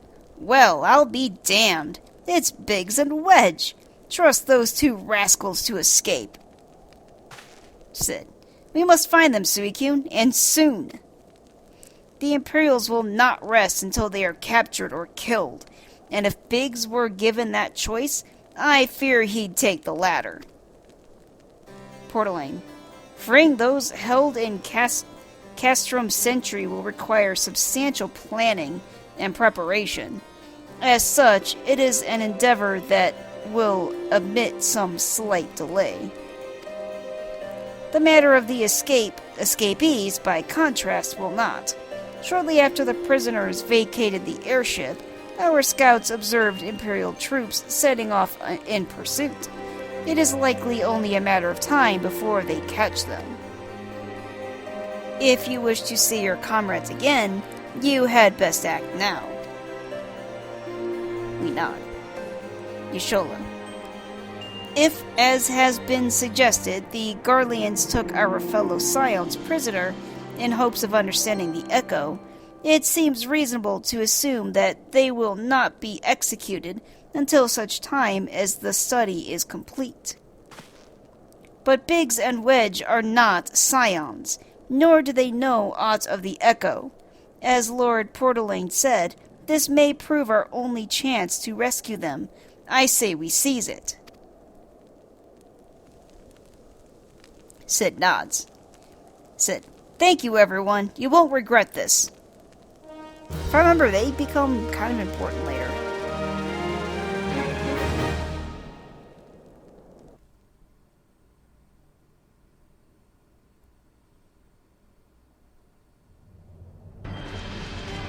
Oh, we're at the Garlean Empire. Gaius, Nero, that white chick in the armor, and some other dude walking towards someplace. People salute as they pass by.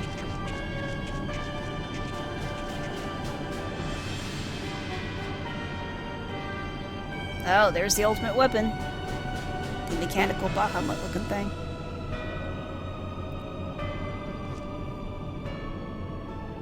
Nero salutes. Final preparations are almost complete, my lord.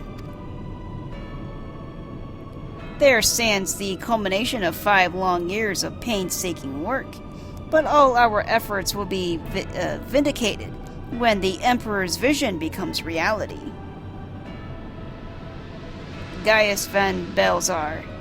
At last we have the power to purge this land of its false gods. We shall give the ignorant children of Eorzea the security and stability they so desperately crave, and which their spineless leaders have so palpably failed to provide. Nero kneels. As you say, my lord, rest assured our engineers will not rest until the weapon is fully armed and operational. He leaves. Let's see. Gaius turns to Retatian. You depart for Castrum Occidents at midnight. I guess it's the other guy in armor. You will command the western front in Vilbrand. The Eorzean will attempt to interfere with our plans. You will see that they do not. The guy kneels. Retetian Sas Arvina. My lord, if it be your will, I shall carry it out to the best of my ability. I live only to serve the Empire. Yet, forgive my impudence, but is it proper to give command of half of our forces to, Gaius? I have given you nothing. Prefectus, you have earned it. That will be all. Dismissed. Retatian, yes, my lord. Turns and leaves. He then turns to the chick in white armor. He goes, my quarters, 1 hour. She nods, then turns to leave. He's like, I will fuck you in 1 hour. Be prepared.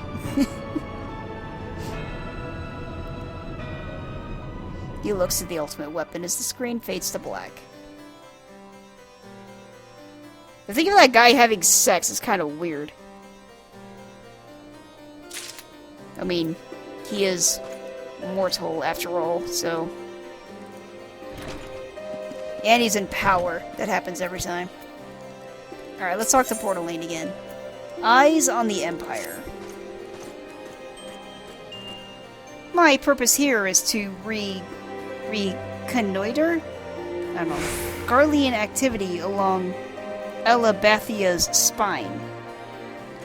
Owing to this, I have the honor of being acquainted with Yshola. Now, the report of the Imperial airship's emergency landing came to us by way of Desmiel Darkhold, suited to the west. Our man stationed at the entrance, a knight named Briselt, may be able to tell you more. So as to expedite your mission, I shall furnish you with a letter of introduction. I pray that you will soon be reunited with your comrades.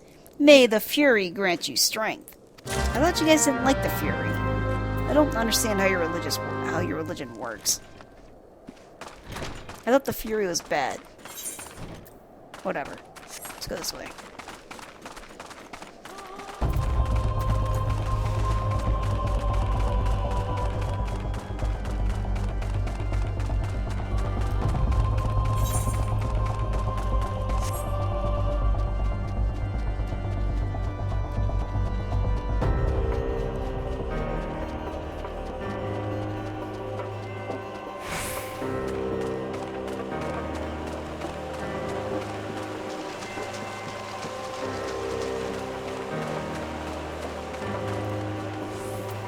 So to Briselt.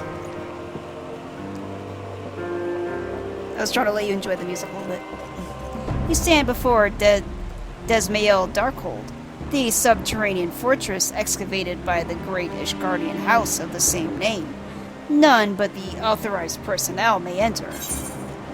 I have a letter of introduction. A letter from Lord Portalane? So you have come about the Imperial airship. According to our scouts, the vessel has scarce touched the ground when a pair of men, captives by all accounts, burst forth and bolted Imperial soldiers. Imperial soldiers have since been sighted in the area, seeking to recapture them. What? The captives are likely to be your friends, you say? Then let us pray that they are yet a step ahead of their pursuers. The emergency landing reportedly took place near the Aurium Vale, situated south and west of here. I suggest you take your search there. Seek out a knight named Pierre-Mons. He should be able to assist you.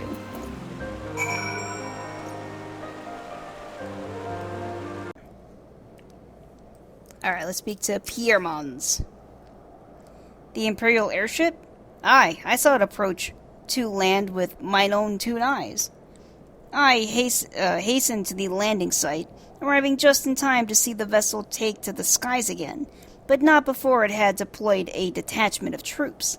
Gruff orders were being barked, and there were an air of consternation about them.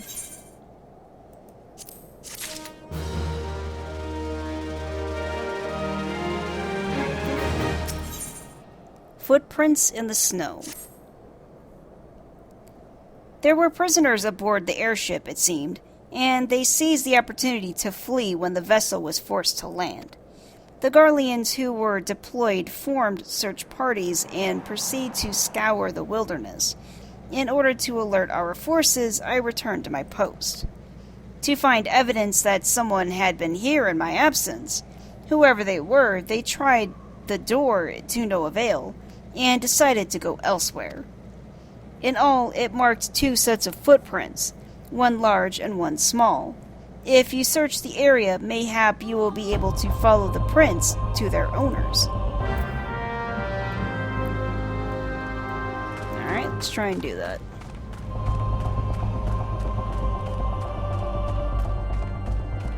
Found some footprints.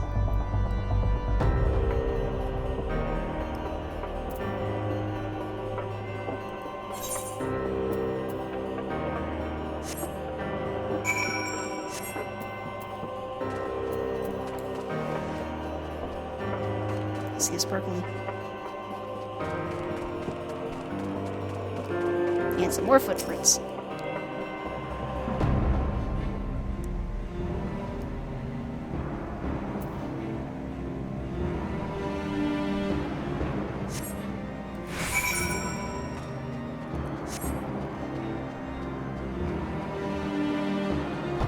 There's a snow wolf that's not likely gonna like me. Yep, he's attacking me. My friend will take care of him.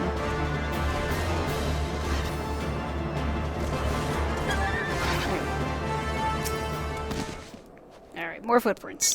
Let's inspect the footprints.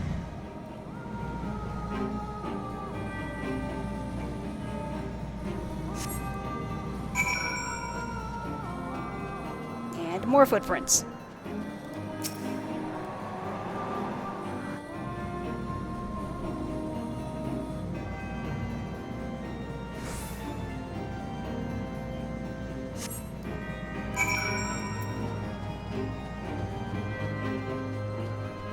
And even more footprints.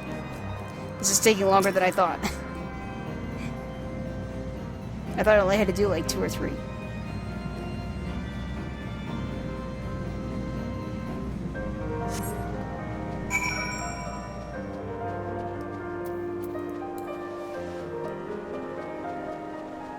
Well, let's go look under this bridge here.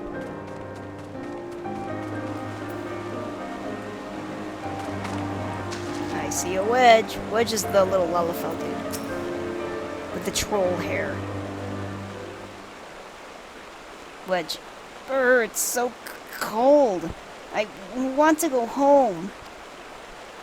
Sup? Sup, bro? Ah! Please don't eat me! I'm not nearly as succulent as I look. It's all skin and bone underneath, I swear! Ah! So cute, it's you! Thank goodness you're here. It's been awful. The Guardians were snapping at our heels like a hungry pack of wolves. I was so hell's bent on evading them. I almost ran headlong into a monster's gaping maw. Thrice! And when I finally found cover, it hit me how cold and hungry I was. Hey, you're safe now. But, oh, where's Biggs? Biggs? He isn't here. He went off in a different direction to lure our pursuers away. No, I'm getting a call. I haven't had one of those in a while. Sid. It's me, Sid. Have you had any success? Who gave you my phone number? Track down Wedge? That's wonderful news. Now, what about Biggs? Well, not Biggs yet. I see. Well, it hardly surprises me that the big fellow went off as he did. For all the tongue lashings he gives Wedge, he's always taken care of him.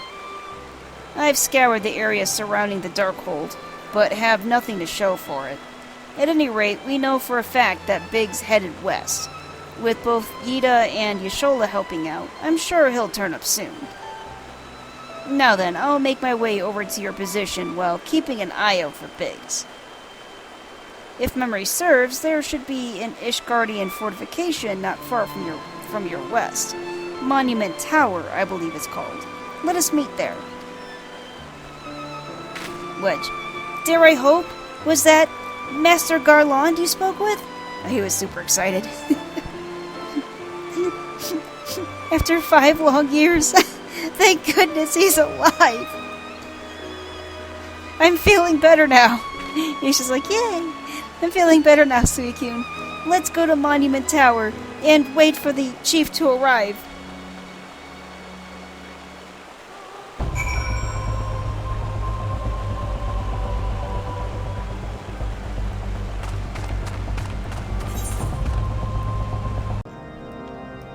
Let's speak to Abeli.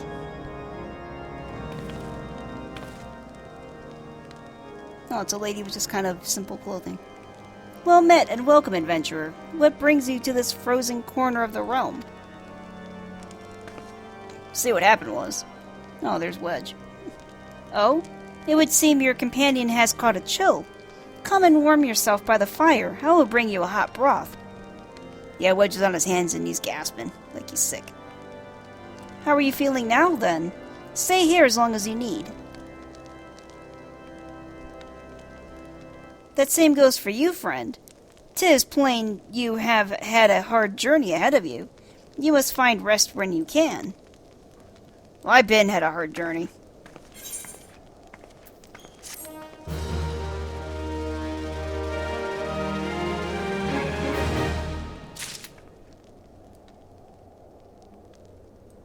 Let's speak to Wedge.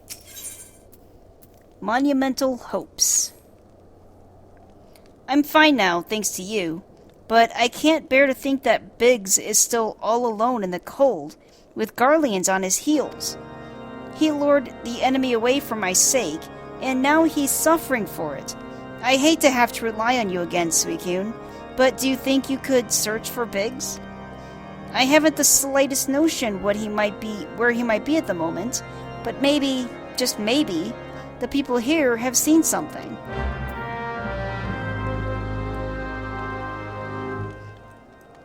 Alright, maybe Abeldia's seen something. A Rogadin gentleman dressed in the same manner as your companion? I'm sorry, but he did not come by here. Let me think a moment. I would not raise your hopes unduly, but there is a cave situated short distance to the south. We call it the Fury's Gaze, and it may be worth a while to investigate. I make this suggestion only because your friend seems like the selfless sort. Rather than drawing the enemy to the tower, mayhap he elected to pass us by. Makes sense. Wedge, I'm back. Suicune, were you able to learn anything? Yeah, there was nothing there. Not in this area? Well, that stands to reason, I suppose, seeing as he was trying to lure the Garleans away from me. But where within this vast sea of snow and ice could he be?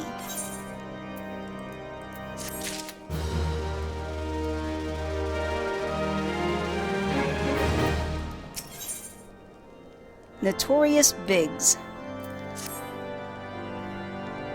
We can't give up Suicune. We must find Biggs before he succumbs to the cold or to be recaptured. There must be someone in this tower who can help us, even if it's only to tell us where else to look. Ask them for me. Ask anyone who will listen. And hurry! Biggs' chance of survival grows slimmer by the moment.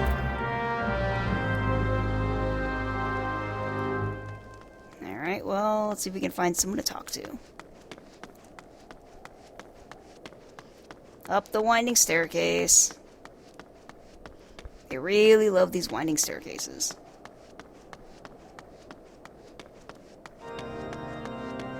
No one on that floor to talk to.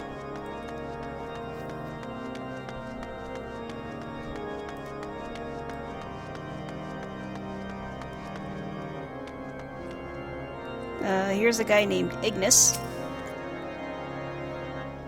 Your friend is lost in the wilderness, you say? If he's not to be found around here or in the vicinity of the Darkhold, it is possible he made for Whitebryn. To reach it, one must travel through Danafin Pass, the southern end of which lies to the north and east of here. While I make no guarantee that your search will bear fruit, it is surely better than worrying in idleness. I wish you luck. Oh, and one more thing. Do tread warily when climbing the stairs here. Not a moon ago, I near broke my neck when I slipped and took a tumble. Oh yeah, if I were to fall off this thing, I would probably die, especially from this height.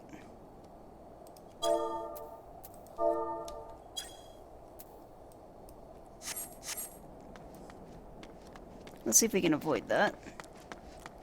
Yeah, that's far. Whee! Whee! Ow. Almost died.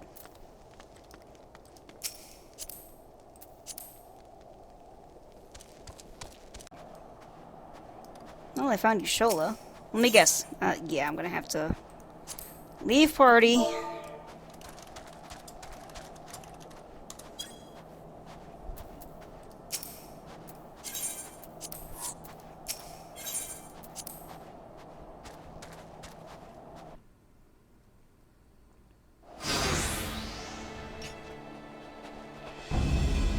No, there's Biggs.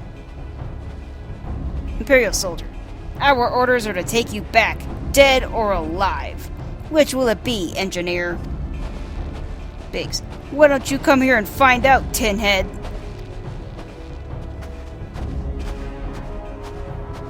Ishola. Ah, Suicune, it is well that you are here. The situation is grave. Yida. Biggs is in a bad way. We need to do something right now. Ishola. Yida has the right of it. He will perish if we delay. With me! Charge! Biggs is like, what? Imperial soldier. He's not alone! Kill them all!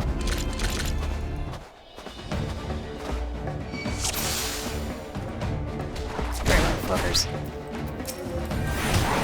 How did you know where to find me? I looked.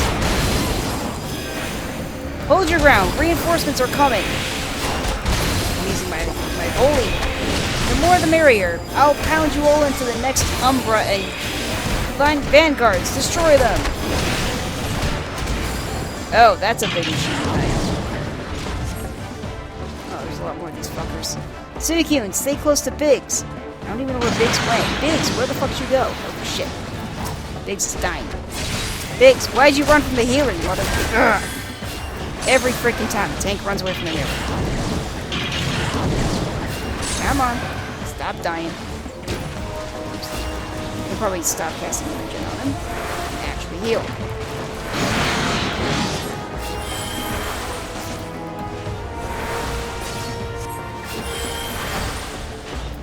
So that's a bad guy, so I want that kind of guy. Nope, who's dying over here? Again, if these people... Oh, that's Yida. I want Yida to not die. If these people were actually in a party with me, I'd be able to check their health. A lot easier. Instead of having to manually try and click on them, because that makes it a lot harder.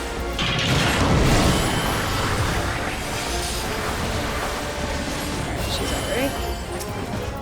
Gas regen on Biggs. Regen on Shola. That motherfucker. Magitech, Vanguard, something or other. They probably want me to act. How many of them are there? Too many. More than are conducive to merit. This is the last of them. I mean, I can... Eggs.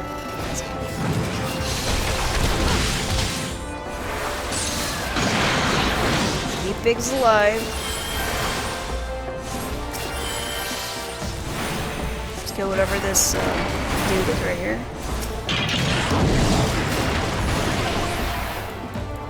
He is getting her ass kicked. Oh, that hurt him.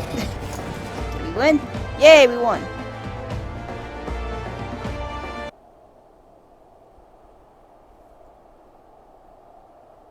Biggs. My thanks. Another moment, and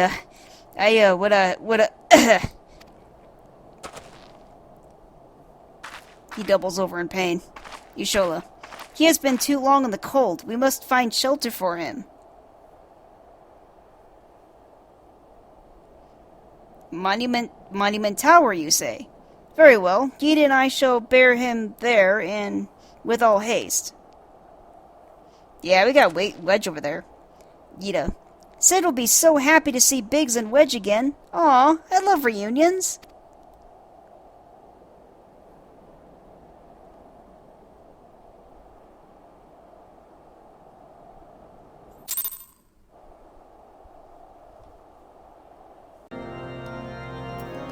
Wedge, I found Biggs.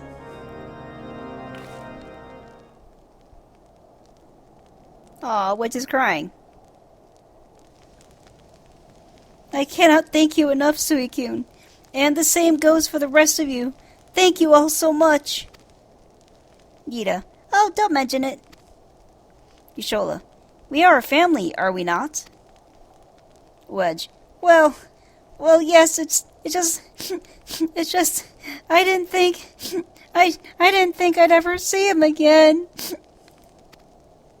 Biggs. I owe the lot of you my life. And you saved Wedges too, Suicune. I'm losing count of how many I owe you. All of them. And they're shocked to see Sid. Sid. Biggs! Wedge! Gods, it's good to see the two of you again. Oh, everyone is so happy. Oh wow, Biggs and Wedge fall to their hands and knees.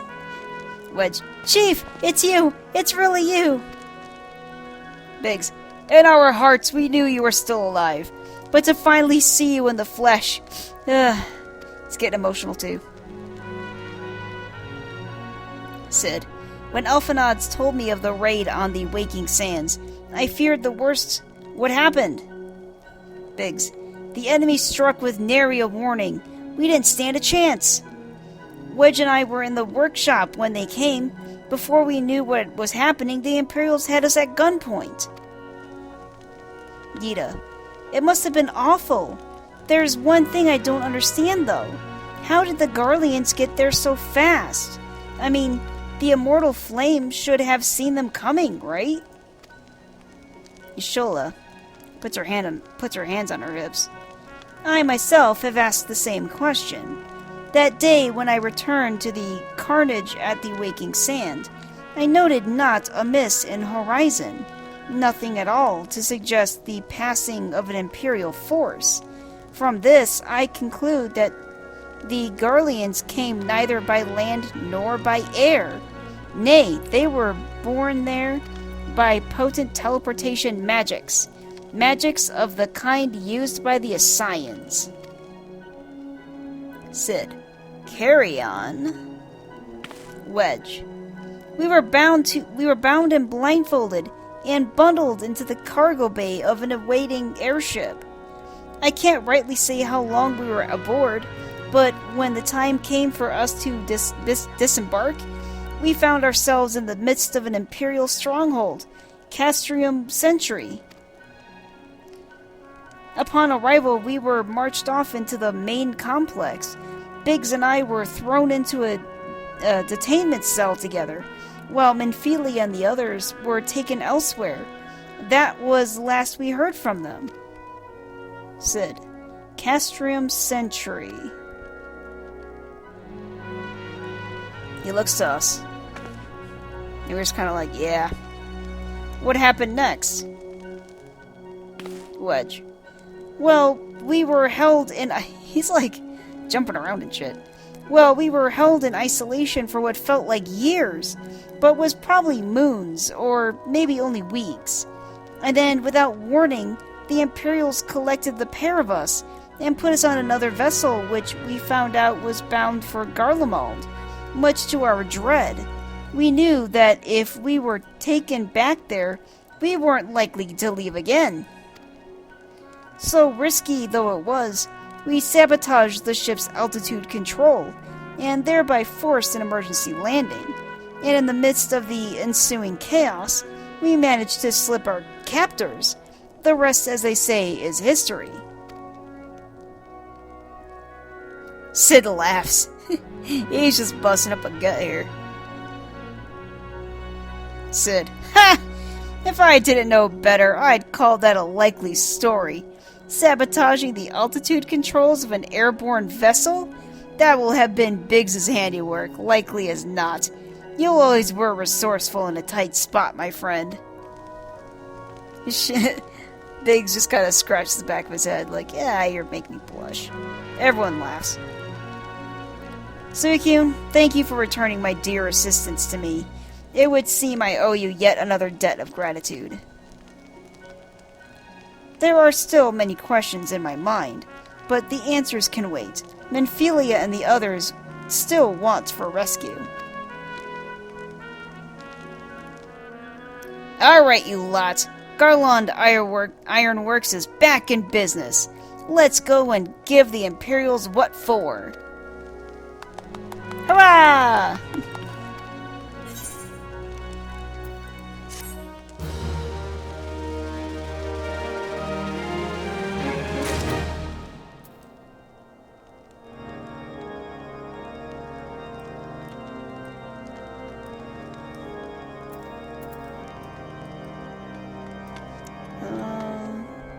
Oh, it's like, who do I speak to next?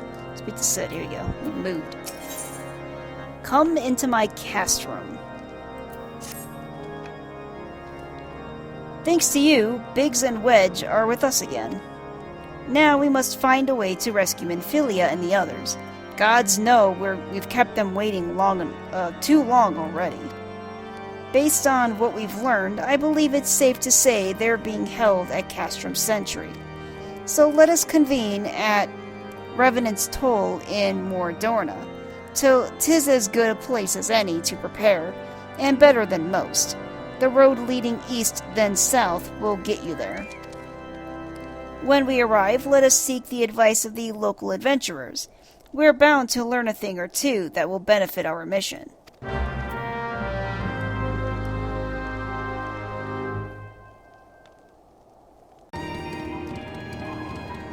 Alright, let's talk to some dude named Slaftborn.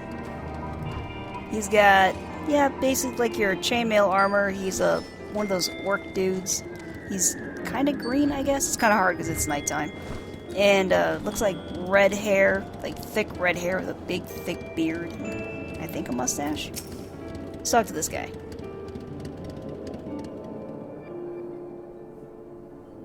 Slaftborn. Well met, friend. What brings you to Revenant's Toll? See, what happened was... Did I hear you rightly?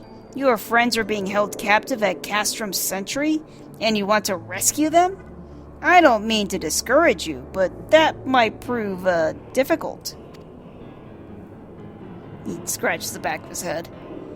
The stronghold has been on high alert of late, with armored patrols seen about the perimeter around the clock. Not even a fly could get within 100 yalms of the walls undetected. Y'shola. If the Garleans were alerted to our coming, we cannot know what they will do to Minfilia and the others. We must act with the greatest stealth. Cid. Aye, it has to be good old-fashioned infiltration.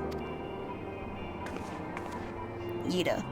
But with security so tight, how are we going to smuggle ourselves in? Cid. Why, I have a mind to walk through the front door. Yida. Huh? The front door? Cid. Aye. We'll disguise ourselves as Imperial troops and march right in. For this, we'll need a few sets of Imperial uniforms, a suit of Magitech armor, and impeccable timing. Slaftborn. Heh, that's a bold strategy, but it just might work. Where we are, there's certainly no shortage of opportunities to borrow the equipment. Knowing these Imperial bastards, they won't even suspect that we savage Eorzeans would think to use their technology. Cid. Then it's settled. Slaftborn.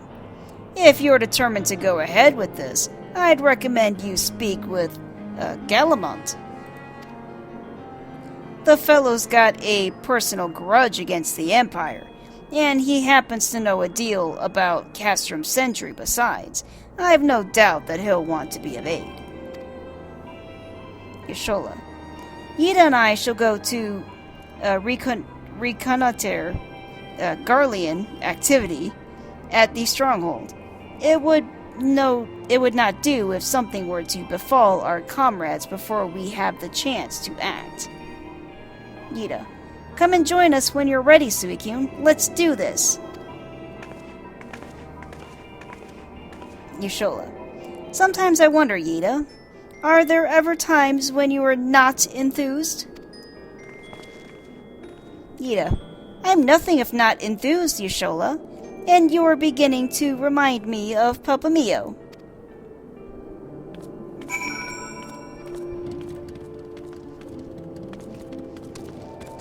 Alright, guy we gotta speak to just right over here. Oh, Glaumont?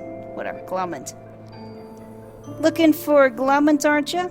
Well, you found him, whoever you are. Eh? You're looking to get inside Castrum Sentry? And you need my help? Heh, something tells me we're gonna get along just fine.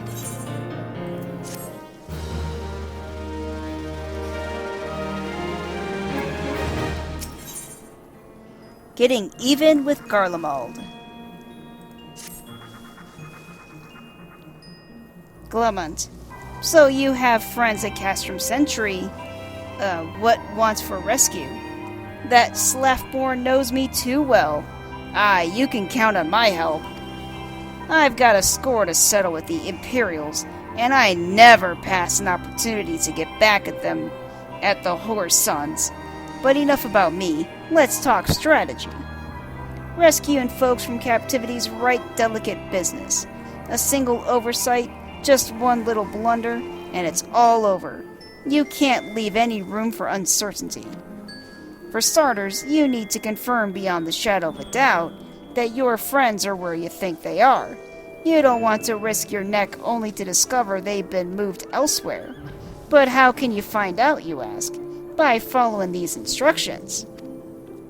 If you approach Sentry from the east, you'll see a swampland to your left, called Tangle. Get in there, never mind all the morbals, and navigate your way to the southwestern corner. You'll come upon some drainage pipes coming down from the stronghold. Don't ask me how I know, but one of them leads back up to the command tower. If you listen closely, might be as you can eavesdrop on some of the happenings within. Once we know for certain your friends are there, we'll move to the next stage of the operation. Now get going and Godspeed.